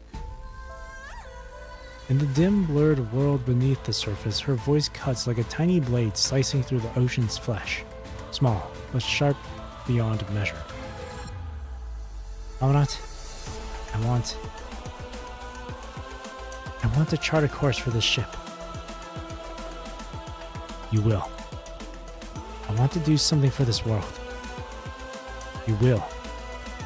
I want to be a name that shines, the kind of name that belongs beside yours. You already are that name. And I always will be. Fire ruptures the darkness, blazing across the endless water in a sudden, violent flash. You see that? Of course you do. You can see everything she sees. The ocean ahead darkens as the punishing virus concentration rises. Karenina does not slow. She calculates the timing, the distance, the radius of each blast, and throws miniature charges one after another into the calculated positions behind her. Fire threads into fire, tracing a line over the waves. Explosion piles on explosion, each flame feeding the next. Karenina's surfboard streaks across the water, and the dark blue sea catches light behind her, flaring into a long, burning trail. The flames become blazing markers, carving a fiery route of fire across the red tide. Kamanat, you seeing this? I see it. The cascading echoes of the fire that engulfs the ocean are her scream, meeting fate's roar with her own. The flames throw red and trembling light across the water. Her silhouette cuts through the glow, striking back against the shadow fate has laid across her path. This is our course. You follow her gaze across the sea, ignited by countless flames, tracing the course of life. The broken half of the ship drives forward, pushing out of the red tide. We advance through the wounds fate has dealt us. Those wounds are the road we tore open for ourselves. Through the shared sight, everything in her world is so vivid. Her voice, her heart, all of it becomes impossibly clear. She sounds so fiercely alive. Deep inside the part of the mind she cannot share, Karenina finds herself lost. She finally understands what she has lost. Not just the sense of touch that once warned her of pain and kept her from harm, but the joy that should be flooding her right now. And still, she makes her voice sound so fiercely alive. She says it again. This is the course for every life. The warmth of the connection between them feels so vivid, so achingly real, that it makes her believe no hardship can ever stop her. Yet she realizes at the same moment that when the day arrives, even this thin thread tying her to the Commandant will be taken by fate. But I still left something behind.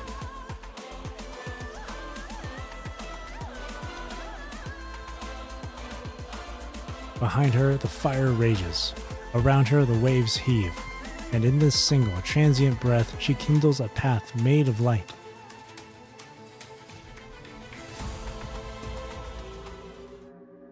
Woo! Oh, Katarina having her moment. Love to see it. Love to see it. Dang, this is only like halfway through the chapter, but it feels like we're near the end of it. So I have to wonder, what are nodes 16 all the way to 32 going to be? Warrant this chapter being so lengthy? To warrant this length, it's crazy.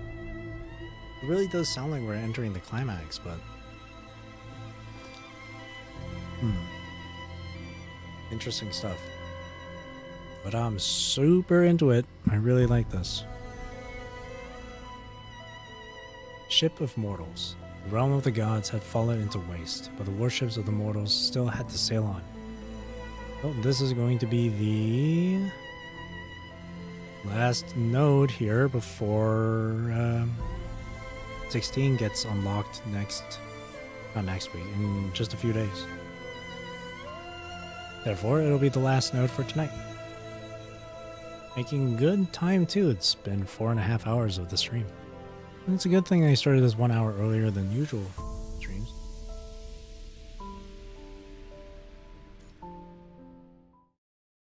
Alright, here we go. I hope this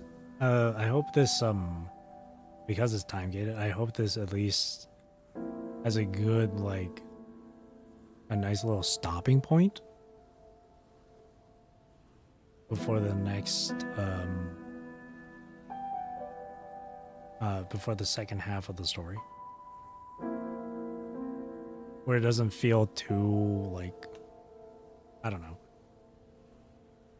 I just hope it's it stops off at a good point. The wind at the port began to rise. Adelia touched the face of the child cradled in her arms, and the baby's warmth drew a soft smile from her. The string of lights stretched out like a luminous river, winding toward the deep sea. Their warm white glow rocked gently with the waves, scattering shattered reflections across the water. Storm's coming. No more ships will make it through tonight. Larson crouched by the light strings near the gangway, his tools spread out around him. He had just finished mounting the main controller and was now bent over the code, his face set in grim concentration. That frown is deep enough to crush a mosquito. Sweetheart, take notes. Career planning matters. Don't end up in the wrong line of work. Miss Erhorn, you are an engineer yourself. Thank you for the reminder. Am I not allowed to want better for my baby? Then painting. You could teach her to paint. Being an artist sounds like a fine way to live. Maybe she'll hate drawing and love singing instead. Just anything but engineering. That path ends in baldness. Baldness. The baby's face remained blank, as though quietly sighing at the conversation passing between the two fools. Alright, it's ready. Just to be clear, software isn't exactly my field. If this goes sideways, please don't yell at me. His fingers tapped across the keyboard. The light strings flared from the gentle, warm white into a harsh, blinding brightness, then dimmed slowly back to their original soft glow a few seconds later. Well, she's crying. Well, there she goes. Power saving mode. It'll run like this most of the time to save power, but when it picks up a distress signal, he tapped the keyboard again, and the lights erupted into a violent, rhythmic flashing. Like a star catching fire again and again in the night sky. Responsive brightness control, set on a loop, could run for a long time. It could run for a long time. How long is a long time? Long enough for this little monster to grow up? When Cordelia looked back down at the baby, she found the child gazing intently at the device in Larson's hand. Huh? Wait, don't tell me. No interest in drawing, no interest in singing, but engineering is what gets her attention? Cordelia lifted the baby up, a move the little one clearly did not appreciate. With a scrunched up, grumpy face, she planted her foot squarely on Cordelia's cheek without the slightest hesitation. Cute. The clumsy first-time mother had no choice but to gather her back into her arms. The baby simply turned her face, pressed her ear against Cordelia's chest, and closed her eyes. Thump, thump. With each steady, rhythmic heartbeat, the order of life stirred and rooted itself deep inside her, growing. Let's go inside. There's nobody left out here to save.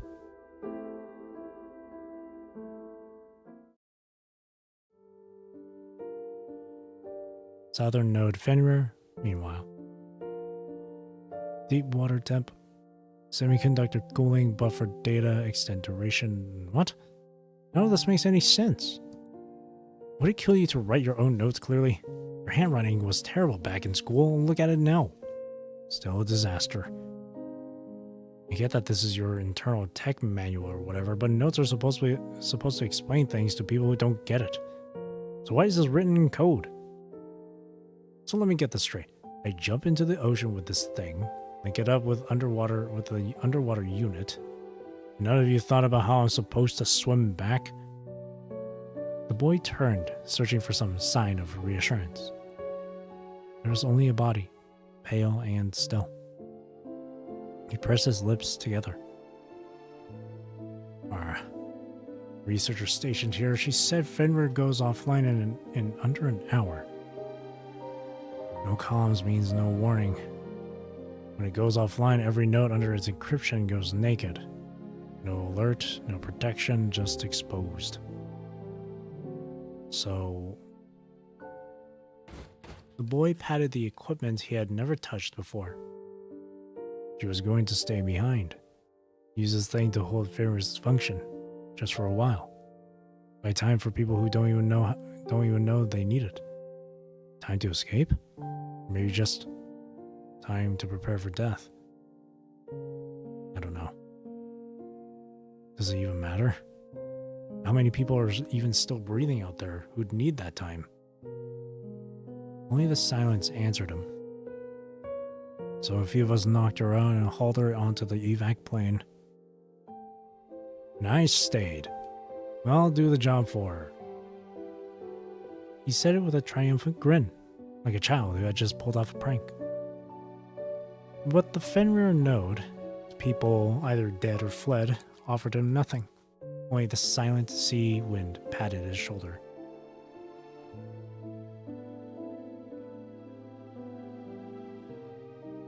"40 minutes before Fenrir went offline. He rose to his feet in that silence and walked back into the wrecked base, bustling about like a big dog finally let out for its run.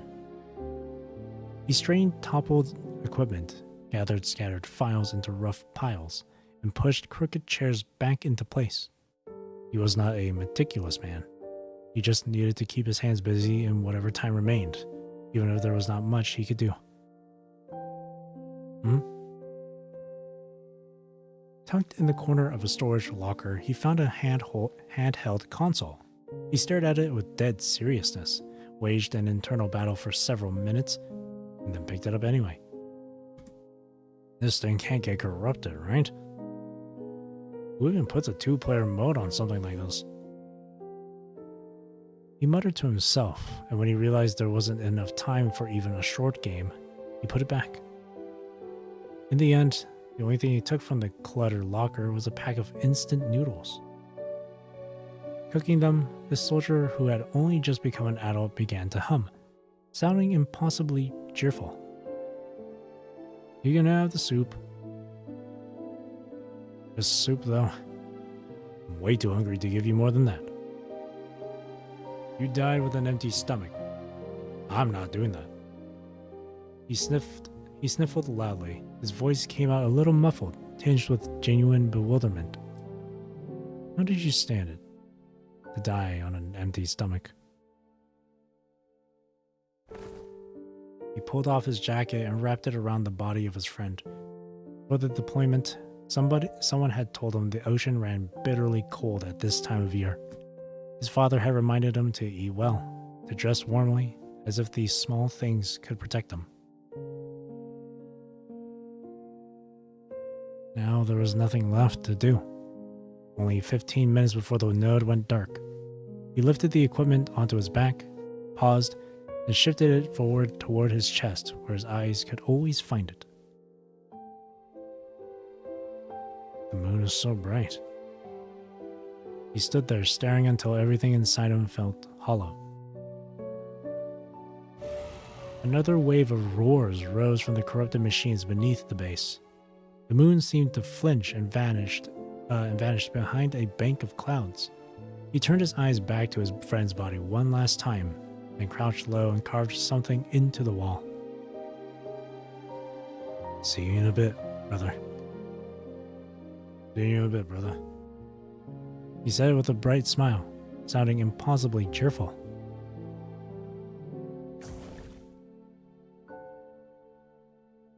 Heroism or fear, passion or peace, resolve or emptiness. Whatever had been in his heart, it stirred only the tiniest splash. The ripples faded with terrible speed. The ocean was always like this. Did we win? How much longer must they wait until the answer arrived?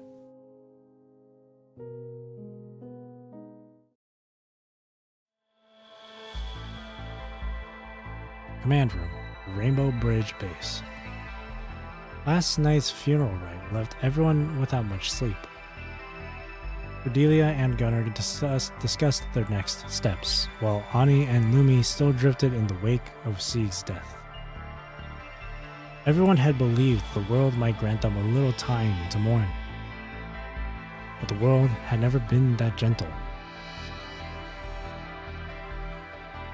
Alarms exploded through the base. A red beam sliced into the room, spinning and flashing, dragging every gaze toward it. The speakers tore at their ears, raw and relentless. Across Cordelia's terminal, a single line of red text burned itself into view. Warning, Southern Node firmware has gone offline. Firmware is down. It shut itself off. Forward. He abandoned the node? No. You don't voluntarily take a node offline under these conditions. It's the fires. Firmware is corrupted. Cordelia's fingers flew across the holographic display before her. This wasn't supposed to happen. No, not this fast. These numbers. The screen froze on a blinding wash of crimson. Cordelia's hands dropped to her side, and her nails biting deep into her palms. They made the right call. They held on to the very last second. If they hadn't shut it down, the entire Atlantic cable grid would be compromised by now. The virus would have burned through everything. God damn it. How do we even fight something like this? Without firmware's cover, the base is naked, isn't it? We've been routing all our coordinate masking through that node. With that offline, our position could be completely exposed. All the color drained from Larson's face. We're already exposed. Fenrir can't attack us now that it's down, but every other corrupted base. Then what's the play? Every hostile on the water is about to have our number. As long as the base's intercept system can still... Cordelia was rapidly pulling up the base's status on a remote terminal when it happened.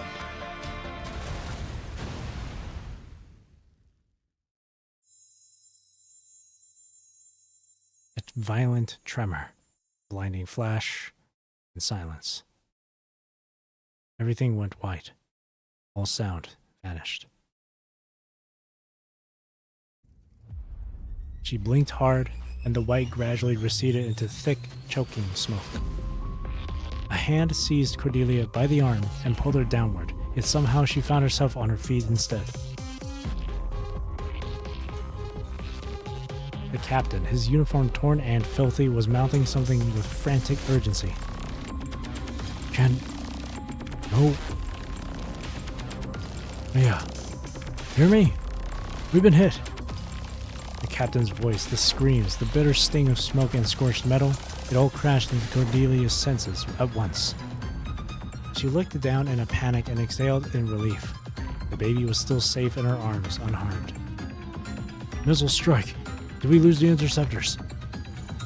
Cordelia hurriedly checked her terminal. No, the intercept system is still online. Enrir was covering us, masking our coordinates, flooding their targeting with interference data. Now that it's gone, we're wide open. Multiple corrupted nodes are firing on us at once, and we're almost dry on SAMs. At this rate, we'll keep taking hits. If we stay here, we die. Ani, can you still move? Just a scratch. I'm fine. What's the Canadian status? She'll be cramped with this many bodies, but she'll sail. Start civilian evacuation now. This base is about to turn into a shooting gallery. Yes, sir. Ani turned and sprinted for the door. The moment his foot crossed the threshold, a harsh screech of grinding metal filled the air. Larson, still sprawled on the ground, threw himself forward and hooked his leg, dragging him off his feet. Ani fell backward, ready to curse him when he saw it. The door's two massive slabs of metal were snapping shut exactly where he stood. If Larson had been a second slower, there would have been nothing left of Ani but a smear. That door had meant to kill him. This is bad. The virus must have gotten into Frigga. Stay clear of any smart devices. We are evacuating from Rainbow Bridge. Gunnar pointed at the gap blasted through the wall.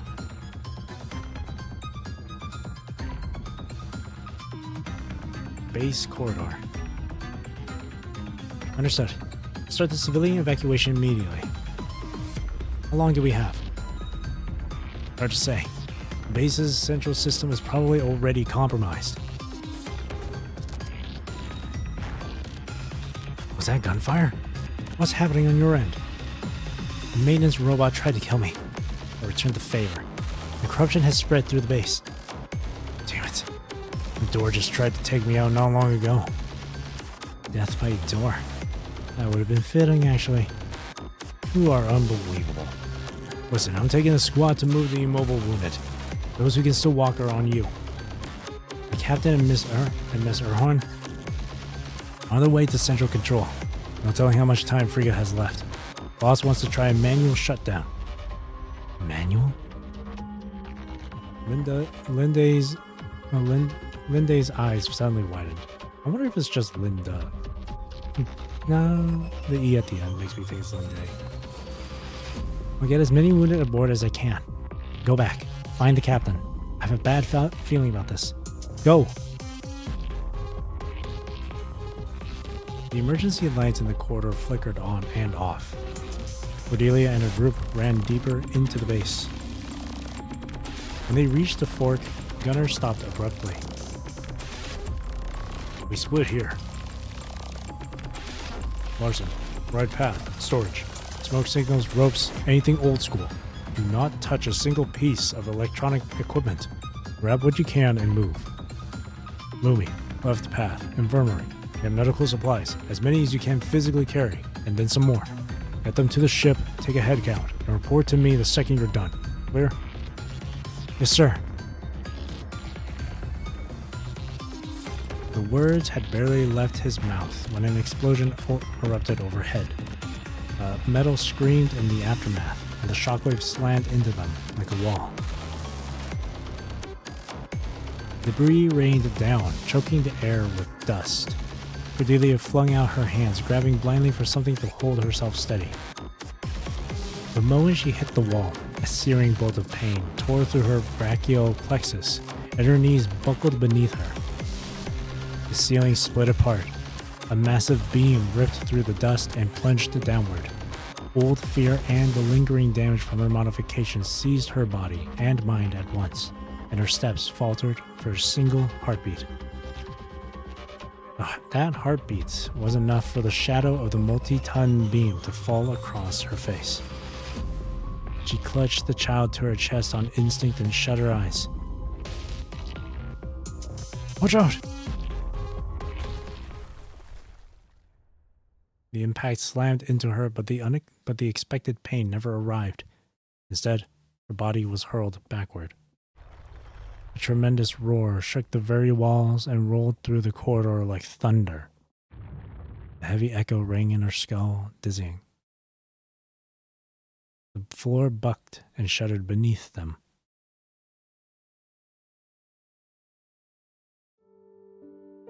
After what felt like an eternity, the last tremors of the shockwave finally faded. Cordelia opened her eyes. The ceiling above her was nothing but a vast, ragged hole. She pushed herself upright, and only then did she see Gunnar sprawled face down on the floor before her. Gunnar? Gunnar struggled to prop himself up. Lumi. Check me over. Sir. Sir! Lumi stumbled forward to check on Gunnar. His right leg was drenched in blood from the knee down, the shin twisted at a grotesque angle. Sir, your leg. Just a leg. And I'm lucky. Heavy, hurried footsteps echoed down the corridor. Corrupted machines? Cordelia scrambled to her feet, bracing for whatever threat came next. Fortunately, the figure that rounded the corner was Ani. What the hell happened? Boss, your leg! How bad is it? Why are you here? The ship. Worry about yourself first. Lumi! Lumi, help me stop the bleeding. Splinted enough so I can walk. Yes, sir. I'll do what I can. Forget about it. I'm carrying you to the ship. Let's go. Lumi splintered. Gunnar's tone turned grave without warning. My orders have not changed. Get the civilians aboard. Gather the supplies. Carry out your orders. And what about you? Another volley of fire shook the ground. Another surge of violent trembling. This time, thankfully, the impact struck farther away. Miss Erhorn, if Katanine is at full speed, did she clear the base's firing range before the central system is fully compromised? In that instant, Cordelia understood everything. Why Gunnar sent Larson and Lumi away. Why he wanted to speak with her alone. Gunnar had already made his decision. She closed her eyes and gave a slow shake of her head. Ani looked from Cordelia to Captain Gunnar, whose face had gone pale from blood loss. The hell is this? Boss, what are you playing at? This is why I have to stay. A corrupted base turns its guns on every coordinate on the map. No discrimination, no mercy. I will not let that happen here. Rainbow Bridge's batteries, firing on my own waters. Not while I'm still breathing. What's your plan? Give me the Erhorn key. Your key plus my palm print. It's the only way to sink this base. The self-destruct was built for a reason. This is the reason. Lumi, don't waste time on pretty work. Just get me functional enough to reach the control room. The medic's face went pale, but she began to carry out her commander's orders. Bind it tight, Lumi. Don't let him move that leg. Lieutenant Junior Grade Ani. Do I need to remind you what the word discipline means? Called out by rank, the young man clenched his jaw so hard the veins stood out along his temples and cheeks. Lieutenant Ani, do you have a better plan? Are you more qualified than a captain, a marine engineer, or Miss Erhorn? If not, then rein it in. You are still a soldier. These kids are going to need you when this is over. Ani said nothing more. Lumi kept her head lowered, her hands still moving. Is there no other way, Miss Erhorn? We've survived everything up till now. There must be something else we can do. Cordelia said nothing. She gave no response to Gunnar, and she had no answer for Larson. She simply stared into Gunnar's eyes, searching desperately for even the faintest trace of reluctance. If she could find just a flicker of hesitation there, she would gladly shoulder that sin herself and play the selfish villain, if that was what it took to drag this man determined to die onto the ship. The child, who had been utterly silent through the earlier blast, suddenly let out a small, soft whisper. You just saved me. And this child. Then you better live. Don't waste the life I just pulled you back into. Going down with the base. That one's mine. She found no softness in his gaze. She had known she wouldn't. Commander Gunnar, you told us. Only warriors who fall in battle are taken by the Valkyries. You die like this, you won't reach Valhalla. Commander Gunnar. Poet's clumsy, earnest attempt to convince him drew a deep, genuine laugh from Gunnar. Go now, all of you. Cordelia took a deep breath and rose to her feet. Lumi, finish quickly. We have to go. Wait, there has to be another way. Miss Erhorn, there is no other way. She forced down the sob rising in her throat and transferred the key to Gunnar. I've got nothing else. Lumi, don't fear the sea. When you graduate, I want you to have a bright life ahead of you. Larson, the old stories of our ancestors are dying out. Be the one who keeps them. Tell ours too while you're at it. Ani, you little bastard. Stop fighting with Linde. Unlike the two younger ones whose eyes had already brimmed with tears, Ani merely pressed his lips together in a thin line, and somehow that put Gunnar at ease. Ms. Erhorn, I'm placing them in your care. From this moment on, you're the captain. Gunnar extended his hand, and Cordelia grasped it with a tight, steady grip. Larson, Lumi, Ani, you heard the old captain. Gather supplies. Get the civilians out. Let's move. Cordelia pulled Larson and Lumi away, leaving Ani still standing there. He took Gunnar's weight onto his shoulder and asked with the last confirmation. So you're really not going home, boss? All that talk about fish and snow. None of it meant a thing? None of it. I'm not going home, Ani. And I won't be going to Valhalla either. The realm of the gods had fallen into waste, but the warships of the mortals still had to sail on. Captain Gunnar let out a soft laugh, the smell of blood on his breath. This is my warship right here. I'll see you off. Ani carried Gunnar on his back to the upper level of the central control room. Gunnar reached into his shirt pocket, pulled out his last cigarette, and tucked it into Ani's tactical pouch. He patted Ani's chest once, then turned and stepped into the elevator. He parted without another word. Before Gunnar's silhouette had even vanished behind the closing metal doors, Ani was already sprinting toward the dock. Something left him forever in that moment, and something stronger took root in his heart.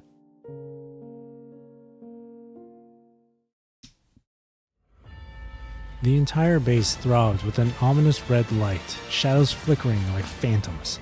It was impossible to tell anymore whether the glow came from the alarms or the eyes of corrupted machines.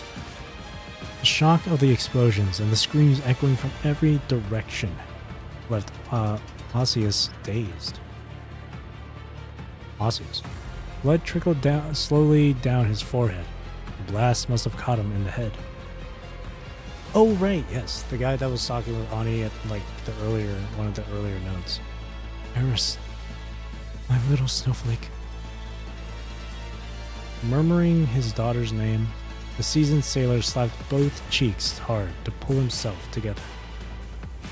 Got to get home to her.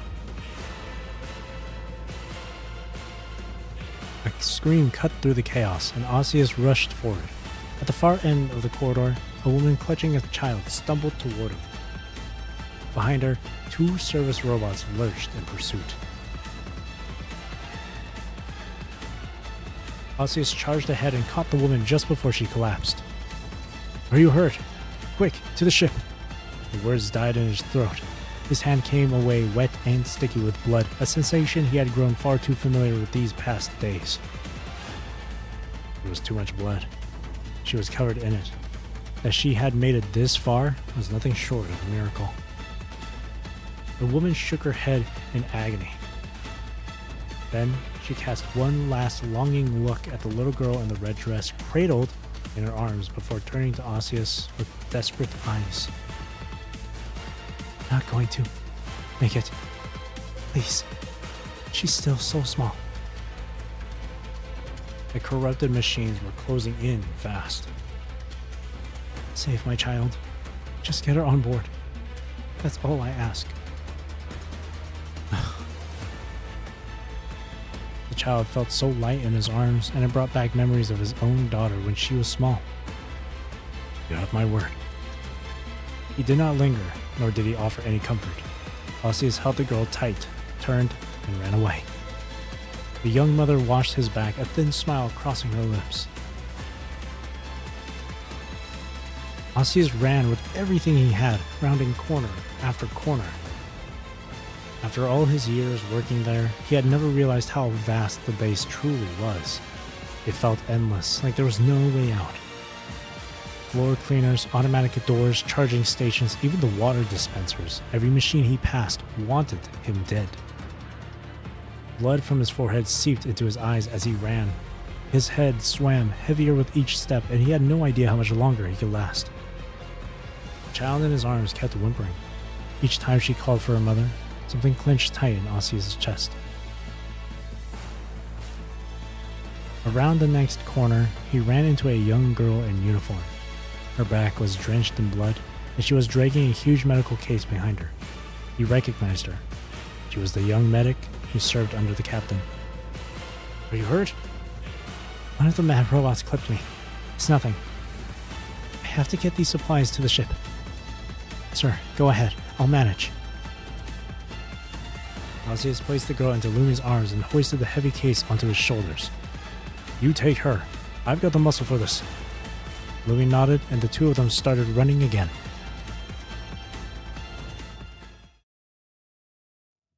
The medical case was impossibly heavy. The dizziness swelled in Osseous' skull until the world dissolved into pale light and drifting silhouettes. It felt as though the girl had emptied the entire infirmary into that case, determined to haul it to the ship on her own. They pushed through the mangled remains of several fire doors and finally emerged outside. The wind howled. Gunfire cracked through the air. Outside was even more chaotic than within. Soldiers and civilians were pressed together in a frantic knot, fighting off wave after wave of corrupted. The wind bit into the wound on her back, siphoning away what little warmth she had left. The dock was still far, and Lumi's knees trembled uncontrollably. Against the endless tide of corrupted, she knew she would not make it that far. Lumi! Cordelia and Larson came running up from behind. Cordelia had the baby strapped to her back, her arms full of supplies. Larson was hauling an entire crate of provisions. There were too many of them. We can't make it to the ship. Stop that. Lumi put the girl down. The girl began shaking the moment her feet touched the ground. She stared at the chaos unfolding around her, her eyes hollow and blank. Her mother was still somewhere back in the base. She didn't know where to look or who to turn to. Hold the baby.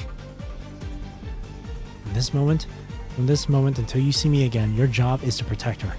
That is your mission. You understand? Cordelia lifted the baby from her bag and placed the infant gently into the little girl's arms. Something shifted in those hollow, vacant eyes. Focus returned at last. Hold, baby. Mission. Run. Straight to the ship. Don't look back. Get on board, find a place to hide, and wait for me. The little girl nodded.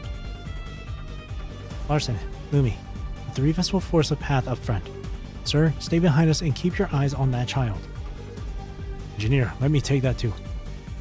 Osius took Larson's crate and slung it over his back, then hoisted the huge medical case onto his shoulder. Get ready. Let's go.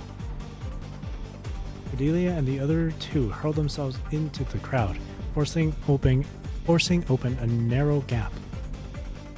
Someone shouted, "Children coming through! Make way!"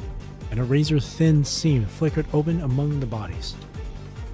The little girl, clutching the baby to her chest, dove into that sliver of space and vanished from sight. The remaining four adults crawled through the web of limbs, and Cordelia snatched a fallen gun from the ground and joined the fight against the corrupted. Move! Keep moving! To the ship! Someone collapsed beside him. Larson snatched the metal pipe from their grip and swung it at the oncoming corrupted. Lumi, go! Lumi shielded herself with her arms and inched forward through the crowd.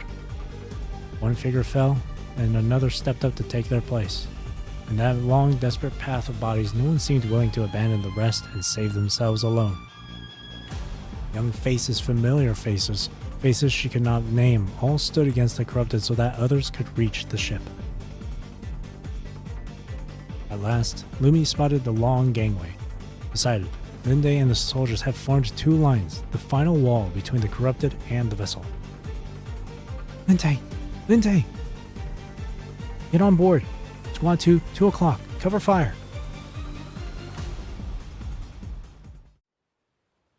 Under the cover of suppressing fire, Lumi finally pushed free of the crowd, and a wave of relief unlike anything she had ever felt washed over her. Sir, we made it. We're safe. Lumi looked back. 20 paces behind her, the two large supply crates lay toppled on the ground. The burly sailor was slumped over them, long past saving.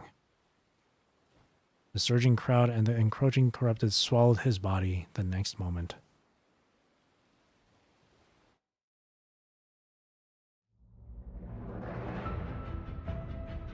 Gangway, base dock. Carried by the surge of bodies, Cordelia and Larson at last arrived at the ship's dock side. Is everyone here? No time for a count. If they can still move, they're here. The Cutanine hasn't finished its inspection. She's not supposed to sail yet. We're out of time. Prepare for departure. Sound the horn. Swearword, screw it all. Linde made a gesture, and the ship answered with a long, mournful blast that rolled through the dock. It was the signal to depart. The mass of people drew inward, converging on the gangway. The horn seemed to madden the corrupted, sending them into a wilder, more desperate frenzy. As the crowd withdrew up the gangway, the defensive line tightened, and the suppressing fire grew more concentrated and effective. More and more survivors climbed to the safety of the ship's cabins. Ani appeared among the last of the crowd, leading his squad to join the fight. But a new problem quickly became clear. For every step the survivors retreated upward, the relentless corrupted took one as well. At this rate, they would soon reach the deck. A new deadlock. Before Cordelia could even begin to think of a solution, someone broke it. Swear word. No, just swear word and go. One by one, the survivors who understood what had to be done leaped from the gangway and threw themselves into the horde of corrupted, their bodies the only wall left against the mechanical tide. That sacrifice, man. Salute. Salute. The soldiers formed a line and leveled their rifles like a barricade, racing for the twisted machines to crash against them. Ah! He drove into the enemy before him and surged forward, toward the dark open sea. One after another, they plunged into the icy sea, their bodies the final signal. Yo, let's go! On the wind, her voice broke like a sob.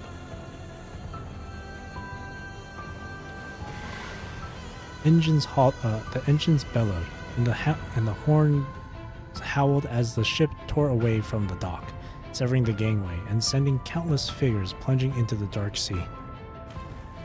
With the sacrifice of the nameless heroes, the ship was finally underway. The great beast of steel groaned as it pulled free of the port, and Linde, who had just begun to breathe again, suddenly realized something. Where's the captain? Where is Captain Gunner? Ani wouldn't meet her eyes. Ani? I told you to go back for him. I told you I had a bad feeling. I told you he was going to get himself killed.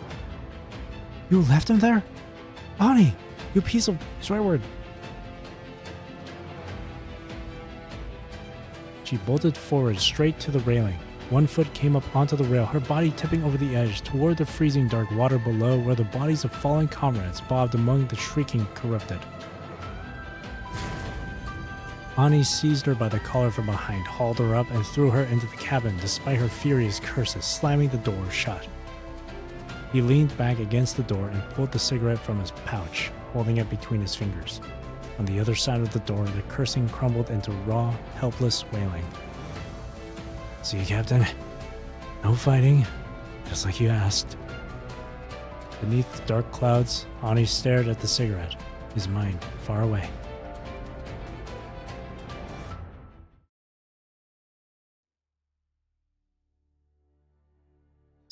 Central control room, the Rainbow Bridge base. The bombardment did not relent, and the control room trembled endlessly around him. Gunnar pulled himself to the console, his broken leg dragging behind. The ship's horn had sounded moments ago. He entered the key sequence, pressed his palm flat, and a hidden drawer in the desk slid free, exposing a row of black levers waiting inside. All right, time to go. He pulled the first lever. The sector of gun batteries was the first to break apart and sink. Turrets, missile silos, depth charge launchers, the iron fangs that had once guarded these waters.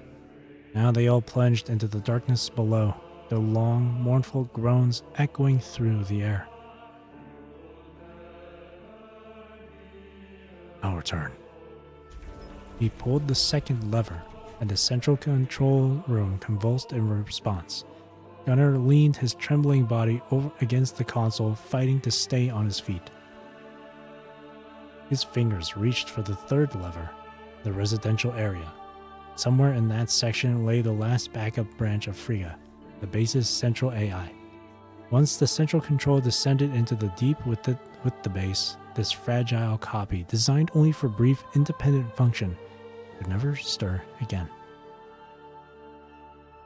Should he sink it with everything else? There could be people still in the living quarters. In a situation this hopeless, no one left behind could possibly survive much longer. Gunnar knew this, and yet his hand pressed over the third lever without touching it. The central areas sank slowly, and freezing seawater began to seep through every crack in the room. Gunnar's hand trembled against the console.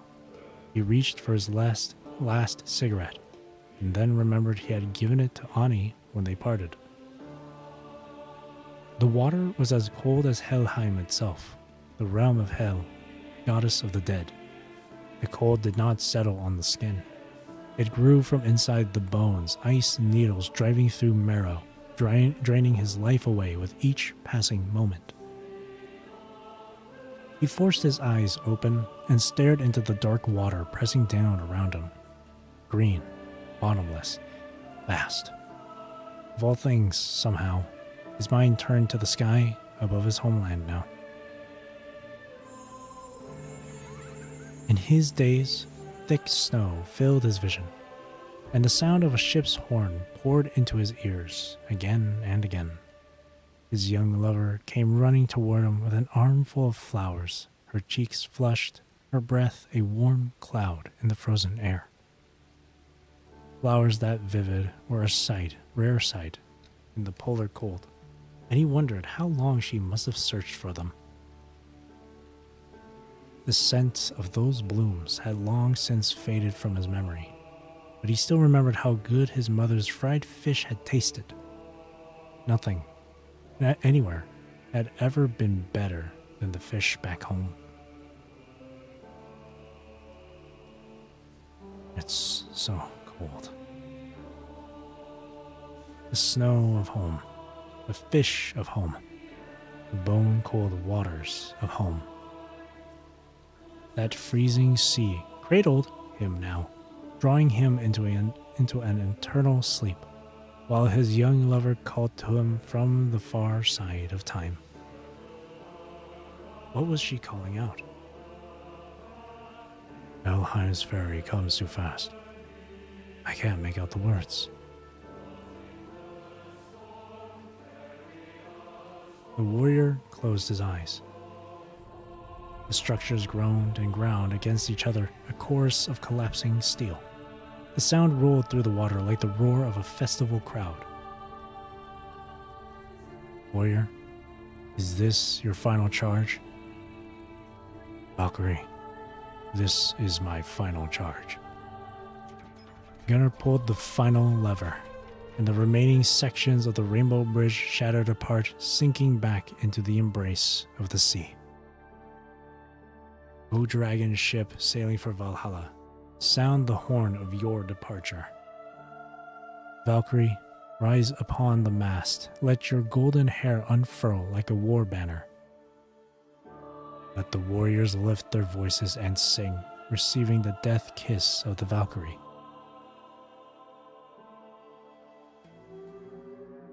What's that? Goes Gunnar. It's so full of despair, this punishing virus outbreak, especially when it's on the first day of the outbreak. Well, I mean, in the first year, I should say, because this is like taking place at like probably a few days or maybe a week or two after the outbreak. But man, it's so they know how to make they know how to make it so hopeless. They really do. But that's the thing. When something is so hopeless, the amount of hope just like counters it, balances it out. Alongside immense hopelessness, there's immense hopefulness. Man, there you go. 8 through 15.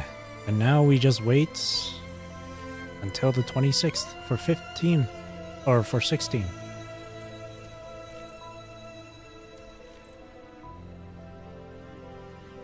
Oh man. So lengthy this chapter, but it's really, really enjoyable. I don't mind when these chapters are super long, because usually when it's a long chapter, it usually means it's going to be a good chapter. Now, would it be on the level on like Wither to Shine? No, I'm not expecting that at all. I never have my expectations that high. I feel like it's not really fair to keep your expectations that unbelievably high for every story patch they come out with in this game, because you potentially set yourself up for like disappointment if you constantly expect masterpiece after masterpiece. There's always going to be lows. As long like alongside there being highs, there's always going to be lows. So, but regardless though, I still really enjoy this chapter.